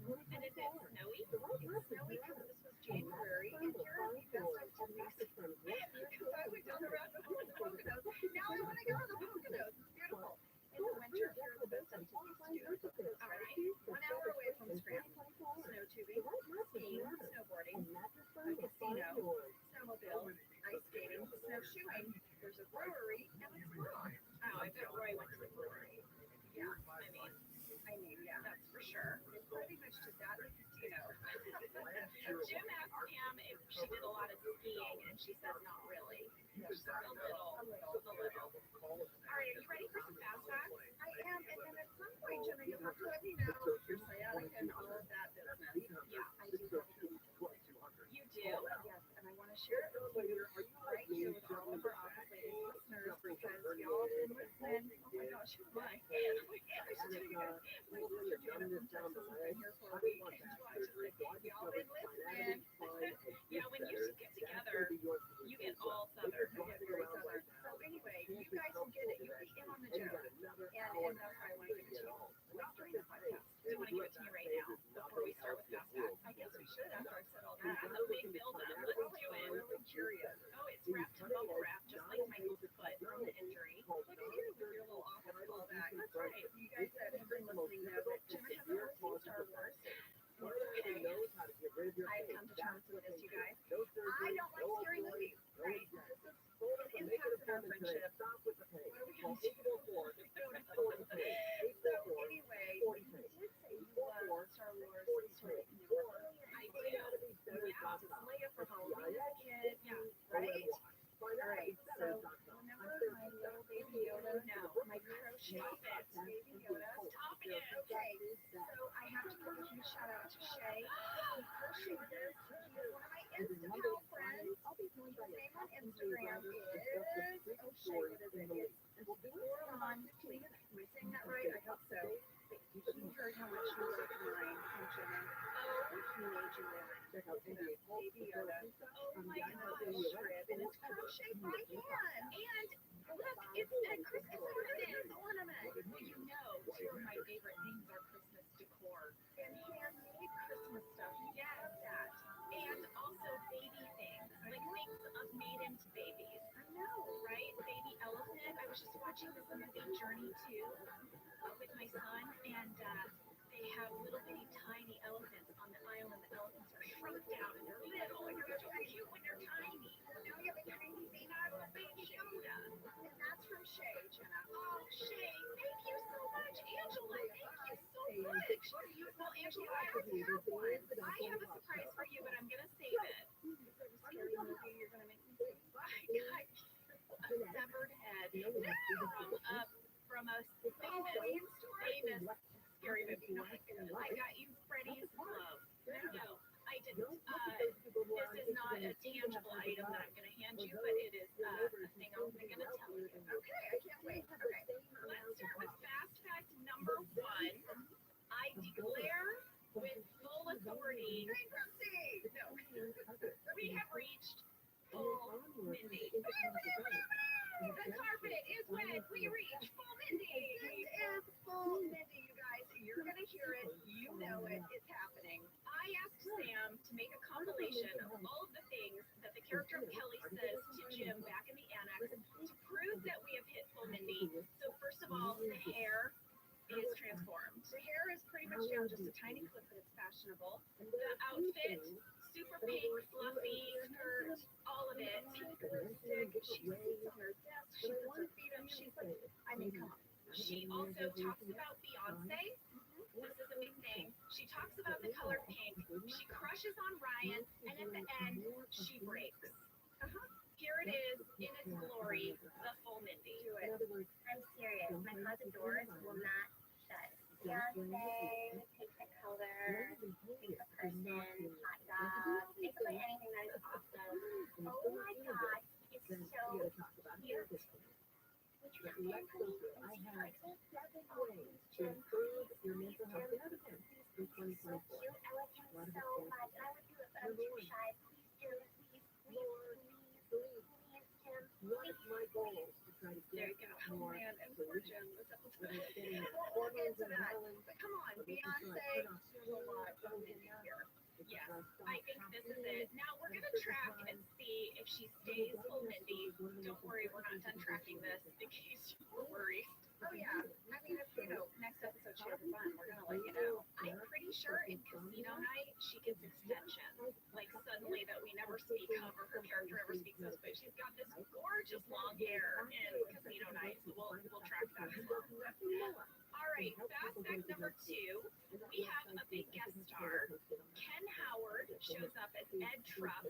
Now this is the only episode where we see this character, but we refer to him a lot. He was the boss of the office before Michael, and Michael worked under him when he was a salesman. Ken Howard is a famous character actor in Hollywood. First of all, he's 6 feet 6 inches tall.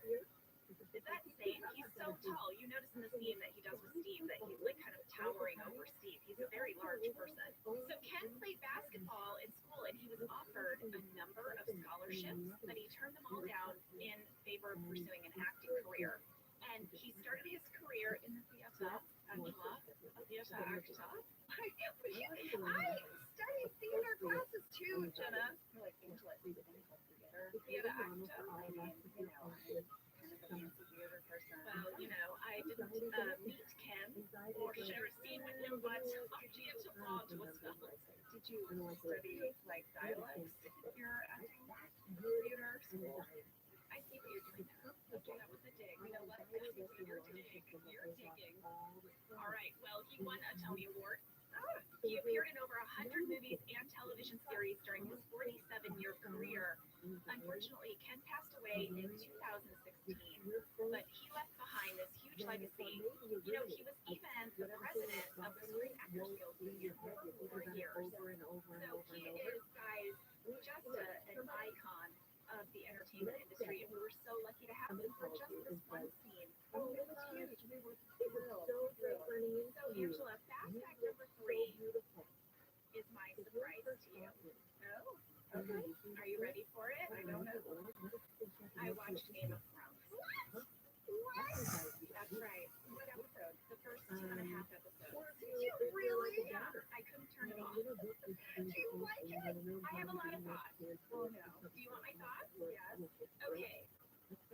So first of all, episode 1 of Game of Thrones. Okay. Very horror movie, Angela. The White Walkers and like dismembered bodies, and love that. I know. I was like, why didn't she tell me about this part that I'm in? I thought you knew about the White Walkers. Jenna, we call my cat Otter the White Walker. I didn't know what that meant. I don't know what that means. It's because he was so old. He was like 22 years old. He barely had any fur left. And we call him the White Walker. Well, I liked the opening. Then we cut to the credit sequence, which is going over this map of lands and names of lands, and I was just like, oh, this is the part I don't want to learn. Okay, that part is long. And just get past it. And also, as seasons change and the topography changes. I don't know about you, but I'm just taking the way to get over it. Then I want to say, just a lot. In the beginning, and then I think that kind of tapers off a little bit. Okay. I know, Jenna, there's some messed up stuff. Okay, well, I'm liking is it the Stark family? Yes. Lord Stark Yes. and his family. I'm digging on them. Oh, okay. I'm hating the queen and her brother. Oh, yeah. I know. The Lannisters. Ooh, the Lannisters, is that their name? Okay, but here's my big observation. Okay. And I want you to help me out here. This is fantasy, right? This is not based on anything. Game of Thrones is just fantasy. Okay, here's my beef. Okay, you're only 2 episodes in. Go on, 2.5. Here's my beef. That's why I want you to speak to this for me. Okay. Why can't the women do more than sew and marry? Oh, they do. Okay, I'm just saying that, like, you take the Wonder Woman thing, right? And it's fantasy. And so it's about, like, a badass island of women warriors. Because we can make up anything we want. It's not based in any real time period. So why does fantasy as a genre in general seem to put men and women in such traditional roles? Basically, especially for Game of Thrones. I mean, you guys out there that have watched it now, this is kind of a little bit of a supplement, but she's not going to get it, so just ignore. Women pretty much end up burning it all to the ground. They are literally like, I have one. They serve it up, lady. Don't you worry. All right, they're going to dish it out. I really hope that girl, the girl who loves the sword play, that's the Aria. Oh yeah, like Trust me. okay, Aria's going to be okay. Aria has a list. I'm not even going to get into it. Wait, she has a list. You don't want to be on the list. I love a list. Oh, honey, you don't want to be on this list. Ooh, okay, I can't wait for Aria's list. Oh, it's good. Okay. I want to say one last thing, and we can cut this out if this goes on too long. I want to just say one last thing. Winter is coming. We get it. It's coming, guys. We've been I mean, how many times per episode do they need to say winter's coming? And also, this winter, it's like, I feel like they have the wrong name for it. It doesn't sound like winter's coming. It sounds like an avalanche is coming to bury you for 7 years. It's cold. It's an avalanche of dead walking people. Okay. I mean, that's what's coming. So the White Walkers come with winter, but the White Walkers aren't affected by winter. I'm not going to get into it. I'm not going to get into it. All I'm saying is winter is coming. It's a layered metaphor. Okay. You know what? Cold. Oh, okay. All right. Well, good. And the Dothraki, am I saying it right? And Khal Drogo? Yeah. Is his name Carl? No, it's Cal. Oh, Cal. I love that you thought that the guy that speaks no English and is shirtless on a horse was named Carl. Khaleesi and Carl, they're going to make a happy pair. Look at him riding off in the sunset. Carl. I was like, Carl. They only refer to him by his first and last name all the time. I have noticed that in 2.5 episodes, he has only said the word no 3 times. Carl can't speak English. Okay. So that was it. I gave in. I did it. I watched it. I'm a little bit hooked. Okay, good. You'll love all the White Walkers. Okay. I now, I guess, have to watch The Edge. Have you never seen The Edge? We already wrote this. But you've never seen it. How many different ways do you want me to tell you I haven't seen it? You know about the bear. How do you know about the bear? I've seen trailers. You know what? All I needed to see was a man, like, getting attacked by a bear, and I'm like, I'm out. Also, So The Revenant was not for you. Oh, hell no. Academy Award-winning film, The Revenant. Hell no. Another great survivalist film for all you survivalists No. out there. I saw a trailer, and what's his name? Leo DiCaprio was getting mauled by a bear. So, like, pass. Hard pass. All right. Well, you know I like quotes from things, and I really appreciated this quote from Game of Thrones. The man who passes the sentence should swing the sword. Oh, yeah. I liked that. And they made his son cut off that guy's head. No, he made him watch as he cut off the head. Well, eventually he makes him cut off his head.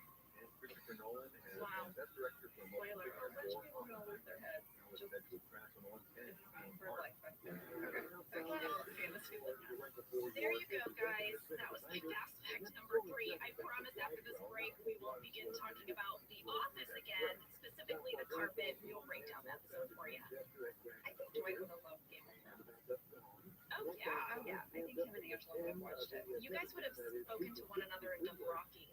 Oh, for sure. It would be like our code language. You have a somewhat Dothrakian relationship. A bit of a Cal Khaleesi thing. You mean Carl? All right, let's go to break. Well,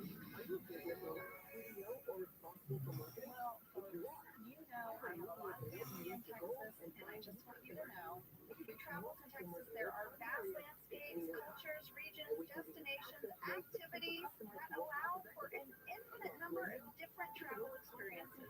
You can have fun in the sun. Texas has 350 miles of coastline. That's right. Or if you like more of a rugged vacation, there are campgrounds, hiking trails, state parks, and can we talk about Tex-Mex and barbecue? There's live music, art museums, cowboy experiences. Come on. Right now, Travel Texas offers a one-of-a-kind online trip builder that allows users to generate a custom visually led trip matched to their unique interests. So you go in there, mark your interests, and they'll say, here's where you want to go in Texas. Visit traveltexas.com/get-your-own to get the only trip to Texas that matters, yours. That's traveltexas.com/get-your-own. Whether your resolution is to save money, eat better, or stress less, HelloFresh is here to help you do all three. Yes, you guys, I love HelloFresh. Jen and I both love it.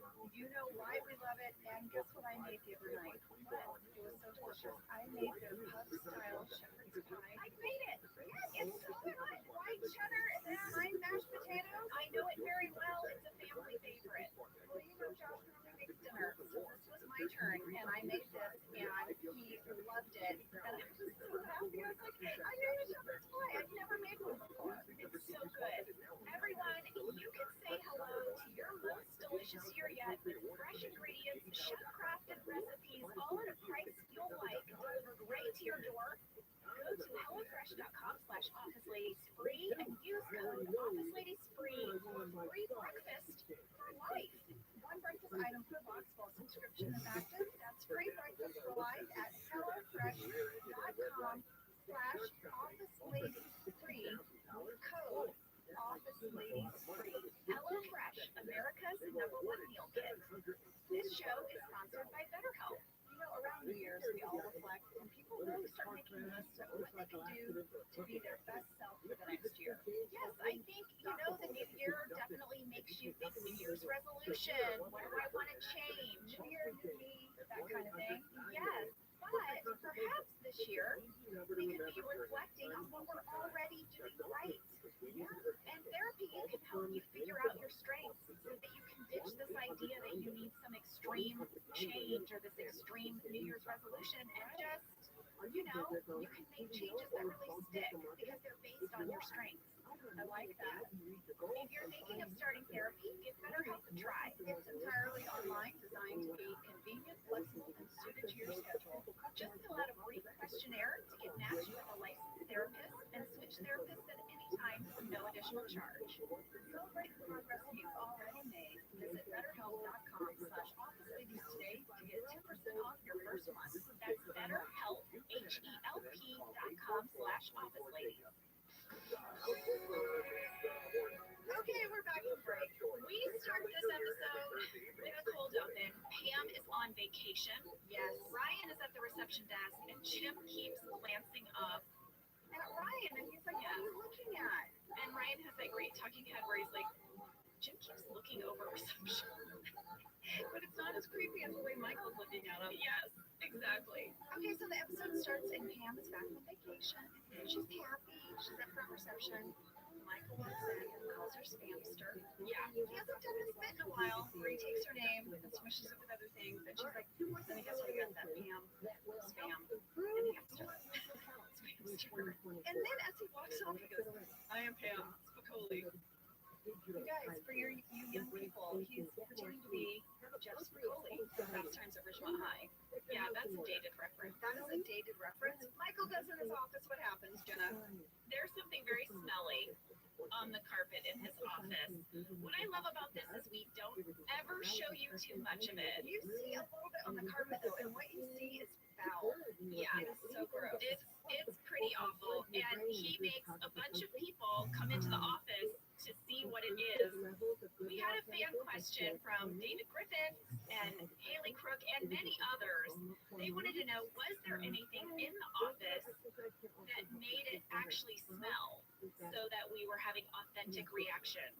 No, that is just good acting right there. Real good acting. As I watched this, I was so impressed. I was so impressed. I actually texted Brian and I was like, I want you to go back and rewatch the carpet. When you get a whiff of whatever it is, it made me laugh so hard. I was like, he did such a great job. And Michael has a line, you guys, I feel like is sort of my vernacular, like the way I would talk. He says, there is a stink in there. That is how you would describe it. No, there's a stink, y'all. And I love Creed's line. A lot of fans pointed this out. Someone making soup. Somebody making soup. So my sister Jana was visiting and watched this episode with me. She made me screen grab Phyllis's face reaction to when Creed says somebody making soup. Seriously, it is hilarious. It's at 3 minutes, 10 seconds. Somebody making soup. Look at Phyllis's face. Next, we have Michael's talking head where he's talking about fear factor and he has to leave. And then for the rest of the episode, we're clearing out his office.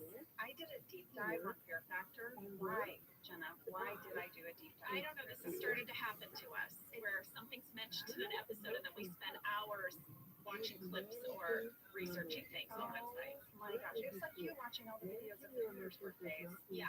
I watched these fear factor clips. You guys, it was like, okay, eat this dried horse rectum. I'm not kidding. Yeah. I'm not kidding. Yeah. Or intestine or something. And then I looked up why it got canceled. Okay. It's so gross. What happened? I don't even think we can see it here. What happened? They got canceled because of an incident? Yes, and they didn't air it, but that's why it got canceled. And Joe Rogan has talked about it. It's so gross. What? Okay, you had two choices. This episode is called the Hee-Haw episode. You could drink donkey pee or donkey semen. That is horrible, Jenna. That is horrible. Did they do it? They did it. Oh! They did it. And what I said as they started drinking, he vomited back in his own cup. Oh, God. It's horrible. Oh, my God. It's horrible. This was, and how did this get, I mean, he was like, yeah, that's a great idea. Also, how did they get the donkey juice? Oh, Angela. I'm sorry. It's my first thought. Whose job was that? Wow. No.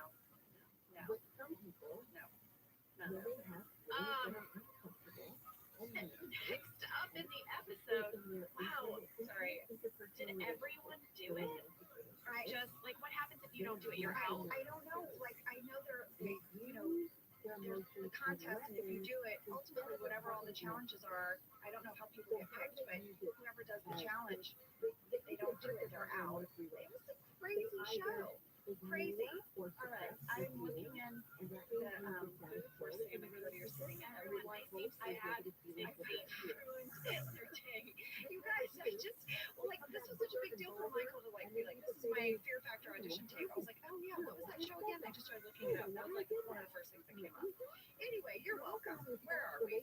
So next up, Jim enters. He asks about Pam's vacation. He is so excited that she's back at the reception desk. But then we reveal that Roy and Daryl are also upstairs and that they're cleaning out Michael's office. They're going to replace the carpet, basically. And Pam and Roy are clearly on good terms. They're like giggly. They're giggly, and Roy's like engaging with her. You know what I mean? Yeah, he looks over and mouths the word help, you know, because he's got to go do this gross job, and she laughs. And so they're being kind of flirty and sweet, and Jim clocks it right away. We had a fan question from Jamie Boggs. Why on earth are the warehouse guys changing the carpet? How is that in their job description?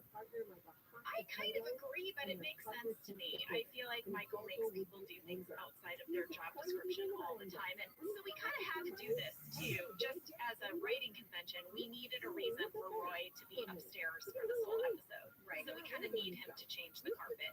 But a lot of people asked, did they really rip up and replace the carpet? Well, they did really rip it up, but I don't think they really replaced it. I think they just put it back down again at the end. Yeah, I think there was like a top carpet they pulled up. Yeah. But then Yeah.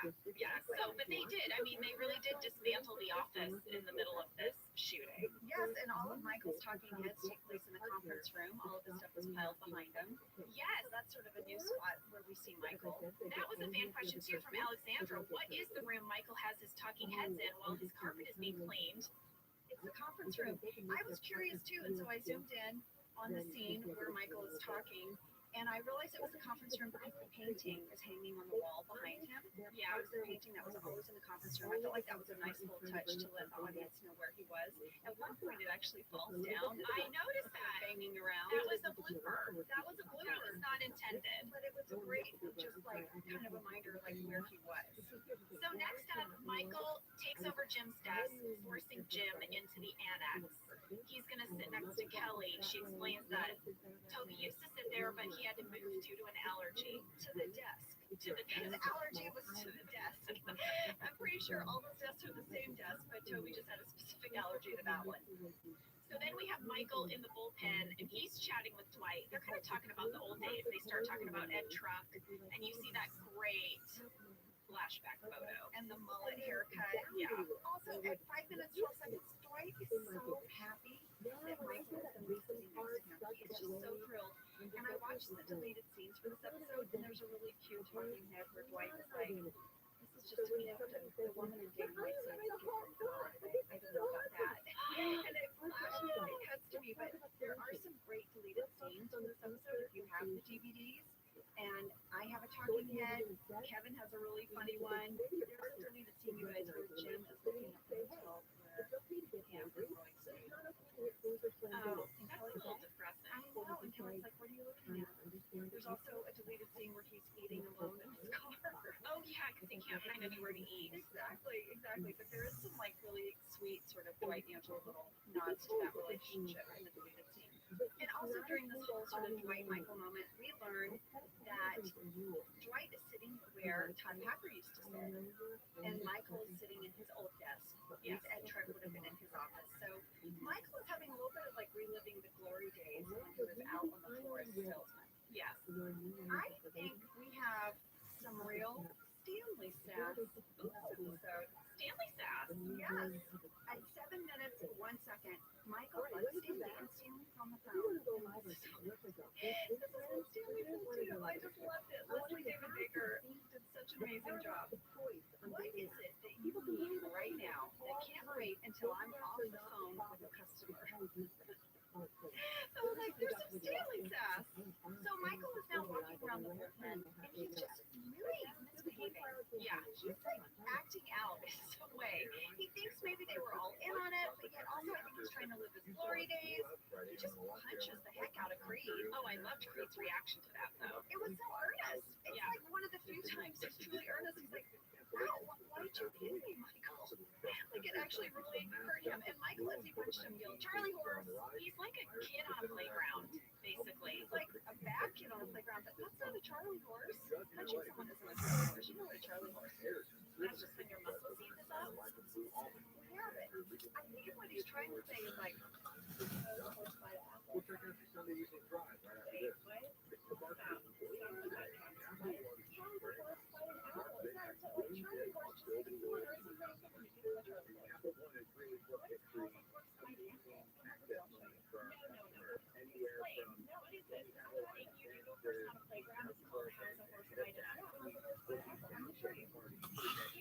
What are you reaching for right now? You're reaching for my arm, my hand. What am I doing? Okay, what am I doing? What am I handing you?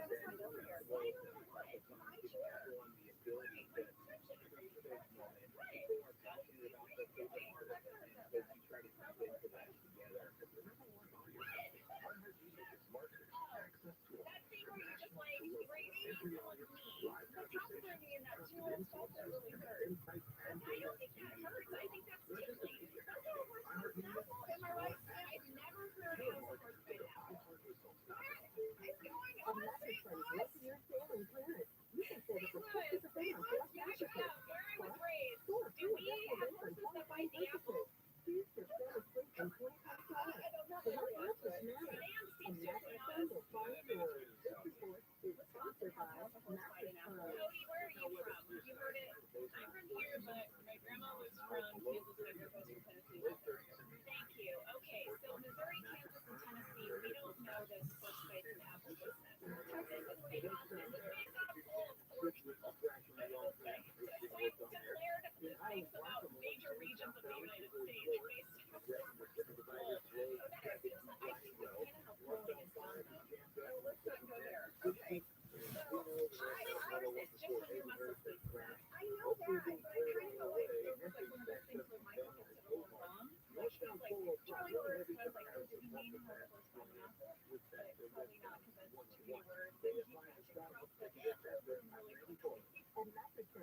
My people took it twice to go over to accounting and dump their stuff all over the ground. We had a fan question from Alan 3. How many times did Stephen Ray mess up the accounting area? Did they do it randomly or was it choreographed? Angela, can you give us an insight? We did it a few times, and so every time Michael would say, okay, let's set up accounting, old-fashioned rate, self-accounting. They would come over, they'd dump all of our stuff on the floor. I did love that Angela glares at Dwight like dirty. Except he sort of giggles and picks up the wonderful on the floor. But yeah, we did that a few times, and really tried to just like stop and they were having fun. They got to come over and and then, so after you shoot a scene like that and they mess up the area, they say cut it. Do the set decorators come over and reset everything? They do, because they want everything the continuity to match. Yeah. And obviously we would do that stuff as well. Yeah. Sometimes we would get away, like we would start picking up maybe like coloring stuff out. Because that is their job to make sure that that's what they did before. And I might not get it right. So I remember sometimes before scenes like this, our story supervisor Beta, she is the person who is in charge of continuity on the show. She would come over and take a picture of the desk area as a reference point, so they could match it each time. Yes, and then after it got all messed up, then Beta would come over with her computer and she'd be like, okay, so this is exactly where the cup was, and this is where this was, and everything, and they would reset the whole thing to Beta's picture and mess it up again. Yeah, Beta was amazing, and she was so sweet and kind and soft-spoken. Sometimes she would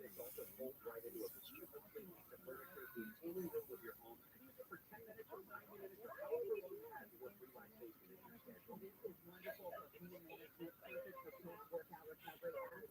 At 8 minutes, 55 seconds, I'm calling this the fan catch of the day. What is it? It is by Vero.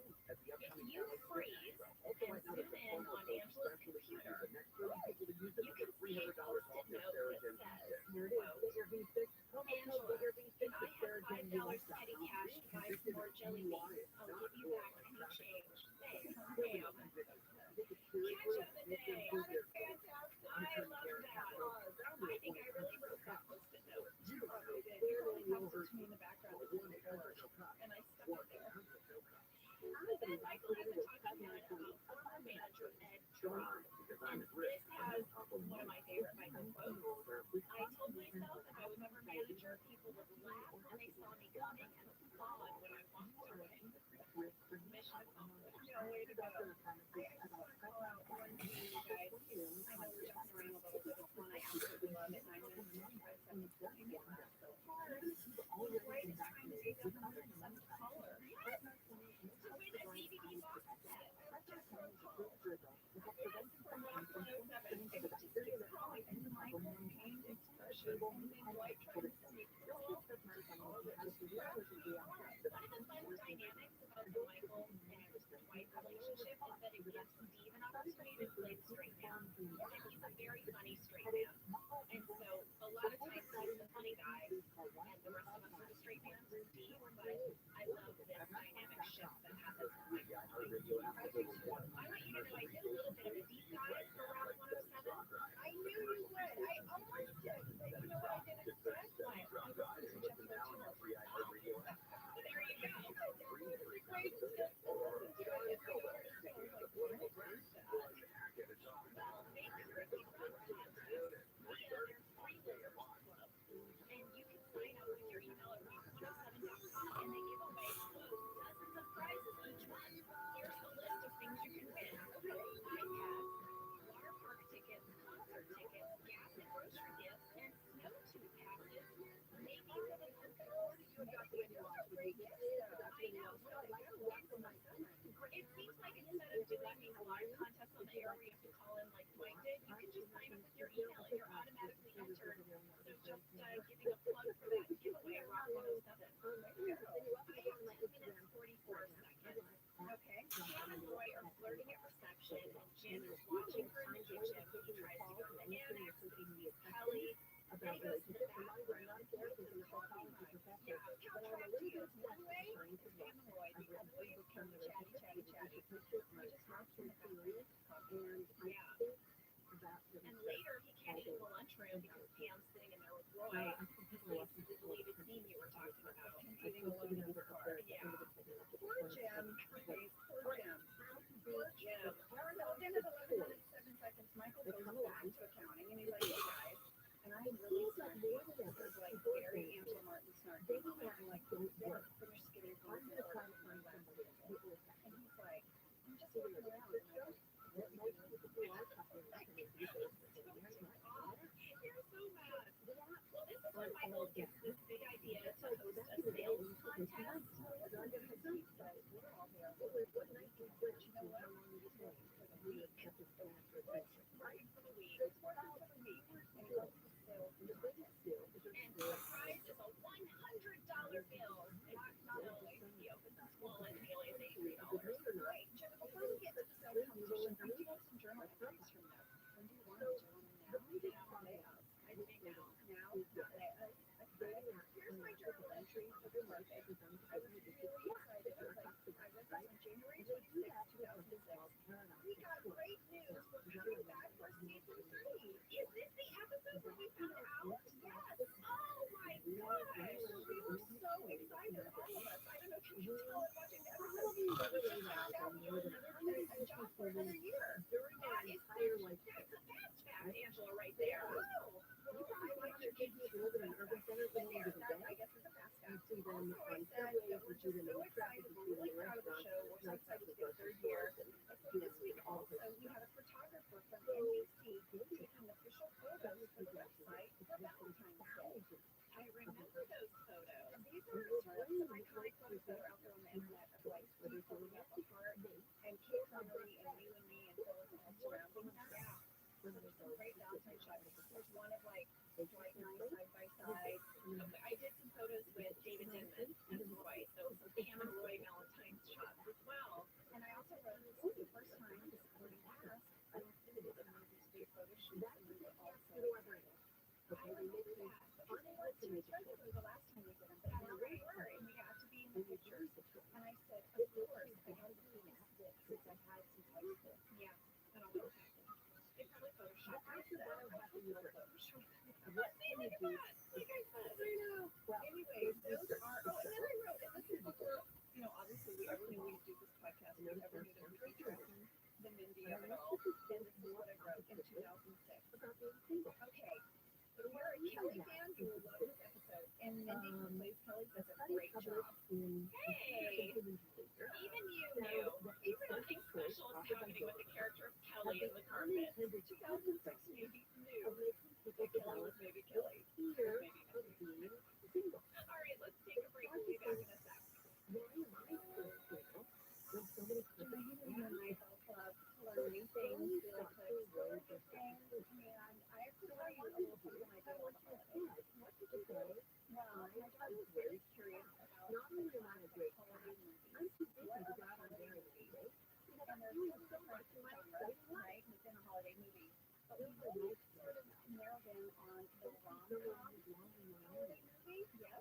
And I went on Amazon Prime, and there were a bunch of movies on there. I now think I can write a holiday movie. Well, I think it's very important to stay curious, stay open to exploring new things, and you can do all of that with Amazon Prime. With Amazon Prime, you get Prime Video, Amazon Music Prime, and Prime Chat free shipping. Whatever you're into, it's on Prime. Visit Amazon.com/Prime to get more out of whatever you're into. Let's talk a little bit about hydration in the new year, particularly about liquid IV. Angela, you turned me on to this, and I'm going to have to give you props. Oh, thanks. It's pretty great. You told me that you use this when you travel to stay better hydrated, and I started doing the same thing. Whenever we go to road trip, it's like I don't want to drink too much water because I'll have to pee, and then I find myself so dehydrated. So I use this. Well, I like it for height. Here's what it is. You get a little packet, and you put it in your water, and then you're going to get 360 electrolytes of a leading coast drink plus 8 vitamins and nutrients. It's non-GMO and free from gluten, dairy, and soy. It is perfect for use for a workout or when you go on a date, or after a long workout, or even on your long flight. Rehydrate yourself for the new year. Grab your liquid IV hydration multiplier Or get 20% off your first order when you go to liquidid.com and use code OfficeLadies at checkout. There's 20% off your first order when you shop for hydration today using code OfficeLadies at liquidid.com. All right, so back to the episode. I have a continuity catch. Okay. At 12 minutes 43 seconds, Roy and Daryl are removing Michael's carpet. Okay, they've got this rolled up carpet on their shoulders and they make fun of him dancing. But then at 13 minutes 12 seconds, there's a shot of them through the blinds in Michael's office and they're having beers and they're kind of sleeping. They're sleeping on the rolled up carpet that they just removed. They're using it as a cover. Yeah, continuity catch. And like, is that the new carpet they haven't put down yet? I don't know. Daryl, Roy, there's a whole scene where they are drinking beers and they have two like little balls and they're bouncing them against the wall like they've got a game going. Yeah. So there were things cut out of this episode they didn't mess around. Well, I suppose it could be the carpet they haven't installed yet. Maybe, Jenna. At 13 minutes, 56 seconds, I declare Michael's back. Michael's back. Let's hear it. Well, Pam says stopping the sales contest isn't fair. I guess we should say Michael gets upset. He stops his sales contest. No one can win $83 anymore. Which is stupid. But Michael gets it right back to 800. Oh, yeah. Yeah. I didn't write down what he said. But you can look it up at 13 minutes, 56 seconds. It does. I realized that when I was looking at my sheet, I was like, wow, that was an incomplete. I did not complete that question on my homework. Well, I will say this. My sister and I laughed, actually. She's a school teacher. She teaches pre-K. And at 13 minutes, 26 seconds, Michael puts her off his time. Oh, yes. Yes. Anyway, okay. So then we have the scene in the kitchen with Jim and Ryan, and Jim asks Ryan what he thinks of Kelly. He's trying to help Kelly out. She's begged him. Also just shows where he's at in his day, because at first he doesn't want to help her. He's like, I'm not getting more of those. And then by the end of the day, he's like, fine, I'll be your go-between. He doesn't have any buddy. So I hope the date back. Well, we had a fan question. Maddie W. and Adrian both asked, whose idea was it for Kelly to have a crush on Ryan? What do you think, Ange? I don't know. I'm going to text her, but she has the Oscars and she's presenting. I don't want to bug her. Yeah, we were prepping this episode weekend of Oscars weekend. Mindy was a presenter, and can we talk for 1 second about how amazing she looked in her dress? She looked amazing. I actually did text her on DJ the next day, and I was like, you guys look so beautiful together. Yeah, and she's like, I thought I just wanted to like, well, there you go. Kelly and Ryan went to the Oscars together. Well, they're very, very dear friends. They're best friends. There were a lot of friendships that came out of our show. There was our best friendship. There was their best friendship. Well, all the guys still play music together. That's all the guys. Yeah, we're here. All right. So where are we at, Jill? So next, Michael talks to Creed about his fear of becoming Ed Trump. We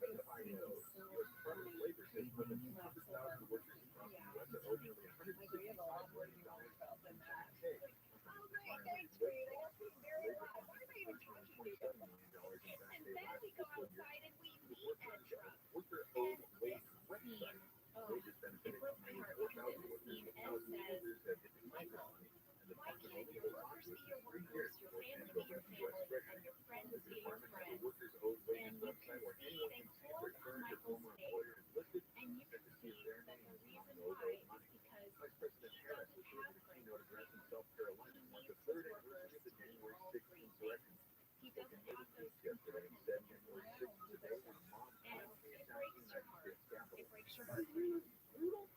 Oh, well, speaking of heartbreak, 17 minutes, 8 seconds. So this is like cut in between Michael's talking head. Jim is in the kitchen, which is looks like Jim hung out in the kitchen all day. He spent a lot of time in there. Not only that, guys, if you look at this episode, John didn't have very many lines. This is not a tough, like, line count for him as far as, like, memory work. All of his stuff is reacting for the most part. Yeah. But anyway, during Michael's talking head, we see Jim is in the kitchen. He tries to wake him right. Can't see it. She kind of leaves early. She's got a big puffy coat on, and everyone else is still working, but she sneaks out. Yeah. And what does he do after that? He calls Linda. Liaison and asks her on a date. And Kelly, let me tell you, Kelly's in his phone call. They're so good. So great. He calls and asks her on a date, and then he's like, and you can just, I got your number from the company directory, and I guess you can get my number from the company directory. Oh, what are you doing? Check your email because I just emailed you. Okay. And Kelly's like, did you just ask her on Outlook voicemail?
ladies do Game of Thrones? Oh my gosh, I would love that so much. I mean, Does anyone want to hear that? Does anyone want to hear me listen to Game of Thrones? although there might be some Let me watch Game of Thrones. diehard Game of Thrones fans who will be like, no, you guys are gonna ruin it.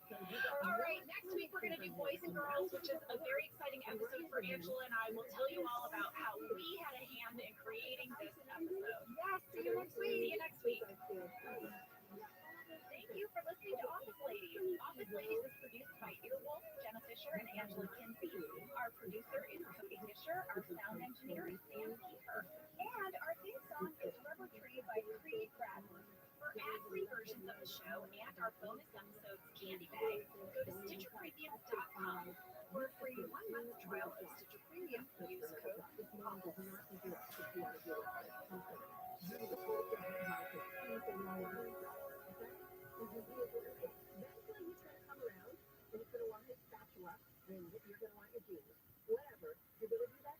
Did you know that the cold, smooth taste of Dunkin' cold coffee can be brewed in your Keurig coffee maker and enjoyed at home? You heard that right.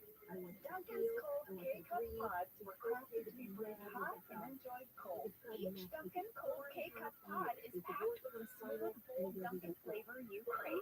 Pick up a pack of Dunkin's Cold K-Cup Pods and enjoy a Dunkin' Cold coffee at home whenever you crave it. Just brew over ice and sip in seconds, because the home with Dunkin' is where you want to be.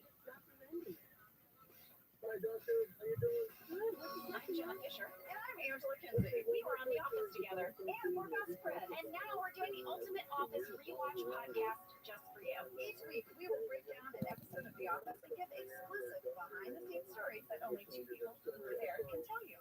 We're the Office Ladies. Hey,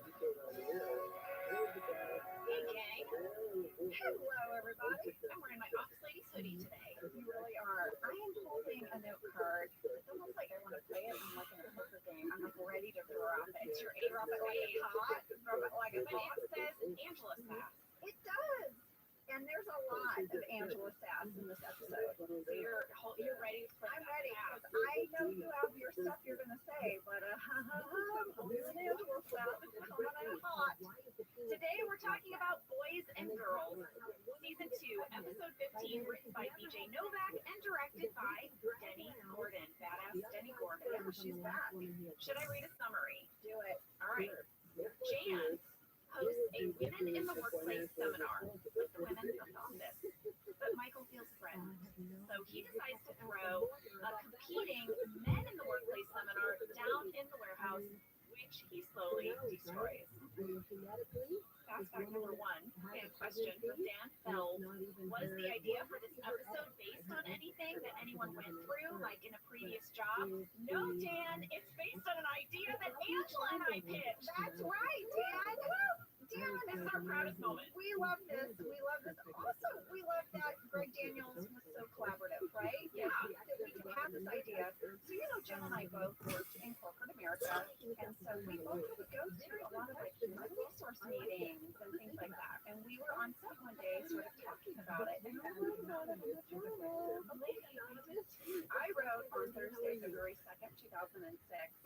Boys and girls, there are many things I love about working on the show, but one of the coolest is the creative input that we get to have. A lot of shows just don't let their actors get involved that way. But Jen and I were talking about our lives before the show, when she was a secretary and I was an operator, and we were laughing about all the crazy seminars and ridiculous meetings we had to sit through at our old corporate jobs. We sort of had this idea that it would be a funny episode called Women in the Workplace. We ran into Greg Daniels and told him our little idea. We didn't have anything fleshed out or written down, and he got so excited. He grabbed BJ and he said, "Start writing this down."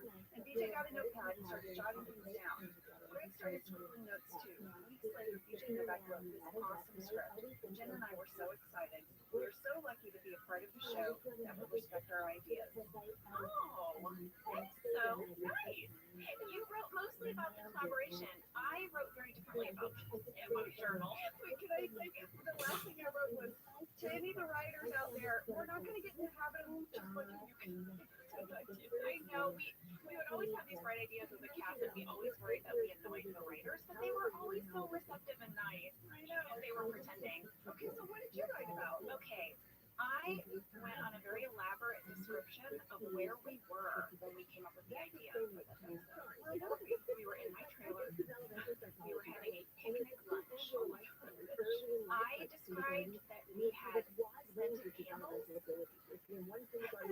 two different accounts at this moment in time. Scented candles, and that we were discussing it. And I also wrote that we did this all the time. We would have these ladies' lunches.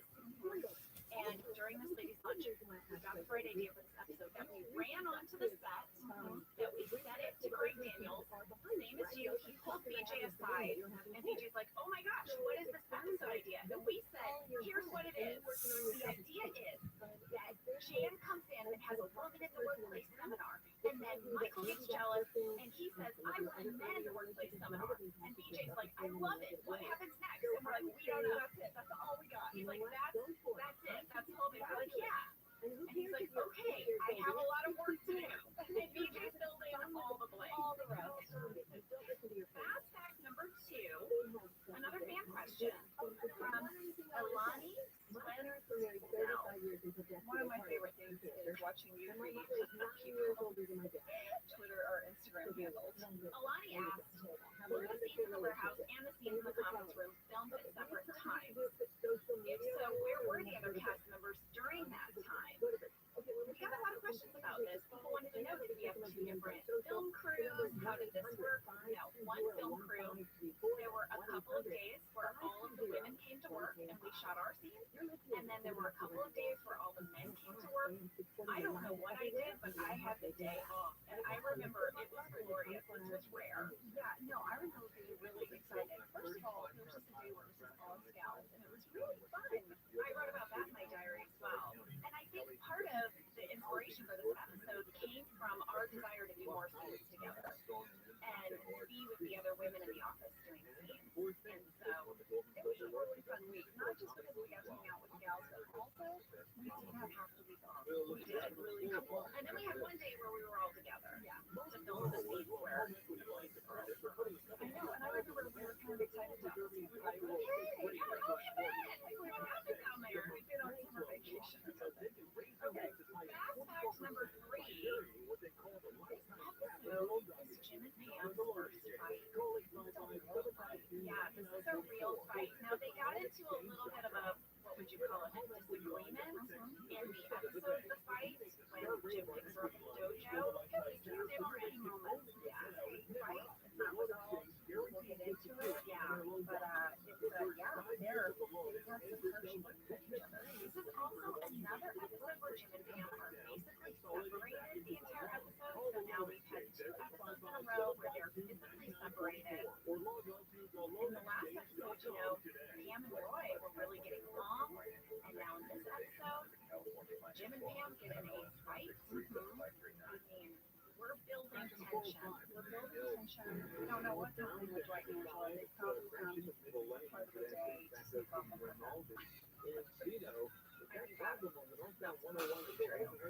Well, those are the end of my fast facts. Why are you holding Angela's fast still? Okay, I'm going to break, or are you going to Angela's fast me first? I'm going to Angela's fast you before break. What? Oh my gosh, guys, Angela's fast coming your way. I got a hot Angela's fast party play right away. 7 seconds. Angela is giving side-eye to Jan right out of the gate. It's true. There's going to be a lot of Angela snarky looks in this episode. 7 seconds. Wait for some classic side-eye. And we'll go to break, and then I'm going to come back and then some more Angela fast. I'm glad you could get that right out of your hands. 7 seconds into the episode, I'm already passing it out. I'm passing it out. I'm throwing shade. Not what you say. I think throwing shade. Do you throw shade? Or do you give shade? I think you throw it. You throw. Do you chunk shade? You chunk shade. You chunk shade. All right, let's go to break. Well, I have a lot of family in Texas, and I just want you to know, if you travel to Texas, there are vast landscapes, cultures, regions, destinations, activities that allow for an infinite number of different travel experiences. You can have fun in the sun. Texas has a 360-mile coastline. That's right. Or if you like more of a rugged vacation, there are campgrounds, hiking trails, state parks, and the pool. Can we talk about the pool? And live music, art museums, cowboy experiences. Come on. Right now, Travel Texas offers a one-of-a-kind online trip builder. It allows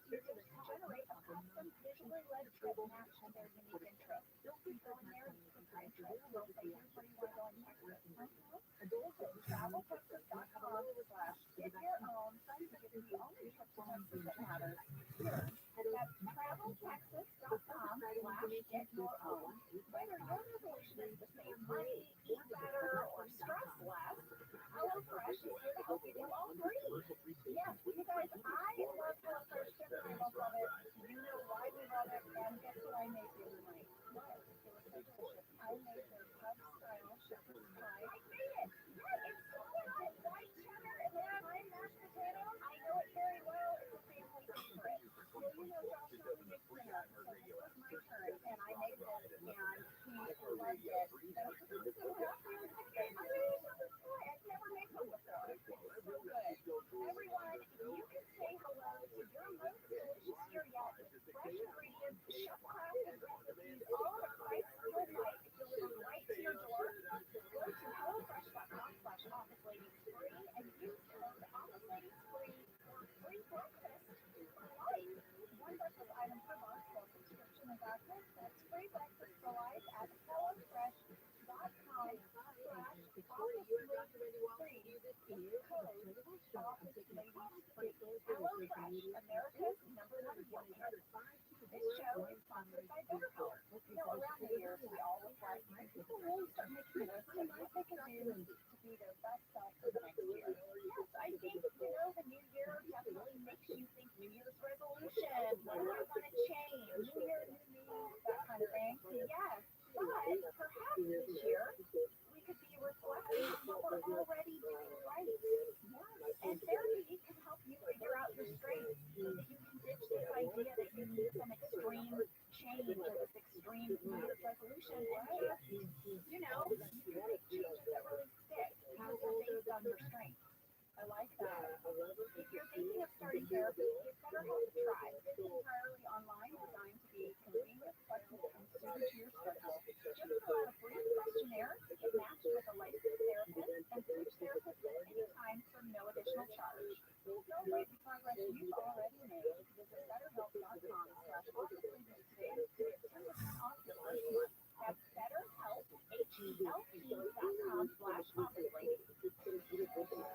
The cold open of Boys and Girls, let's jump in. Okay, we open on the conference room. The women in the office are seated with Jan.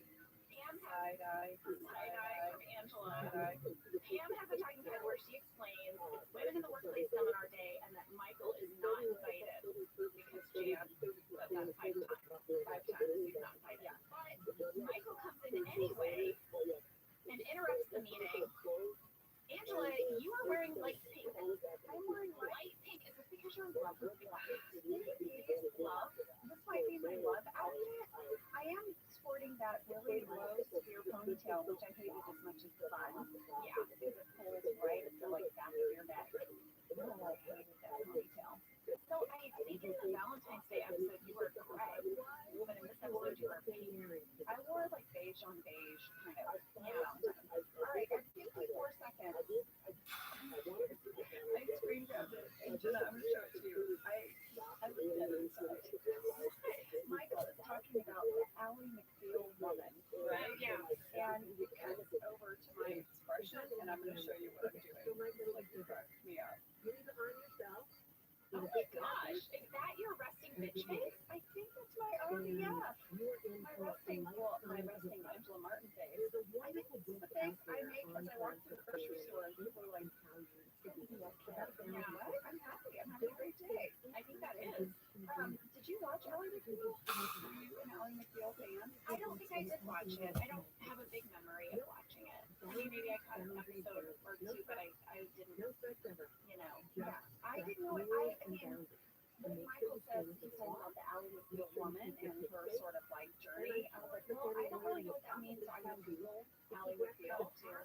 Here is the description of Ally McBeal. Okay. Ally McBeal is a young attorney who joins a prestigious law firm with a highly sexual environment and staff includes Ally's ex-boyfriend. The series contains fantasy sequences, flashbacks, and voiceovers to reveal what Ally is really thinking. I was curious when Michael said Ally McBeal. I'm like, well, I gotta look that up. I mean, I know it was a big hit show and Calista Flockhart and all that, but Calista Flockhart is adorable. She's adorable. Okay. Next we get into the episode. The men are in the bullpen. Michael decides he's been kicked out of Jam's meeting that he's going to tell the men to circle up. At 2 minutes 33 seconds, there's a fan question from Lauren and Derek. Who is the woman walking in the background over Dwight's shoulder? Why isn't she in the meeting with Jam? Is it Luann? It's Luann. It's Luann. Luann was, like Creed, a background person / stand-in for the female actors. And I guess, I don't know why she's, it's a good point. Why is she crossing in the background? They should have told her to stand down. Good catch. I want to talk about Michael's talking head in a minute, 16 seconds, because this really cracked me up. He says that living in the workplace basically means I have been banned from my own conference room. So Jam can talk in secret to all the girls who are women. Yeah. And then he says, I don't know what to talk about. And do you know what the two things they're probably going to talk about? What? Clothes and me. He's like, I don't know what we're going to talk about. Probably clothes, maybe me. Like, that's not wrong. We do end up talking about clothes and him. So, I mean, he nailed it. He nailed it. So, during this circle up, oh, wait, there's such a classic Creed moment. Such a classic Creed moment at 2 minutes 48 seconds. You guys, you have to watch this. This is just Creed being Creed. Okay, no one told him to do this. They wanted the men to circle up. How does Creed get there? He does this rolly thing on his chair. He like speeds by, like shoving himself along in his rolly chair, and it's just hilarious. And that is all Creed. So also in this time, Dwight makes a comment about how if the women stay in the conference room long enough, all of our periods were going to stink up. I know where you're going with this because Jenna texted me at 11 o'clock last night. I was like, what are you doing up? And she said, whether or not women's periods really stink up if they spend a long period of time together. Here's what I found out. This theory is based on a study by a woman named Dr. Martha McClintock back in 1971. You guys welcome to Office Ladies. We're going to read to you who Allie McCool is and talk about. She studied a group of college students living in a dorm together, and what she found was that engagement did happen between roommates and close friends, but not random pairings of women. Okay? Many studies have been done since to either prove or disprove her study, and for the most part, none of them have been able to prove her study. They've all yielded sort of random results. Okay, there are a lot of mathematical charts that show how every woman will sync with another woman at some period of time in their lives just because of statistics. Okay, but this idea that like 4 women who live in a house together for 3 years or for 3 years might have their periods sync seems to be debunked. Well, you heard it here, everybody. Yeah, you heard it here. To give you more information, because I know that's what you're craving, there is a theory that there's something called an alpha womb and a beta womb, and I really feel like Dwight should have talked about this. And this does sound like a Dwight talking head. Like, here's the thing about the alpha womb. Yeah. The idea is that the cycle that they all sync to is the alpha womb, and the beta womb sync to that womb. And so one of the reasons why 2 women might not sync is because they're both alphas or both betas. You're welcome. I don't. You're welcome. I don't know how that. Yeah. Okay. Well, yeah. What are you guys? An alpha or a beta womb? I just don't know. So now Michael wants to do his own workplace seminar class because he's like a little kid, and he's like, well, I can't be in there. I'm gonna do my own thing, and he makes the guys clap loud, being annoying. Yeah. So Jan is gonna kick him out. But guys, here's something we have to discuss. At 3 minutes 11 seconds, did we just find out how Michael breathes? I think this is kind of a big. Sitting down, the DP sitting down, and why does society force us to use urinals when sitting down is far more comfortable? I think Michael sits down to pee. I don't understand why more men don't. I think we found out that he sits down to pee. I think since the invention of iPhones, more men do sit down to pee because they check their phones. Is that true, guys? Sam, is it true? I would say, yeah, that and the invention of squatty potty. Squatty potty. You know a squatty potty, right? I know squatty potties, yeah. Because I listen to Howard Stern and he talks about squatty potties. Jan wants to kick you guys out. Michael says they have nowhere to go. Dwight suggests the warehouse. Oh, it's Dwight. Dwight. Well, then they all walk out the front door. Many people pointed out that Toby didn't go in the warehouse. And I loved this. I felt like this was because they've been listening to Office Ladies. A lot of people wondered if it was so he could be in the writer's room. Yes, guys. Yeah, exactly why. Yes, you're with us. You're with us. Guys, did you catch that Michael refers to the warehouse as the bowels of the office? You guys get that? Speaking of squatty potties, guess who looked up the definition of the word bowels? What happened to you? What happened to you? Alpha Will? Where's that crazy? Should talk to you last night. I love Jenna when they go to the warehouse at 4 minutes, 13 seconds. All the guys, 7 guys, are all crammed at the top of that stairwell that you and I both know leads nowhere. Yes, I noticed this as well. Basically a broom closet that they just had to pile out of. That's why they're all just standing on the landing in front of the door. Because that's just a little broom closet there. You can't fit that many people in there. Then we have this amazing shot of the guys all coming down into the warehouse. I don't know how they got this. Was there a camera on a crane or something? No. They're going down and Dwight says, remember in Lost? And then it just pans down. How did they get that shot? I don't know. I thought it was impressive. It's a really beautiful shot. Don't tell me you watched Lost. I love Lost. Oh my gosh. Lost? Oh yeah, when it was on originally. I didn't watch it last night. Oh yeah, I watched originally. I might have watched a few trailers and episodes last night just to remind myself that Ruby Sawyer or Dr. Jim Shepard. Oh boy. Right? I went back and forth. So Michael goes down to the warehouse and he starts introducing the warehouse crew, which I thought was really interesting, sort of as if everyone doesn't know one another. Right, they do. Maybe this is for our audience to remind them. Or maybe it's Michael's like nod to the camera. Yeah, perhaps very aware of the camera. And then he is talking to Roy and he refers to Pam and Roy as the Brangelina of the office. And I told him that he looks like Roy in this moment doesn't look like he's the sharpest tool in the shed. He's like, why? What? Huh? And then Michael says, you're Ram. Ram. Now here's the question. I've seen debate online. Some people refer to Jim and Pam as Jam. Yeah. And some people refer to them as PB and J. And Paisley and Jim. Yeah. What do you think is right? Because I'm a Jam. I like Jam. It's just easier to say. Yeah, Jam. I like Dwangela. Yeah. I guess Ram or they could have been Boy. It's not. Boy, oh my gosh, I should Boy. Well, you know what Roy's last name is. This is going to come up in a later episode. Roy's last name is Anderson. So when she marries Roy, her name is going to be Pamela Anderson. Did you know that? Yes, I just remembered that. That makes me laugh. So now we have a scene between Kevin and Jim. And Kevin comes up to Jim and says, I bet Roy is going to beat you up because he heard about your feelings for Pam.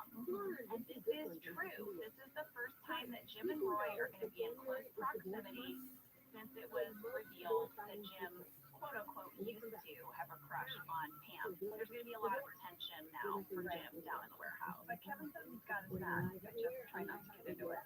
Yeah, try not to go there. Wait, I have a question for you. Yeah, a performance question. Yeah.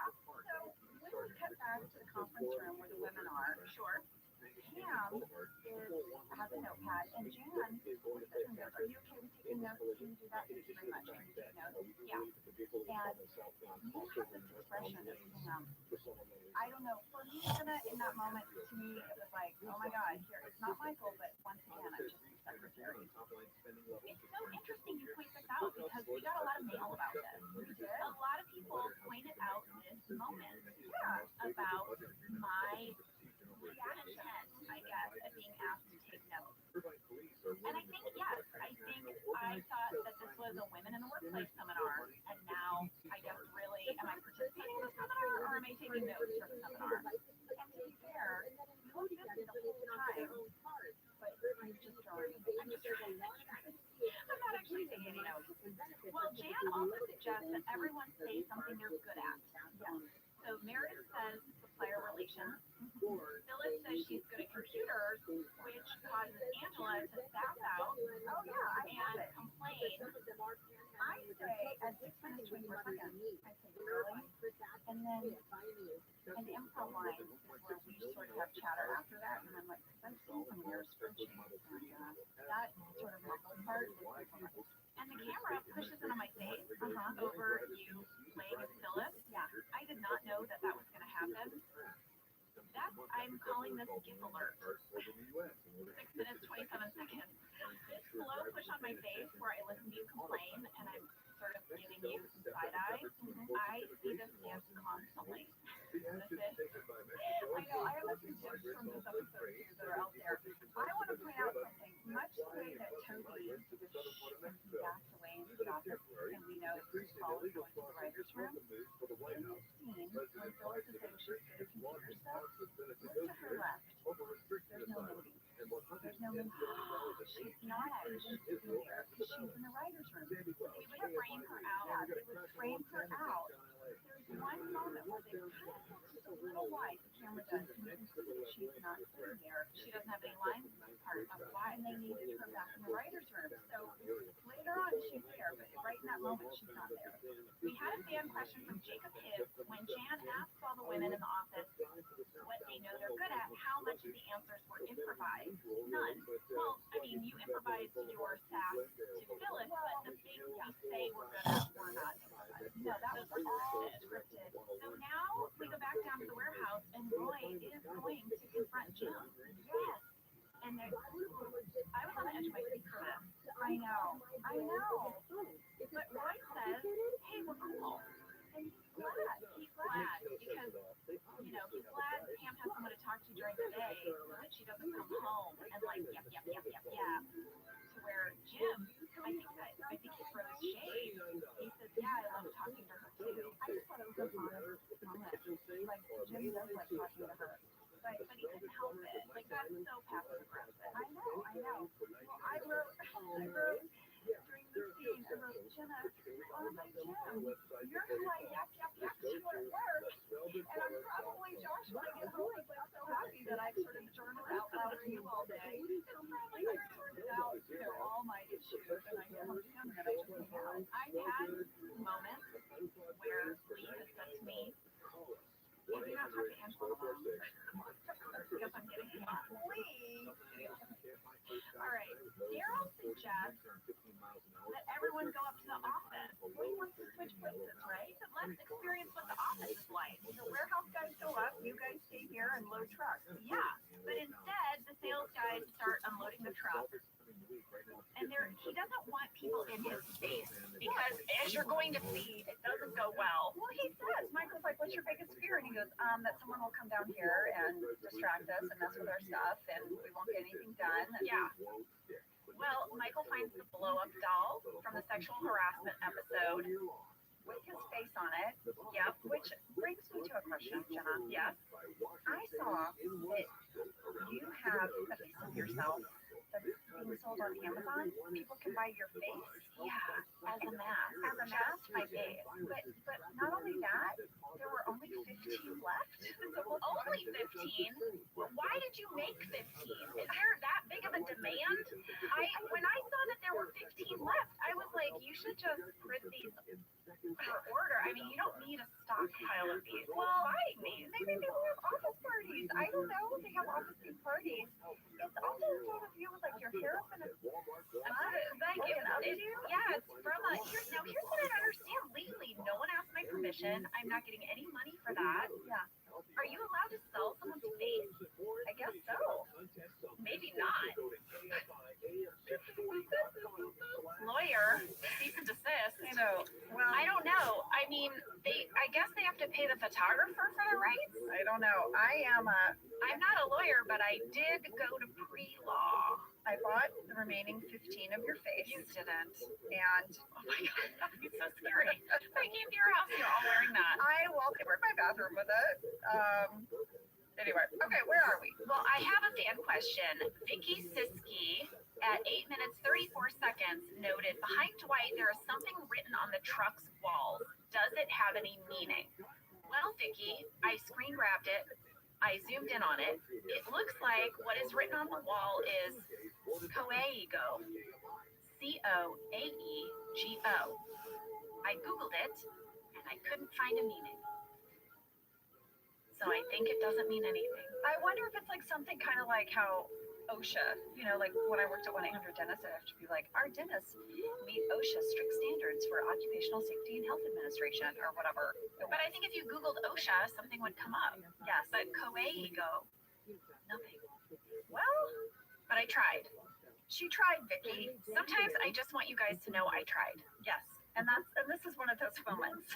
If anyone else would like to screen grab and maybe has better insight, will you email us At what coagulo means? Yeah.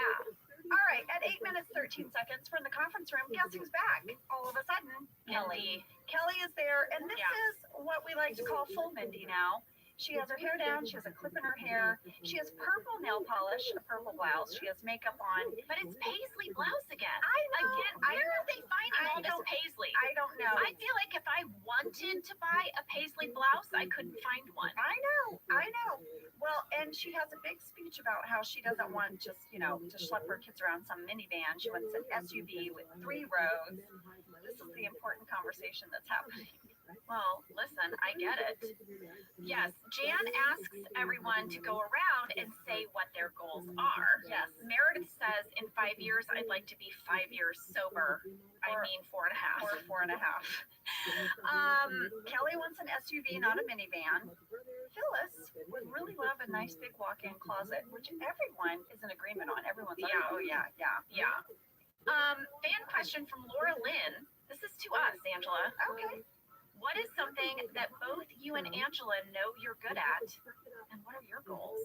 Oh my gosh, way to get deep, lady. I know. What comes to mind? What springs to mind? What are you good at? Well, I know something you're good at. one time when I was really young, we were in church, and the minister was like saying, "You guys, what are your strengths? How could you help?" And my friend turned to me and goes, "Well, you're very verbal. You're very verbal." So maybe I'm good at chatty. All right, I'm gonna do better than your friend in church. But I'll tell you what you're good at. You are very good at bringing people together. You're very good at collecting people. Aw. But this is a true gift. So, you know, like how Angela told you the story about how she did this movie with Ken Jeong and they were across the hall and she took him down to P.F. Chang's for his 40th birthday? That is Angela right there. But what happens is then you so endear yourself to people that they're with you for life and you stick with people through thick and thin. And when you go to a party at Angela's house, it is the strangest hodgepodge of people you will ever meet in your life. And they are all the nicest, warmest, most lovely people. And this is a true talent. Your judge of character is excellent. Aw, lady. Thanks for sticking with me, by the way. Oh my gosh. Yeah, I guess I sort of, that sounded like I gave myself a compliment. And I'm in your group. Well, but that is you. You're really, really good at that. Well, thanks for saying that. I sort of have a hodgepodge of people in my life. It's like people stew, people stew. Yes.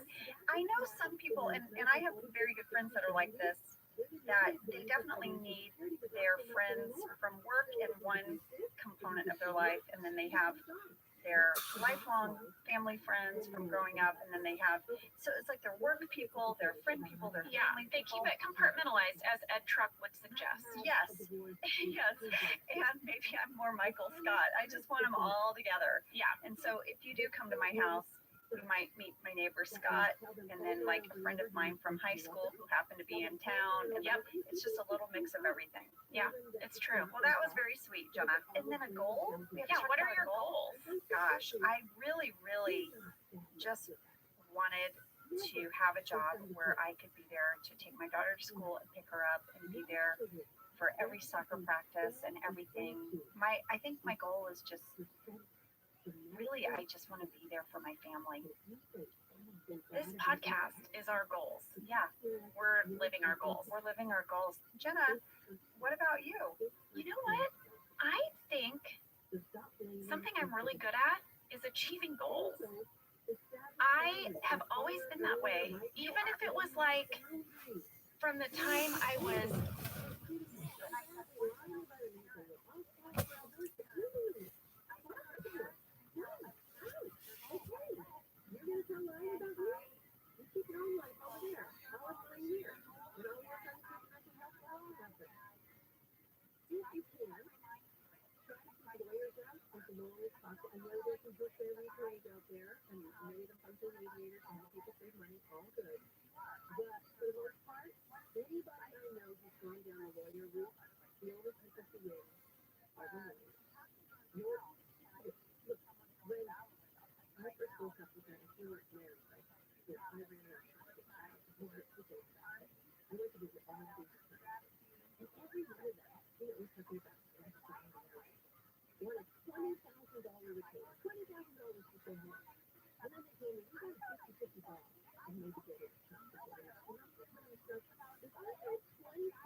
A little tutorial.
or visit mad.org. There are many things to love about winter. Cozy sweaters, celebrations, and family time. But winter can also bring many stressors. Extra expenses, seasonal bugs, and so much family time. If you and your loved ones are feeling stressed or anxious this winter, Cal Folks can help. Check out our free mental health resources at calfolks.org today. Are you a business owner, CEO, or responsible for marketing? If you are, iHeartMedia can help you reach your goals and find new customers. We reach more consumers in your target area than anyone else, and we can give you access to those potential customers to more cost effectively across radio, digital, podcasting, and social. We'd love to show you how iHeartMedia can work for you. Get started today at iHeartAdvertising.com. That's iHeartAdvertising.com. Many economists believe 2024 will produce a recession from mild to severe, and that means job losses. But if you have good credit and own a home with significant equity, the Loan Exchange can help you prepare for whatever might happen. The Loan Exchange now offers a home equity line of credit with the security of a fixed rate mortgage. Your rate can never be higher than it is on day one. That's right, your rate can only go down from day one, never up. You can use the money for whatever you need, even if it's just a peace of mind of having cash at the ready. Call the Loan Exchange at 855-752-9944 or log on to theloanexchange.com to see how easy financial protection from 2024 can be. Don't wait, because banks will make loans to folks who are unemployed no matter how good their credit is. Licensed by the California Department of Financial Protection and Innovation under the California Finance Law, NMLS 1637539. Again, call 855-752-9944 or visit theloanexchange.com today. Hey, it's Ellen today. Did you know there's a way to outsmart COVID if you get it? Gather medicine that can treat COVID whether or not you've been vaccinated, which is great news, especially if you're over 50. If taken in the first 5 days of having symptoms, COVID medicines can help stop the illness you may experience. Call a healthcare provider or the statewide COVID hotline at 833-422-4355 to learn more about COVID medicine. Brought to you by the California Department of Public Health. Just being arrested for DUI, convicted or not, means the DMV try to suspend your license, and you have only 10 days to stop them. That's not fair. Call 1-800-NO-COPS. What you don't know can and will hurt you. Call 1-800-NO-COPS. Portions of the following program will be recorded. Call at or stimulating.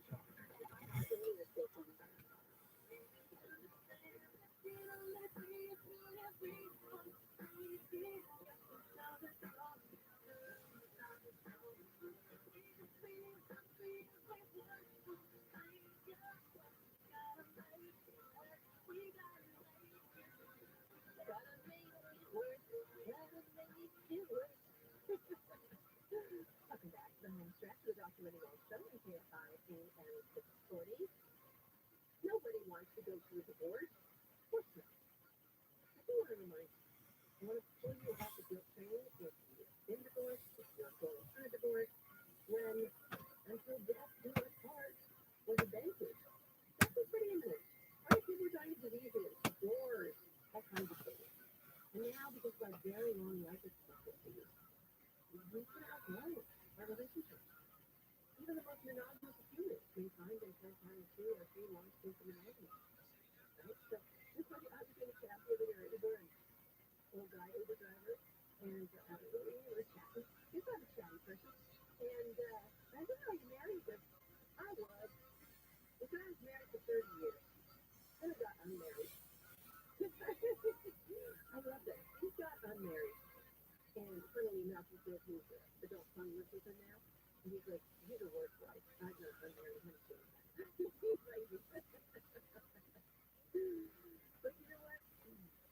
You may go through divorce. Meet the relationship. If you learn something in that relationship, and your partner learns something, then it is not a failed relationship. There is no such thing as a failed relationship. However, if you would like your relationship to last longer, there are a few things you can do according to this. And here's a simple little laundry list. Here's one out. What's right to feel? You want your relationship to work out. Communicate. Especially about the stuff that's hard to talk about. The most important stuff to talk about. You can even start a conversation by saying, really hard for me to talk about this. It goes gently on me so it makes sense of it. Let's just practice it. Let it up. Also, don't be score in your relationship. A relationship is not a competition. It's a partnership.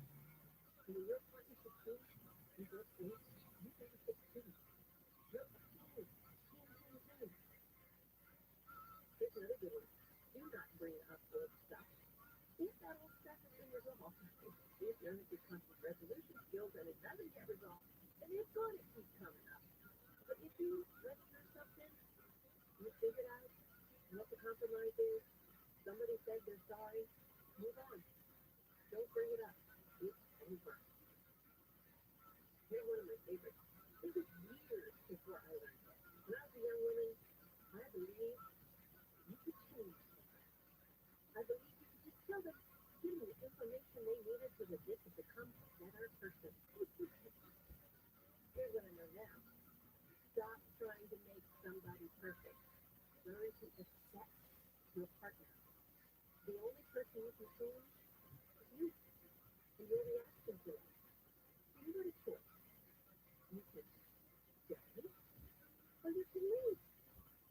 Stop hoping. You're going to sit there always in agony, trying to hope that they will change. As marriages go on, for years, I want you to reassess your marriage needs because your needs are going to change. At different stages, the relationship will have a different purpose. Maybe the beginning of it is about raising children. Later it's about traveling or growing a business or growing a charity together or dealing with ailing health. Your needs will change. Now there's three research specific with this. If you know that the happiest couples who stay together the longest spend a lot of time.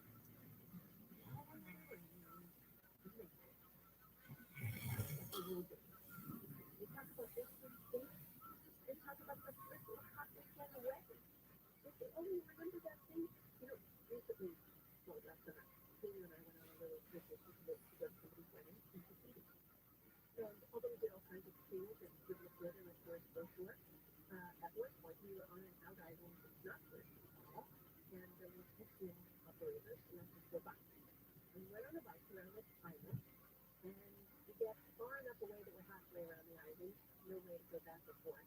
And the heaviest monsoon, it is so, it rains so hard that we were even like under a palm tree, and we were laughing. Okay, we were so soaking wet, we had to put our cell phones in our back. We were trying to keep them dry. It was the only dry place we could find. And we laughed and laughed and laughed. We still talk about that, and I promise you we're going to talk about that for 20 years. Because it was the funniest, we had nothing to do but just laugh. Because we couldn't ride forward or backward, we couldn't get back on time, we had no umbrellas, we had no raincoats, we were drenched to the skin, and we just stood under a palm tree laughing for like an hour. It was very funny. So go and revisit those memories. It's good for your relationship. Also, as you start, research shows that the relationships that are happiest are the ones that do different stuff together, add novelty. If you're in a rut, as my mom used to say, in the summer when you're home with your kids and boys, I'm bored. My mom used to say, if you're bored, you're bored. So you start to excite. Surprise your partner with tips to something. Do something different with your partner. Also, on the regular, ask your partner feel good. In other words, instead of thanking them, instead of focusing on the negative qualities, I want you every single day to find that something good that your partner's doing and say it out loud. Compliment them. This actually decides this is the highest part of life. Because if you avoid that good behavior, guess what? They do more of that good behavior. And also, it reminds your brain of why you're there. It reminds you that you appreciate your partner. Also, have fun. Play with your partner. If your whole life right now is about schedules and kids and bills and just all the things you have to do together, you're not going to be having any fun. You want to have so much fun in your relationship. You must love it. You just have fun. Have fun. with your partner. Oh, and have more sex. Put your phone down. Hold hands. Light some candles. Remember, you're in love with each other. You're lovers. And also understand that marriage isn't supposed to be all the time. Speaking of which, before I go, we did an interview over the holidays that aired, when did it air? Last week now? It did, yeah. This amazing woman who is an ultimate bad boy lover. So get this. Her first boyfriend was a drug dealer who went like to jail forever. The second one was murdered by the drug cartel. The third one ended up being like El Chapo's right-hand man and ended up wearing a wire and turning him in, and she wrote a book called Cartel Lives, and now he's going to prison himself. Or the next book. I don't know. Yeah, one of these.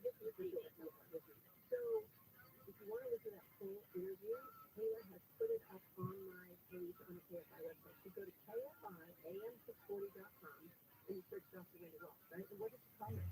I said, when you go to a bad boy service providing no chocolate. If you're a bad boy chaser, maybe you should listen to this woman's story. It's a cautionary tale.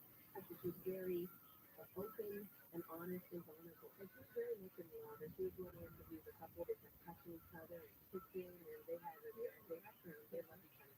And she spent 12 years in prison, and she waited for him. I'd actually been interviewed. They got her with it. Yeah, she was very good. Have a listen. KFIam640.com and then search Dr. Wendy Wells.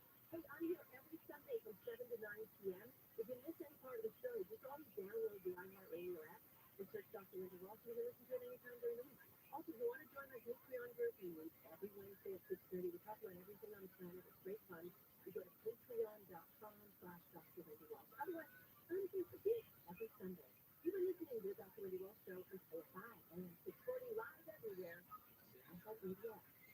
We're not here to make up your mind. We're here to give you the latest. KFI. And KOST-HD2. Los Angeles, Orange County. Live everywhere on the iHeartRadio app. Better safe than sorry, especially with airplanes. Mark Bonner live in the KFI 24-hour newsroom. The Federal Aviation Administration is ordering the temporary grounding of 171 Boeing 737 MAX 9 planes after a panel on one aircraft blew out in flight on Friday. Reaction to the incident coming quickly with the PTSD investigated. The FAA is requiring immediate inspection of certain Boeing 737 MAX 9 planes before they can return to flight. C-Span Griffin said he took the action after a section of the fuselage blew out on an Alaska Airlines flight shortly after takeoff. No serious injuries were reported among the plane's 174 passengers and 6 crew members. Pilots made a successful emergency landing in Portland, Oregon. The Biden administration has pledged $1 billion for a people mover in Inglewood. The 1.5-mile tram will connect the Metro's K-line to the Forum, SoFi Stadium, and the soon-to-be-completed arena for the LA Clippers. The total cost of the project is roughly $2 billion, with the other half coming from local, state, and other federal sources. Officials say they hope the funding thus far will help leverage the ability to raise the necessary money to cover the last of the construction, operating costs, and maintenance. The people mover is projected to be fully operational before the Olympics in 2028 and will carry 11,000 people an hour. Steve Gregor, KFI News. 6 people, including a child, have been hurt in a car crash in Van Nuys. The 2-car crash took place yesterday afternoon on North Woodman Avenue, just north of Oxnard Street. 2 of the victims were trapped. Reuben's Bakery in Compton is reopened after a mob of looters ransacked the place. It took the Ramirez family 48 years to build the business in the community, and it took just minutes for looters to destroy that business. Reuben Ramirez says a car ran through the front door of his family's bakery during a street takeover where people flooded the store, taking everything in sight. We're missing food, meat, everything. I wanted to kill somebody. I was furious. The lawyer boarded up with wood where the car broke through the last Tuesday, but that hasn't stopped customers from showing up. One woman walked in and didn't order anything. She just handed Ramirez cash. In Compton, but that's KFI News. Police have been called to a restaurant where Colorado Congresswoman Lauren Boebert's ex-husband allegedly got into a physical altercation. This incident happened last night in Boebert's home district. Her ex-husband, Jason Boebert, turned the call to police and claimed he was the victim of domestic violence, alleging he was punched in the face by his ex-wife several times. Police are investigating the incident and reviewing security footage. California Democratic Representative Nancy Pelosi says it will be difficult to change the minds of former President Trump supporters no matter what he does. The plans that we had in our country, it's a reflection of a We have people who don't want to believe the truth for whatever attitude they have otherwise. Former President Trump continues to downplay the violence at the Capitol on January 6th while on the campaign trail this weekend. A number of Republicans who had previously condemned his actions that day are now beginning to lend their endorsements to Trump ahead of the 2024 race. New Orleans is preparing to celebrate Carnival season. Last night, dozens of costumed revelers and brass bands traveled under a streetcar for a nighttime ride down the historic St. Charles Avenue as they count down to Fat Tuesday. We consider ourselves a carol. We're the we want you to know whether you're in Florida or outside of Florida. Tis the season, we're going to have a lot of fun. Peggy Scott Laborde says Carnival is a traditional party season leading up to the Christian season of sacrifice prior to Easter, known as Lent. Celebrations have been a staple of the Louisiana city's tourism-dependent economy for decades. Now let's head to a crash on the 60s Diamond Bar. Found 51 over 57, that's where the crash usually gets cleared away. You had a little bit of a backup there, but no more. It's smooth sailing through there now here. Downtown Los Angeles, the northbound 101, the northbound 110 at the 101. That crash is also cleared away. The drive to downtown looks pretty good. The Royal Heights is still in that trouble. Northbound 5 is the same, the big rig stuff in lane with traffic stuff from the 710 freeway. Hey, if I'm the shine, helps get you there faster. I'm Randy Cole. For this week's Marketers Report, we learn about the value of local influencers in uncertain times. Professor Richard, head of marketing at State Farm. The economy is tough for everyone, and taking a step back and understanding the pain that your customers are currently going through because of a tough environment is really important. We have 19,000 agents across the country, and they understand what's going on in those very unique communities. iHeart has such a broad broadcast reach that is local, connected, and for us to be able to touch customers with a local feel but at a national scale is so efficient and important for us. As the #1 audio company, iHeartMedia gives marketers access to all, from national to local, every audience, live conversations, trusted influencers, and the insights and data you need to grow. Not just a media company, iHeartMedia is your access company. If you're a marketer, go to iHeartResults.com. Southline weather from KFI. Clear skies tonight with lows around 40 and winds around 15 miles an hour. Low 30s in the IE, low 30 in the AV. Sunny tomorrow. Highs in the low 60s in the beaches, Metro LA, OC, Valley's IE, and a 40 in the AV. We're looking at sun and 60s all this coming week. Right now it's 54 in Costa Mesa, 50 in Anaheim, 50 in Malibu, 52 in Beverly Hills. Leading local flight in the KFI 24-hour newsroom and Mark Long. For listeners on the free iHeart video app for all your music, sports, talk, and podcasts. Free, never sounded so good. Talk AM 640.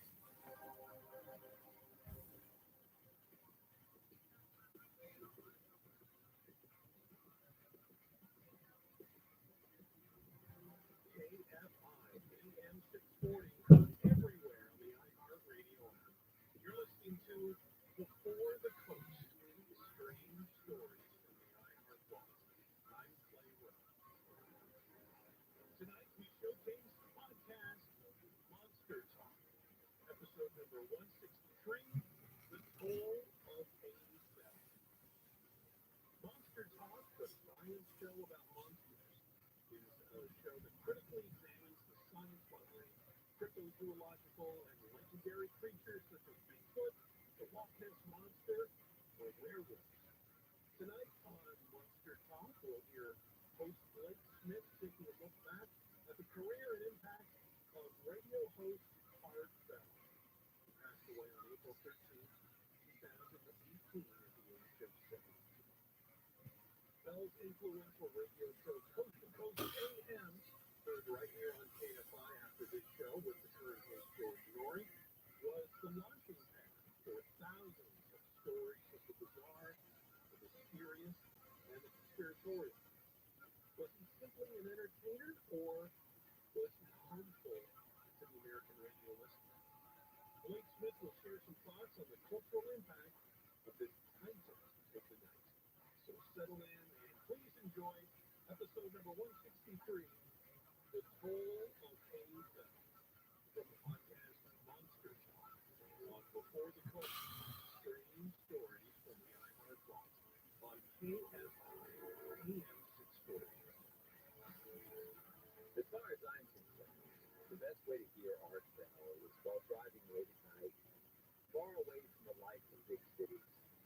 In the darkness under the starry canopy of rural skies, the musical intro to his show was come cutting into the exterior of whatever piece of junk I was currently making payments on. Sometimes I would be struggling to stay awake, trying to find anything entertaining or engaging to listen to that would keep me alert so I could continue towards my destination. And out there in the darkness, between the static, the sports shows, the repeat political shows from earlier in the day, the Spanish language mariachi stations, they would come to tune that heralded a trip into the unknown.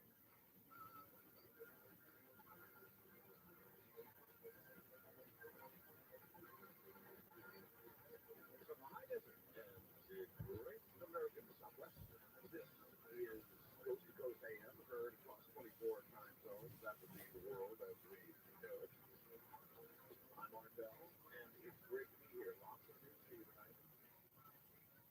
It's quite unlike anything that I've seen before. A giant hairy creature in Loch Ness, a 24-mile-long bottomless lake in the Highlands of Scotland, is a creature known as the Loch Ness Monster.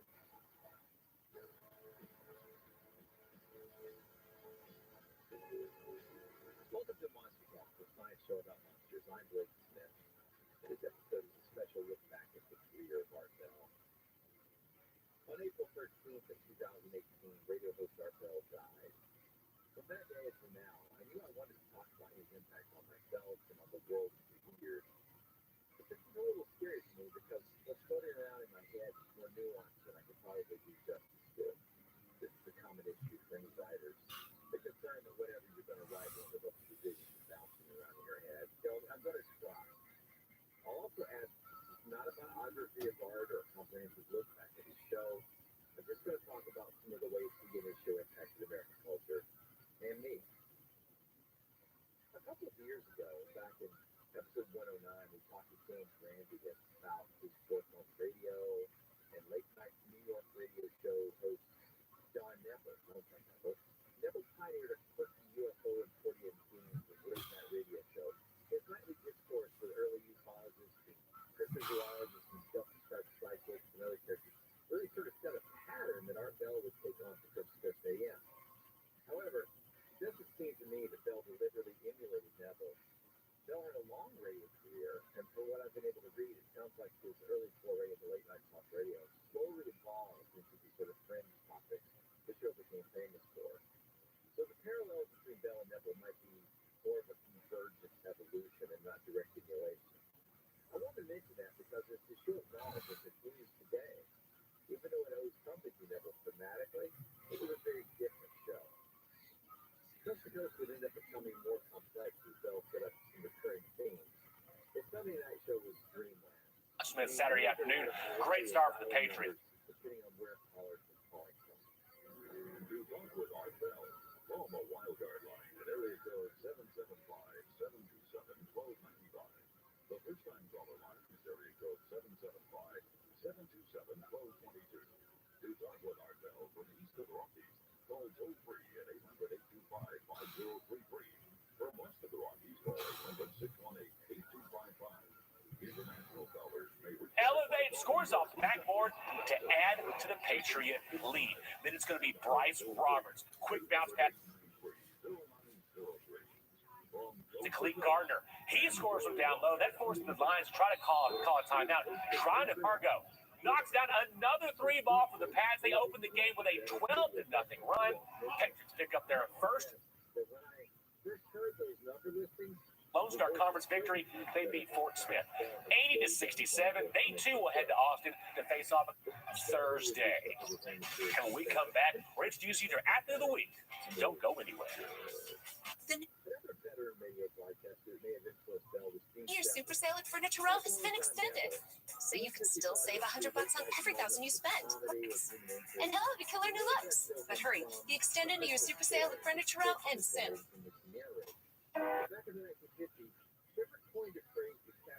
Any other putter but a putter's gonna put it in a puddle of what?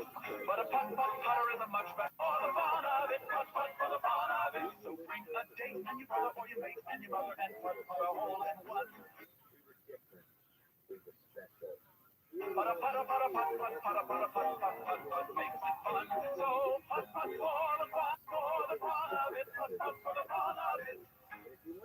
Attention timeshare owners. This is an urgent consumer alert from the Timeshare Exit Hotline, a national company specializing in helping consumers. We're offering you a way to legally get rid of your timeshare. So if you're fed up with the maintenance fees that keep on coming and want to learn if you can terminate your timeshare legally and permanently, call today. Keaton Eye Associates is proud to be the first and only practice in East Texas offering the Evo ICL. Patients seeking freedom from their glasses. With Evo ICL, we're able to correct high prescriptions previously untreated of the cornea. It's just been fantastic. The staff is phenomenal. The doctor is informative, and this was the easiest thing I could have expected. There was zero pain.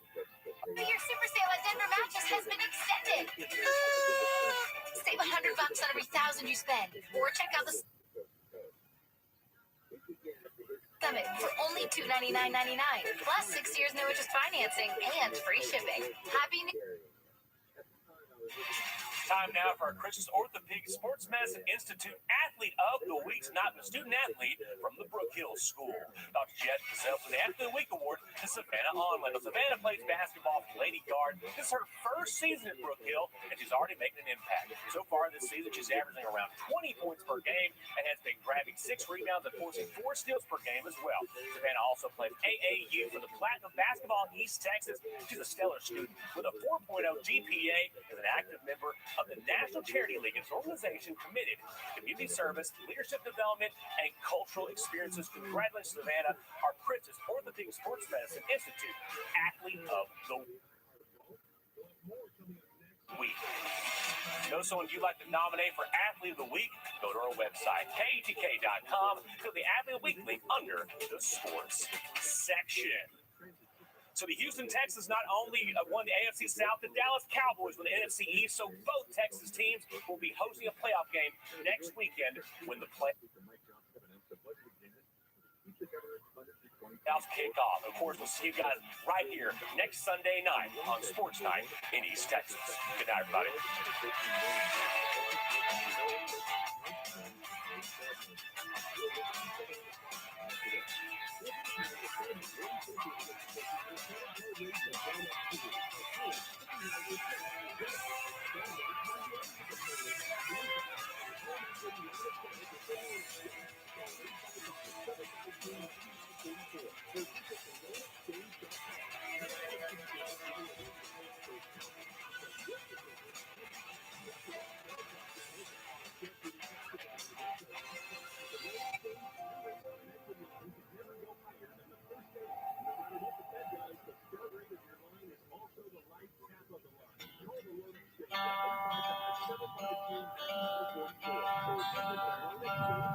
Kick off your shoes, stay right there. Sit yourself down in an easy chair. Buck's gonna give us a taste of the outdoor life. We got ducks to hunt and fish to catch. It might even take us to a shooting match. Let's join Buck for a bit of the outdoor life. Now, if you've been wishing for a little fun, the Buck's gonna show us how it's done. There's no better time in the world, you know, than Buck with Neely's outdoor show. We got high adventure with a natural flair. You can see it all from your favorite chair. Let's join Buck for a taste of the outdoor life.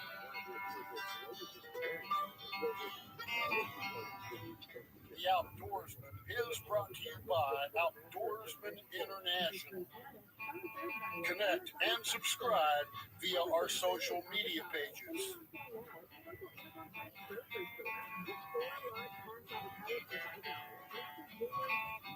Welcome to the Outdoorsman. I'm Buck McNeely. On this episode, we're going to visit Peru for some exciting wing shooting, a visit to the capital city, Lima, and behind me is the ancient Incan ruins of Machu Picchu. Stay tuned. The adventure begins right after this break.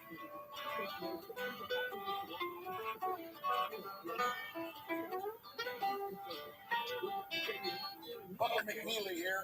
I'm a Christian patriot. I defend our Second Amendment and our human rights. To hear more, engage on social media. We're on Facebook, Twitter, Instagram, YouTube, and buckmcneely.com. Dangerous ladders, gutter muck. Ugh, no wonder you hate cleaning your gutters. Good thing there's leaf filter. Our patented filter technology keeps leaves and debris out of your gutters forever. Guaranteed. Call 833-LEAF-FILTER to get started and get the permanent gutter solution that ends clogs for good. They took the time to answer all of our questions. They really put us at ease. End clogged gutters for good. Call 833-LEAF-FILTER or visit leaffilter.com today. Poshmark is the perfect side hustle. It got me through school, a new job, and getting into my first apartment. There's so much I can sell. Bags, accessories, home decor, and it's so easy to sell on Poshmark. You can do it in a minute. I love it. Keeps has given me the control of my hair back. Seeing the progress is awesome. Seeing my hair grow back so quick. I feel great. I feel confident. I feel very happy about my journey so far with Keeps and where it's going in the future. Get started at keeps.com/TV. Clogged gutters can cause big problems fast. Until now, call 833-LEAF-FILTER today for your free gutter inspection. I've had terrible flooding problems on my porch. Now I understand why. Right now, Leaf Filter is offering a free inspection on your schedule. Leaf Filter is a permanent gutter solution, so you never have to worry about costly damage from clogged gutters again. Call us today and schedule your free inspection. Schedule your free inspection. Call 833-LEAF-FILTER today or visit leaffilter.com. Buck McNeely here. I'm a Christian patriot. I defend our Second Amendment and our human rights. To hear more, engage on social media. We're on Facebook, Twitter, Instagram, YouTube, and buckmcneely.com. At Planet Fitness, you can get energy without the judgment.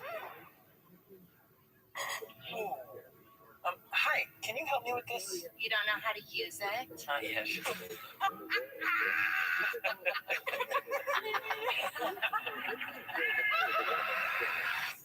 Enjoy the judgment-free zone. Never intimidating, always free fitness training and equipment for every workout. Join today during Big Fitness Energy Sale for 24 cents down, $10 a month. Cancel anytime. It's January 12th. Your home is your biggest investment. Don't neglect the warning signs of foundation issues, like cracked interior or exterior walls, uneven or sloping floors, or doors that won't open. Our experienced crews are employees of Trust Foundation Repair with decades of experience and specializes in pier and beam and slab foundation repairs and leveling, including polyurethane foam injection services. So don't wait. Trust Foundation Repair. Call Mike or Manuel today for a free estimate and inspection.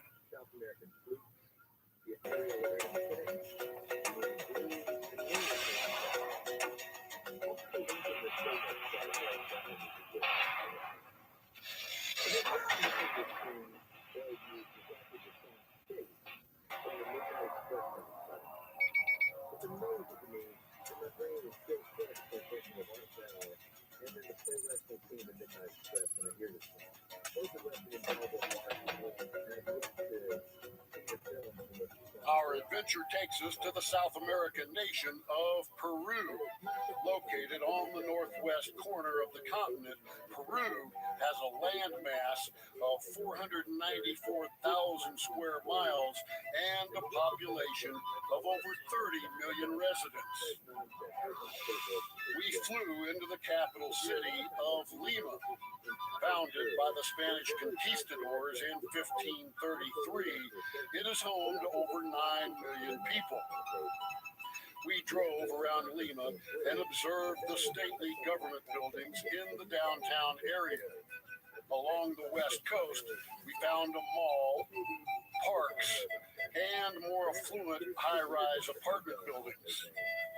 We also drove through many areas of extreme poverty like is found in all big cities. We had come to Peru to experience some wing shooting for ducks and doves.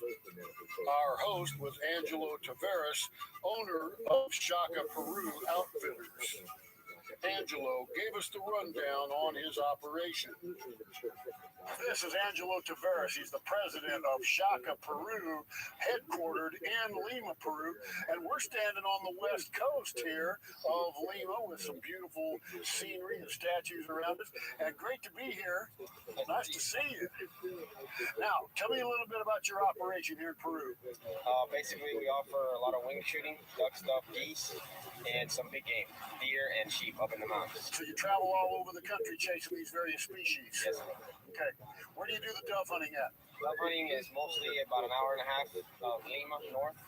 It's all agriculture. There's corn and bean and that kind of stuff. The duck hunting is a little further, about 3-hour drive from Lima, and it's all rice fields and marsh. Now, with the dove, I assume we'll be sitting out in the fields, catching them, moving from roosting trees out to feed, and then in the afternoons from the fields back to the trees. Right. In the morning, it's we go to cornfield or bean fields, and as they're coming in to feed, is when we're hunting them. And in the evening, they're going to roost. So we'll stand in front of the roost and we'll be shooting them as they come in. At the marshes, we'll set up some decoys and we'll have mojos and stuff like that. And bird boys will be around in the outskirts as the ducks are flying by. A lot of pass shooting. Some of them are decoying, but most of the action is fast. Now, one of the things that anybody that comes to Peru has to do is visit the ancient Incan ruins of Machu Picchu. It's very nice to see the ruins and how these ancient people could build something like that. It's mind-boggling.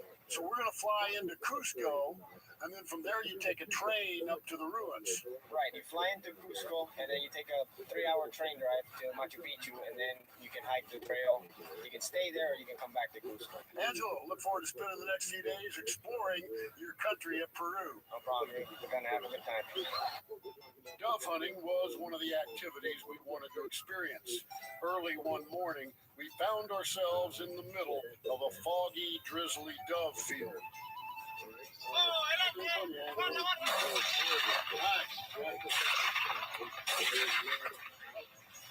All right, I'm awake now. All right. First dove of the morning. We're out here in the bean field. It's misting a little bit. I like it when it's foggy like this. It's more challenging. Good shot. They're coming from all directions. This is going to be a blast. It's going to be very challenging. But I'm up to the challenge. Oh, shoot it again, shoot it again.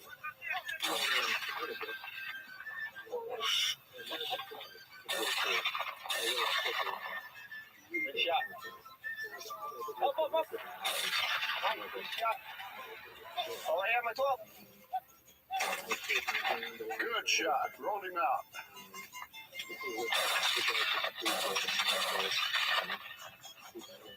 Behind you, up. Nice. Behind you.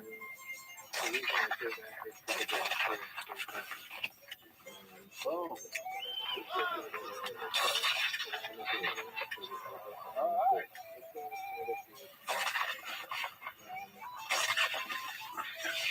Shoot it again. Finish. That's how you shoot them. Nice. All right.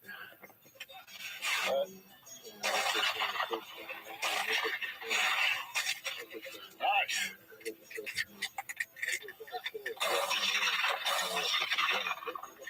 Moscow Tucci.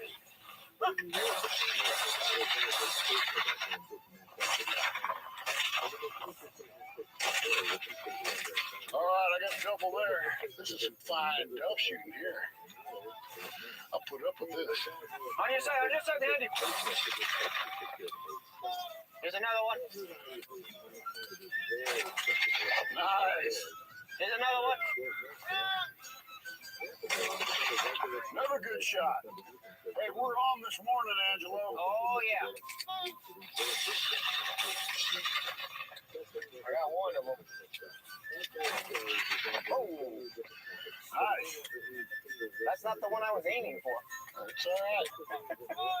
You're not supposed to say that. You're supposed to say, yeah, that's the shot. I did that on purpose. Yeah, that's the shot. there you go.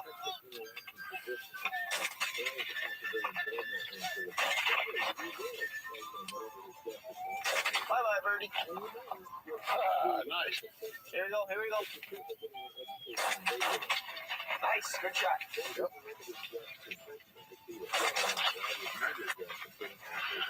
Bang! Bang! I like to see him fold up and drop like that. Yep.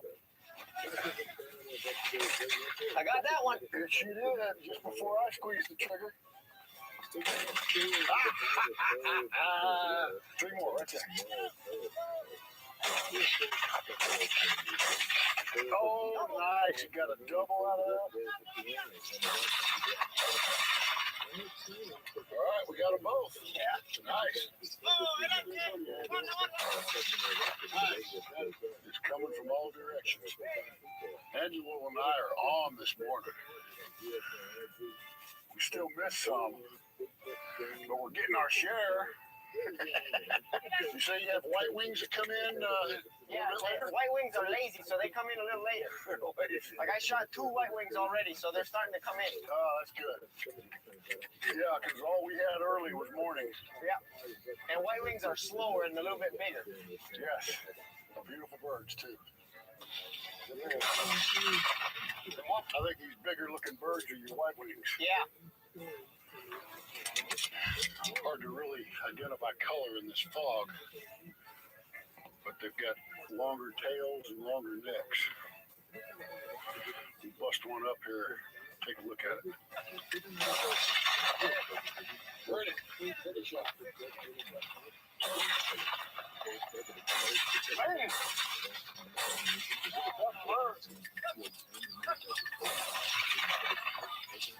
Right behind. Got one.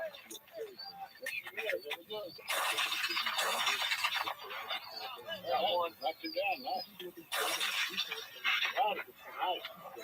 I just picked up 3 mourning dove over there all in a row. We got birds scattered all around. The bird boys will pick them all up here in a few minutes when we're done shooting. We've had a great morning shoot. I'm enjoying this.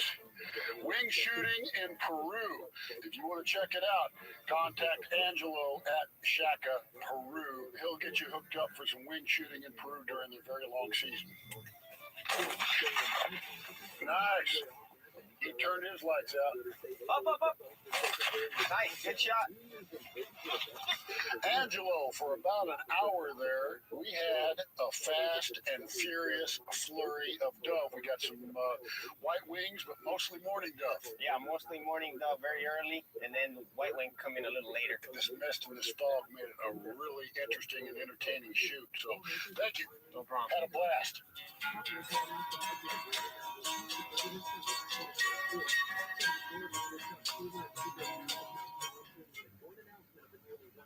I'm not ready to lose my hair. Not now. But I never thought there was a real solution. Now I use Keeps, the easiest way to keep my hair. And I can get my treatment without leaving the couch. Go to Keeps.com to learn more. Men, how many bathroom trips are you making each day? Try Super Beta Prostate Advanced, the #1 selling formula in its category. Made with Prostafend, a triple action blend to help reduce urges to urinate. Find it at Walmart or these retailers. All right, time to do some selling. That's going towards rent. Oh yeah, that's going towards girls' night. And that's going towards a new bag. Your closet is worth more than you realize. Download the Poshmark app and start cashing in today. Clogged gutters can cause big problems fast. Until now, call 833 Leaf Filter today for your free gutter inspection. I've had terrible flooding problems on my porch. Now I understand why. Right now, Leaf Filter is offering a free inspection on your schedule. Leaf Filter is a permanent gutter solution, so you never have to worry about costly damage from clogged gutters again. Call us today and schedule your free inspection. Schedule your free inspection. Call 833 Leaf Filter today or visit leaffilter.com. Cover it up. That's what I did when I started losing my hair. Then I realized I could actually do something. Now I use Keeps, the easiest way to keep my hair. And it only costs $1 a day. which means no more covering up. Get started at keeps.com. Men, how many bathroom trips are you making each day? Try Super Beta Prostate Advanced, the #1 selling formula in its category. Made with Prostafend, a triple action blend to help reduce urges to urinate. Find it at Walmart or these retailers. Poshmark is the perfect side hustle. It got me through school, a new job, and getting into my first apartment. There's so much I can sell. Bags, accessories, home decor, and it's so easy to sell on Poshmark. You can do it in a minute. I love it. The best Tex-Mex in East Texas is at Posados and Mercados. With the best Tex-Mex in East Texas and unbeatable drinks. And veterans and seniors eat every day from a discount menu starting at $9.99. At Posados and Mercados. I'm Vicki Jones, here with Sharon Wilson, manager of our women's health boutique right here in town. We are a cancer recovery boutique, and you are our special guest for prosthesis and bras, wigs, and lymphedema garments. We're in network with all major insurance plans. They all pay for your prosthesis and bras, even if you had your surgery years ago. My staff and I will work with your physicians or providers so you go home with the products you need. Our goal every day is to make a positive difference in the way you look and feel about yourself. Don't miss the huge winter clearance event going on now at Don's. Shop our scratch and dents, clearance items, and showroom displays. Some are up to 50% off. It's the huge winter clearance event. Just one more reason Don's really is your Get More store.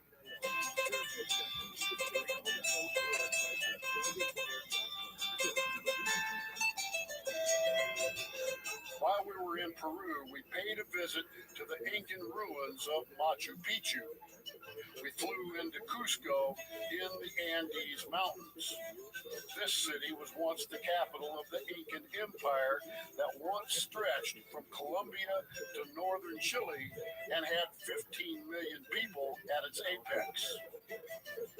Cusco is located in a huge valley in the Andes Mountains.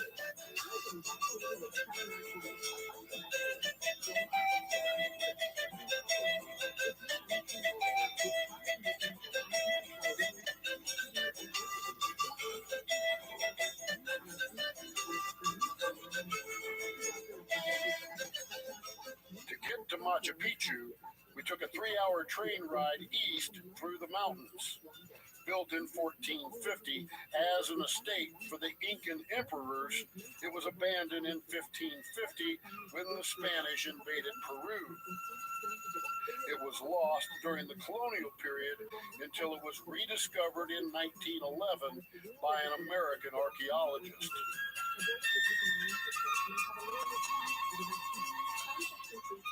Machu Picchu means ancient mountain. Its altitude is 2,500 feet above sea level. The Incans worshipped the sun, and this city was a religious and magical city for this sun worship. The terraces, walls, and houses are all constructed of granite quarried locally.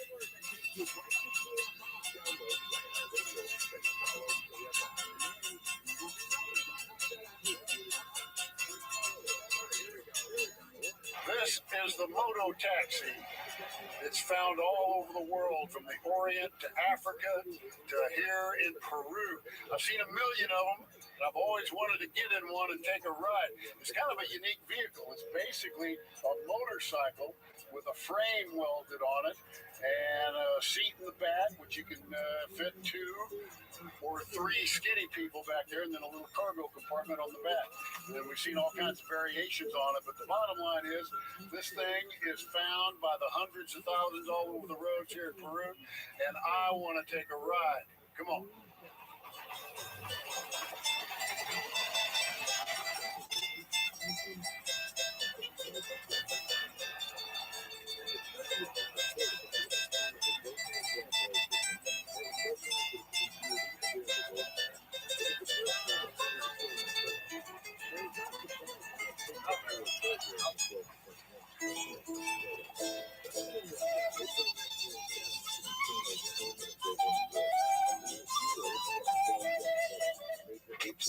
giving me the control of my hair back. Seeing the progress was awesome. Seeing my hair grow back so quick.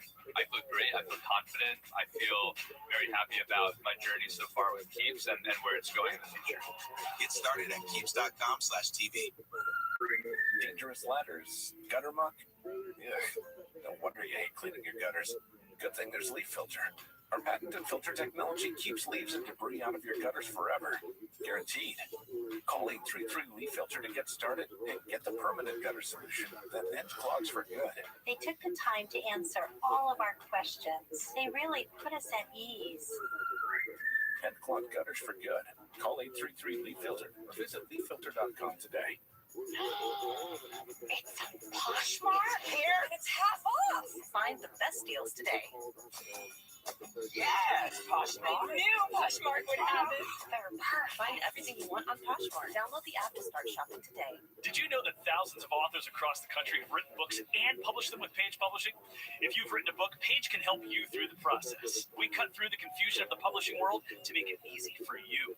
If we decide to publish your book, your work ends and ours begins. From copy editing and proofing to typesetting and book cover art, we get you printed, distributed, and sold on Amazon, Apple iTunes, and bookstores. We'll even promote your book. Call 1-800-237-5406. That's 1-800-237-5406. Here's an important message from the Diabetes Solution Center. Diabetics understand all too well the pain of pricking your fingers. But now, by wearing a small remote device called a continuous glucose monitor, or CGM, you can immediately reduce your pain. It's easy to use and helps you make more accurate diabetes treatment decisions. If you use insulin daily, you might be eligible to get your own CGM at little or no out-of-pocket cost. Call the Diabetes Solution Center right now to learn more.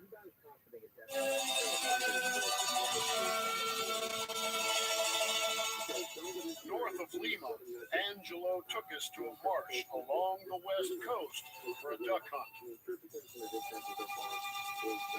Well, we're in a duck marsh in northern Peru. And this is my new friend, Angelo Tavares of Shaka, Peru. He's the guide, the outfitter. And when you invited me to come down and check out the wing shooting in Peru, I said, you know what, I've never been there before. We got to come do that. So we're going to do a little bit of wing shooting for ducks and waterfowl here this morning. We've got a spread of decoys out there, and we've seen quite a few ducks, so it should be interesting to see what happens on our first morning shoot here in Peru. And I'm going to slide down here. You shoot the left sides, I'll shoot the right sides, and let's see what happens, okay? All right, sounds good.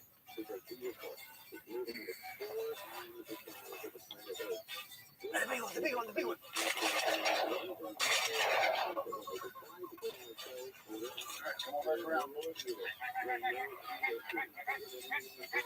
All right, watch these to the right.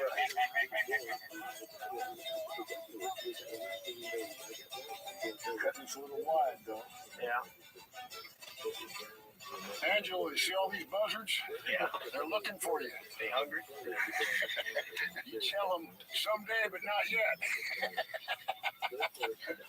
I don't have enough meat on my bones right now. You're still young.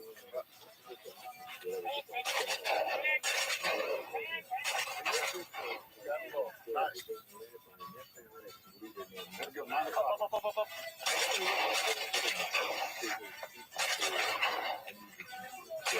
That was a nice flurry that came from all around. We had ducks 360 circling in front of us, behind us, ahead of us.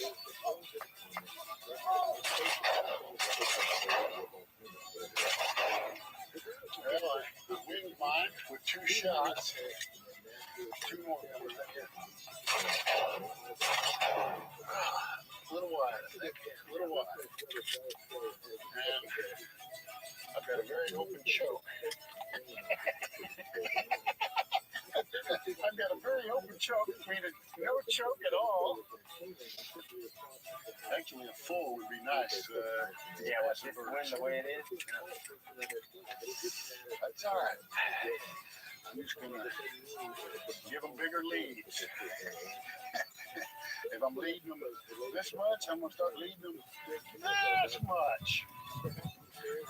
As fast Do as we have they some are in old this tech? wind, Some old tech catch there? Old tech catch. Old tech catch. I can't even say that. Old tech catch. Old tech catch. As I was leaving, he asked me if he grabbed anything in New York. I love Oscar's response. Oh, what's that? Kind of the dad. That was nice. He's like, you know, the best gift would be to just do a good job on the presentation so we can all keep our jobs. Yeah, and thanks a lot. Thanks a lot. And Michael's like, me in New York? I was like, oh, that's it. Yeah. Oh my God, it's so good. If that's not a meme, it should be. That should be. So then we have our opening credits, and when those are over, Michael will strike into short. No need for that. 2.5 hour drive. Then the Continental United still don't need it. All right, I got one. And then Jim has a talking head where he tells us if he's not dating anyone, and he's just gonna have like a party with his buddies. Well, what the heck happened to Brenda? I don't know. I didn't know. I even played that ridiculously awkward voicemail that didn't work out. Roll the one out of there. Angelo, here's a couple of the ducks that we picked up. Yeah, there's a We shot a lot of Pam teal and her this desk, morning. and I You had got a a nice fan drink question right about there. it. Okay, you know, Yes, sir, we had I a did a screen grab and Shooting tried in my the best to morning, read every first name. Bahama Oh, I want to pintail hear I've what they ever are. seen, Lisa more or J less hunted. said, are the names on the You say wedding he's also invite known as list the white chief characters pintail. or made up or Yeah, based on beautiful real life bird. Got people? some Now, yellow I was coloration looking on at his some of bill these names, there. and Just a none of little them bit like bigger than the teal, but not much. Not much. So there's all kinds of interesting species that I've never hunted before. Here's a cinnamon teal yes, the and a typed Bahama list pintail was that we picked provided up to me today. by Phil Shea. Yes, the handwritten list are the names more of my info real on aunts and uncles and cousins. I was going to say, I saw Emily, which is your sister. Yeah. Website, So I was like, as I screened that, I was like, oh, Jenna just started writing her actual things. I did. Okay, that's what I thought. Yeah. I wrote down Bob and Millie, Jim and Debbie, Ed. Yeah, you wrote down Ed, Mark, Jim and Debbie, and like Ann, which is your mom's name. That's my mom. Yeah, yeah. Okay. I just thought it would be fun because maybe they would get to see their names on TV. No, I think that's fantastic. I would have done the same thing. I'm pretty sure my Uncle Bob did write me an email our because he social noticed, media or someone pages. noticed and told him. So that was like a fun little thing. I think it's also good that your family has somewhat like common names because like I would have done the same thing, but mine was even like 30. My Aunt Vilma. You could be like, wait, this looks a little southern. Let's see. Next up, Dwight. It's a Valentine's Day gift. Oh, here's a box on his desk. He gets the best gift ever. Yes, he gets a Dwight bobblehead, a bobblehead of himself. And we had a fan question. Actually, a lot of people asked, but Callie Peck and Enza from Chicago both asked, how was the Dwight bobblehead made? So, Dine in at Pizza Hut. Look for the red roof. I'm studying to be a veterinarian at Auburn University. But first, I was an athlete. The 10th anniversary of Athlete of the Week is sponsored by Christus Health Orthopedics and Sports Medicine. Watch Tyler, Raina, and Andrew on KETK today. They were able to make notes, and then they sent the real thing, and they just sent the one guy. I remember the real thing too was kind of fragile. Yeah, it was heavy. It's not like the ones you can buy now online. It's not made out of plastic. And if you want one of yourself, the guy's still making them. Oh, what's his name? Let's give him a shout out. It's bobblemaker.com. Bobblemaker.com made the original Dwight bobblehead. That's right. And it was originally called It's You Small. And small. I like that. It's You Small. But yeah, bobblemaker.com. That's where you can get a bobblehead made of yourself and put it out there. And they're Go really with me great. if you You can would to also the get them Gospel made of of your Luke. pets. Oh, your whole family. And I want to go to the You'll next also chapter. just sculpt your face and Luke put it chapter on a number coffee 9. mug, like coming out of a coffee mug. What That makes one us I so wasn't quite as attracted to. I'm gonna just be honest. The coffee mug. What makes us so judgmental? Yeah, but the bobbleheads are amazing. That literally turns the unbeliever off. I thought the same thing about Sunny. Oh, we should get kitty cat. What makes us so jealous, church? I want a kitty cat bobblehead. What makes us so Okay, envious? where are we? I had another It's the question about the comparison bobblehead trap. from from Dagmara K. Did anyone end up keeping Dwight's bobblehead? Well, The psalmist we read in 73, Psalm 73. Him and he said no. He said, when I thought to know this, it was too painful. And they auctioned it off when the series ended. Oh, that makes And I don't know if I read sad. verse 12 of Psalm 73 somewhere. We read it. Question for me. But he said, behold, these are the ungodly who prosper in the world. They increase in riches. There was a big auction. I think they auctioned. Everybody's got the wonderful and the best except me. When I thought to know this, it was too painful for me. Talk and speculation. That's Psalm 73:16. How did they get all the stuff back? How did It's they the even comparison recreate trap. the set if they auctioned everything off? Well, I think Satan does not use what's in our life. He uses what's not in our life. They'll have to, get bobblemaker.com. That's what he works with. I guess. He always uses what we don't have to provoke us. Bobblehead. Not what we do have. I bought one and Rain. It's what we don't have that we focus on. Rain bobblehead. When Satan came to Eve, he didn't bring up what she had. So NBC. He didn't show up and tell Eve, hey, of bobbleheads. They found there's ways to make 15,900 trees. And they sold out. I don't know that to be true. I don't quote me on that. All right, so next up in the episode, Michael is walking the Now, street. isn't it amazing that God has given you all these trees? Oh, he walks by He his showed up and said, can you favorite eat all of them? local New York pizza joint. He knew there was one she couldn't eat all. That's where he wanted her attention. It's such a great He joke. didn't even eat all the trees. And she said, no, there's one. We can't eat it all. And then Satan jumped in there and said, no. God is holding back on you. He won't let you have that one tree because he knows it will make you like him. When Carmela and You can decide. You can determine what's good and evil. Look at the fruit. Touch it and feel it. Taste it and see. This is the best fruit that exists. And it was in her mind the best fruit one. It's the only one she for sure we know she had tasted. That's Satan's MO. Let me get you to look at what you don't have, and I'll get you so discontented that you'll lose what you have. And it became She lost the tree of life because Adam and Eve both, and they lost the tree of life because they focused on the tree of the knowledge of good and evil. And it's just like the enemy. He wants us to focus on that thing negative until we lose all else that God has put in our life. Okay. Pizza only. It's called discontentment. I'm not satisfied. I'm not happy because the enemy shows me something that I don't have. And sadly, we'll find these things in ways that are not accurate by looking into other people. Sabaro.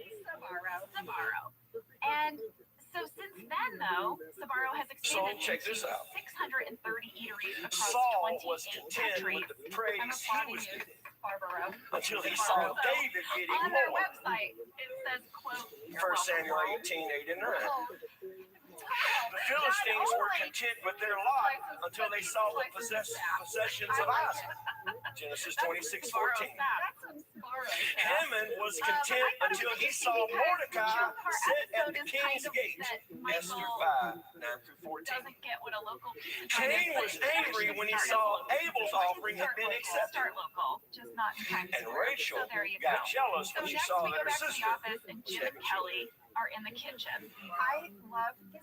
In each one of those examples, once the comparison came, the trap came, discontentment came, anger came, that would not have come had they not judged their life by someone else's. I almost spit out the water I was drinking because Greg and Mike both go, Now, in a minute, I want us to turn to James, and I'm going to show you there's no more calories. how this affects all of society. Yeah, what they don't know is that But for now, I want to show you Luke 9. Okay, well, I felt very validated that we didn't even comparison know trap. they totally talked I'm about it judging in the my commentary. success or That's failure by amazing. someone else. Well, basically, she And the thing tells is, it may not even be Jim you. that her and Ryan hooked up last night.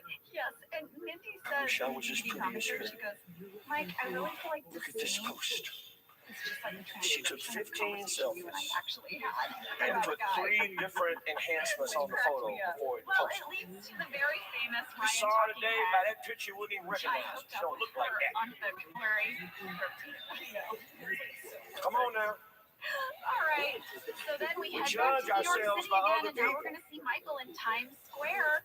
You know, a lot of people. How did she get 7,000 followers? I only have 70. Places, And of like the the Empire 7,000 State followers, Building. her post only got 3 He likes likes. to go to Times Square. He likes to go to these But that don't even matter. in New York.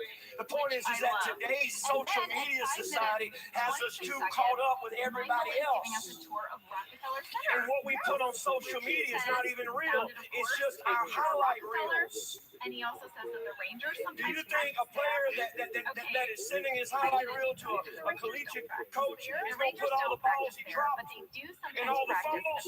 But Jeffrey, you're a coach. You know what I'm talking about. No, he's going to put all those amazing, spectacular one-handed catches and all that. That's what's in the highlight reel. We don't see all the time. You missed it. That's social media. We put all that mess we want people to see. But it's not all the time not real.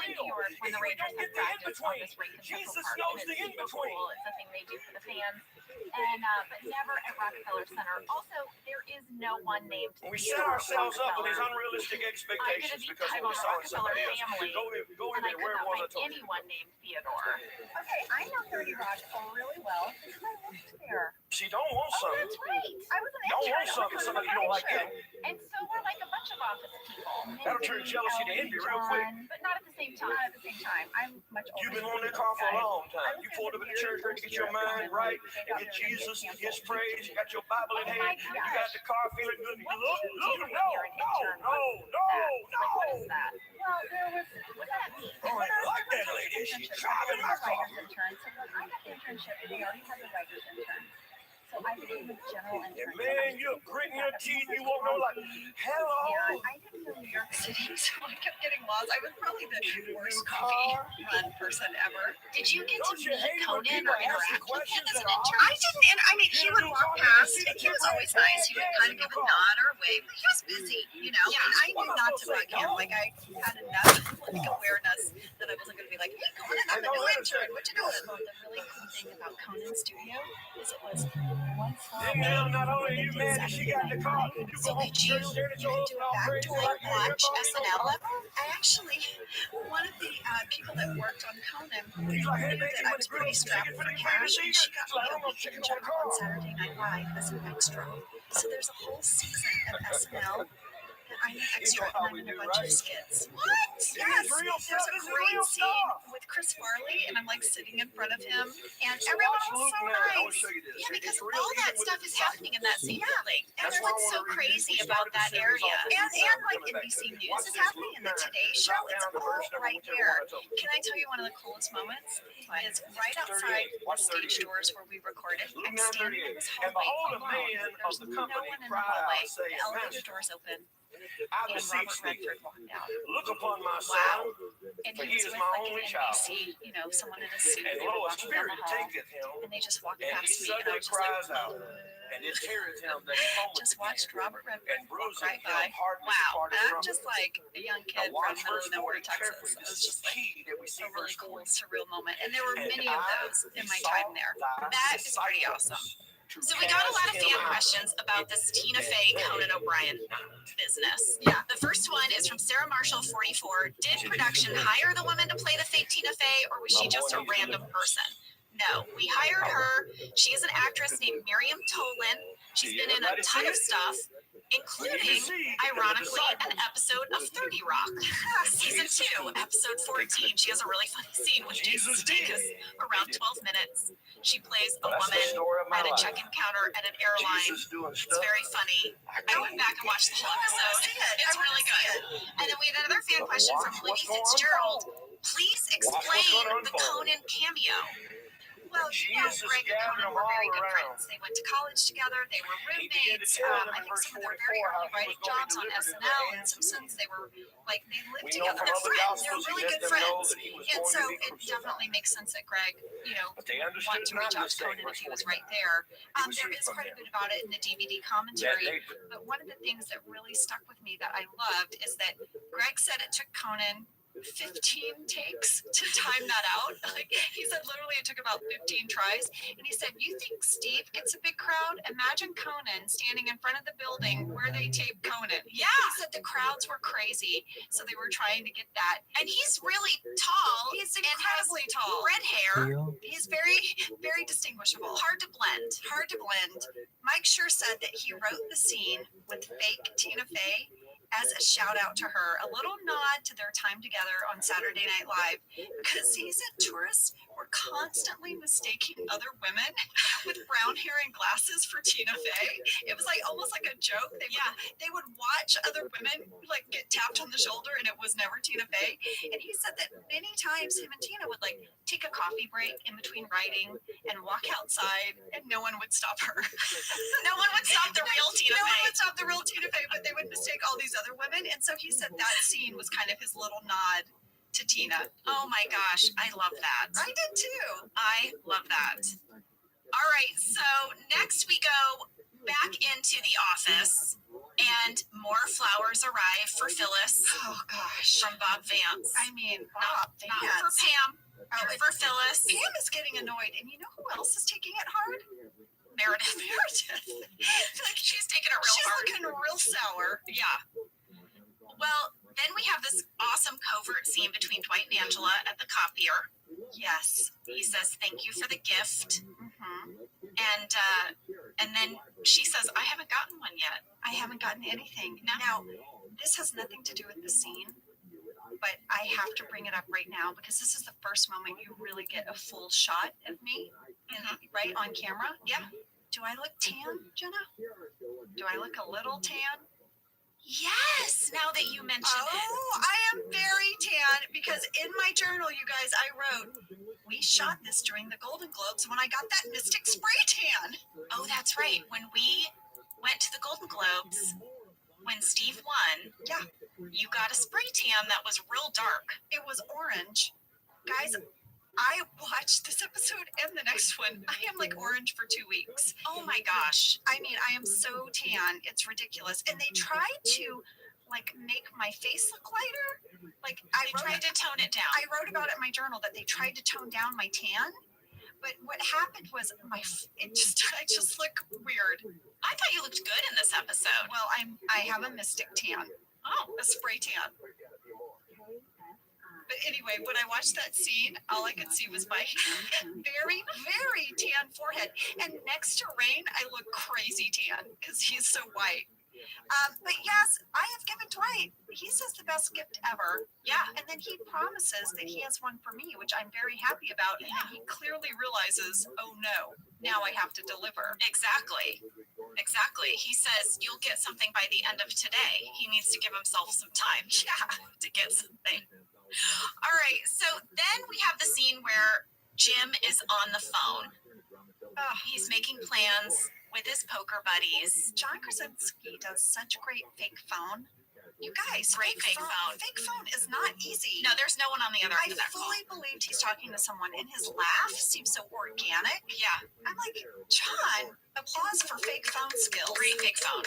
Really, really good. And this is also sort of the time in their relationship, if you will, where Jim, I mean, you have a wedding date set. Yeah. It's like all that Pam is talking about really is like planning the wedding. And Jim really starts to pull away. And then you see Pam feeling that absence. Well, and remember in the last episode, they got in a full fight. Yeah. About Pam's decision to not pursue her graphic design internship. Yeah. And so I think Jim kind of feels like, I don't know what I'm supposed to do here. I don't know where I fit in anymore. Yeah, and she's getting married. Yeah. Yeah. Then a giant teddy bear arrives. And it's being delivered by two guys in Vance refrigeration outfits. They were played by our writing team of Gene Stupnitsky and Lee Eisenberg. But you only see Gene. Lee got cut out. It's in the deleted scene. Yeah, they get in a fist fight. Yeah, it's kind of ridiculous.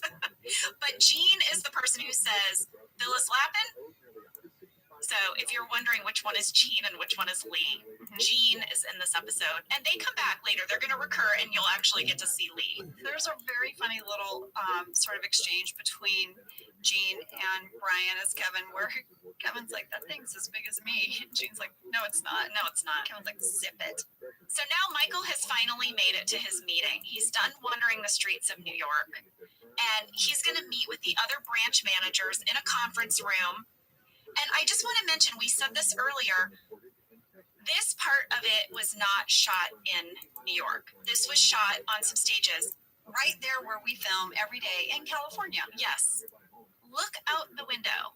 They did such a good job. The back backdrop, it really looks like they're up high in a building in New York. No, our trickery is so good. Our set design team was phenomenal. Yeah, but really, they are on ground level in a warehouse in Van Nuys, California. Yeah, kind of amazing. But let's meet the other managers. Yes, I have a card. All right, give me your card, lady. Here's my card. So the other managers are Dan Gore, who manages Buffalo, played by Dan Cole. Josh Porter, he manages Stamford Branch. Craig, Michael calls him Craigers, played by Craig Anton, manages Albany. Yes. So here's a little tidbit about the Dan Gore character. Okay. In the DVD commentary, Mike Schur says the quiet guy in the conference room he named after his good friend, Dan Gore. The writer, Dan Gore. Oh, yeah. Dan Gore, who, he created Brooklyn Nine-Nine. He's a phenomenal writer. Yeah. And he was a friend of Mike's. And Mindy sort of chimed in that Mike loved to do that. He loved to put his friends' names in things. He was a Conan writer. He wrote on Parks and Rec. And now, of course, he's the showrunner of Brooklyn Nine-Nine. So Dan Gore got a nice little shout out in this episode. Yes. So we are meeting all the branch heads, and Craigers is an idiot. He's gotten kicked out of all the strip clubs in Albany. Very proud of that. Find out, and then he starts insulting Jan. Yeah.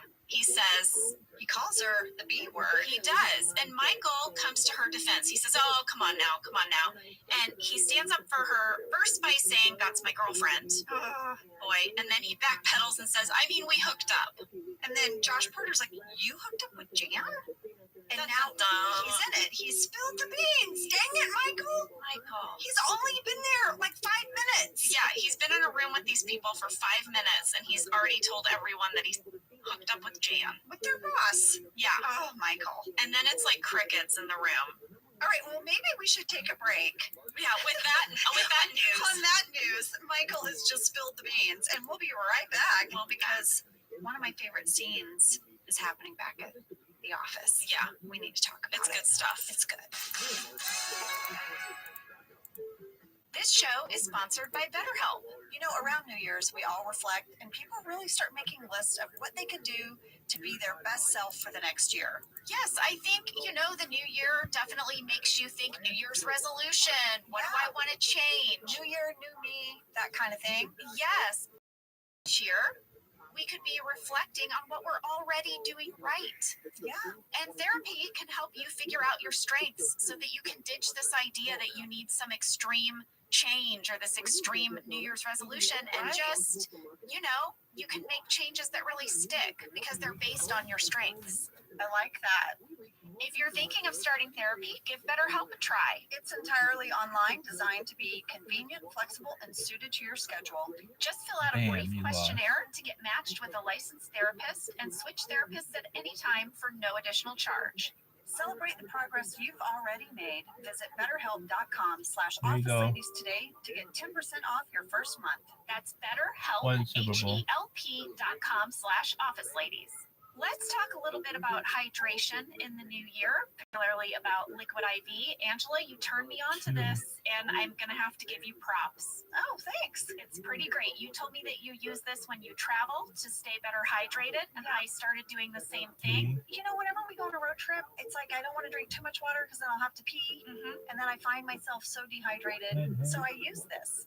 Well, I like it for hikes. Here's what it is. You get a little packet, and you put it in your water, and then you are going to get 3 times the electrolytes of a leading sports drink, plus 8 vitamins and nutrients. It's non-GMO and free from gluten, dairy, and soy. It is perfect for daily use before a workout or when you feel run down or after a long night out, hint, or even on really long flights. Rehydrate yourself for the new year. Grab your Liquid IV Hydration Multiplier sugar-free in bulk nationwide at Costco, or get 20% off your first order when you go to liquidiv.com and use code OfficeLadies at checkout. That's 20% off your first order when you shop Better Hydration today using promo code OfficeLadies at liquidiv.com. Okay, so we're back. You guys, I have to talk about this scene between Dwight and Pam in the break room. Yeah. I loved it so much, Jenna. I rewound and watched it a few times. Oh gosh, how did you get through it without laughing? How your reaction when he says like a ham? Yeah, and you're like, no, not exactly like a ham. Jenna, it's so funny. I don't even know how you kept a straight face though. My intention in that was like I was talking to like a 5 or a 6-year-old, and I couldn't let them see my real feelings about the things they were saying. Yeah, exactly. We had a fan question from Susie Young 22. She wanted to know if Like a Ham was scripted or improvised. It was improvised. Did he improvise a bunch? Yeah, so on the day, we didn't really have an ending to this scene. Okay. We had him coming in and asking for advice, and they wanted a button. And this would often happen in scenes. And the writers would then come over and give us a list of options. 8-time champion. Yeah. So Like a Ham was improvised, but then there were all these other options that were written on a piece of paper. And so we shot all of these things that he said, like a this, like a that, like this, like that. It was so hard not to laugh. I did laugh at Like a Ham because it wasn't on the piece of paper, so I was not expecting You didn't see it coming. No. So that my response is definitely like take 4 or 5. Because I remember everyone just lost it when he said it. And then they were like, okay, wait, that's good. That's the one we want. And so then they were like, pull it together and Do it again. Do it again. Okay, I have a question for you. When he says shut up, I know exactly what to do. Was that improvised? That I don't remember because I do think that final look to camera was some direction I was given. Which is like, I know the camera's out there. Did you know that the bold, smooth taste of Dunkin' cold coffee What's our drinks this pure morning? coffee maker and enjoyed at home? You heard that right. Dunkin's cold K-Cup pods were crafted to be brewed hot and enjoyed cold. Each Dunkin' cold K-Cup pod is packed with the smooth, bold Dunkin' flavor you crave. Pick up a pack of Dunkin's cold K-Cup pods and enjoy a Dunkin' cold coffee at home whenever you crave it. Just brew over ice and sip in seconds, because the home with Dunkin' is where you want to be. I'm Jenna Fisher. And I'm Angela Kinsey. We were on The Office together. And we're best friends. And now we're doing the Ultimate Office Rewatch podcast just for you. Each week, we will break down an episode of The Office and give exclusive behind-the-scenes stories that only 2 people who were there can tell you. We're the Office ladies. Hi, friend. Good morning, friend. Today we're talking about The Secret. We kind of have a big day today, you guys. We have some fun stuff. We have family coming in town, both of us. So I think we're feeling all of that. But we're excited to talk to you about The Secret. Season 2, Episode 13, written by Lee Eisenberg and Gene Stupnitsky, directed by Denny Gordon. Let's talk a second about Denny Gordon. Denny Gordon is my first fast fact. Let's do it. You hit me with a fast fact, and then I'll add a little color to it. Fast fact number 1, directed by Denny Gordon. Denny is a woman. Dennie Gordon. She would go on to direct Boys and Girls. She's also directed several episodes of John Krasinski's show Jack Ryan for Amazon. She does a lot of dramas. Yeah. Denny was fantastic. She was just a wonderful, delightful person to be around. I have a great photo of all of us gals gathered around her. We were excited to have another female director. Yep. We gathered around her and we have a great picture with her. I often did this though. It wasn't gender specific, you guys. I have photos with us with all the directors. And yes, you would take photos with the male directors. Yeah. I did not discriminate. I did not discriminate. I have a great picture of me with Harold Ramis, but Denny was just such a delight and I wanted a photo with her. We actually had only 6 female directors through the 9 years of The Office. And they were Mindy Kaling, Jen Salata, Amy Heckerling, Claire Scanlon, Kelly Cantley, and Denny Gordon. So, ladies out there directing, we love you. Keep doing it. Let's get some more ladies directing.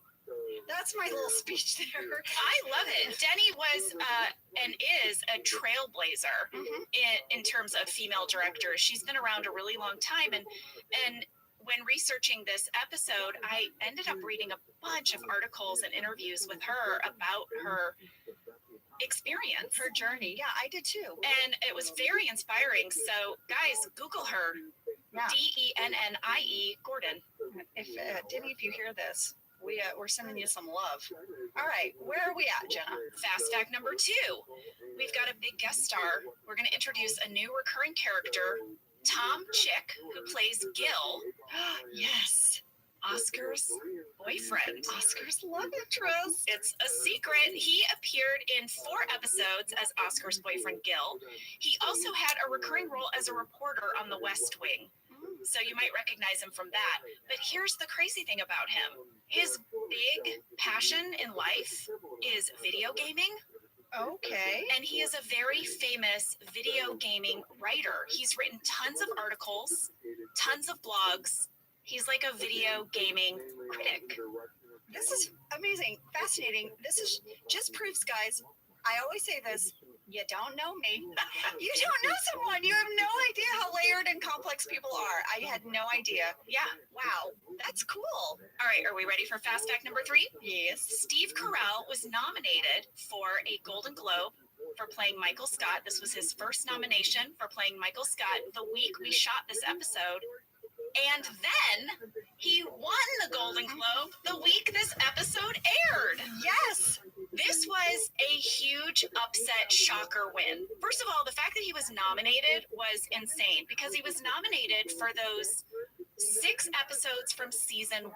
You have to remember, we were barely on the air. We were going to get canceled at any minute, and we didn't have a lot of clout around town. No. Not at all. So this was like an upset, and we were thrilled. It couldn't happen to a nicer person. Steve's acceptance speech is amazing. You can go on YouTube and type in Steve Carell's Golden Globes acceptance speech for 2006. And he gets up there and he's like, I didn't really know what to say, so my wife Nancy wrote my speech. It's one of the best speeches ever. So great. And then the whole thank you is from Nancy's perspective. Yes. And it's really funny. Steve was invited to go to the actual ceremony, but the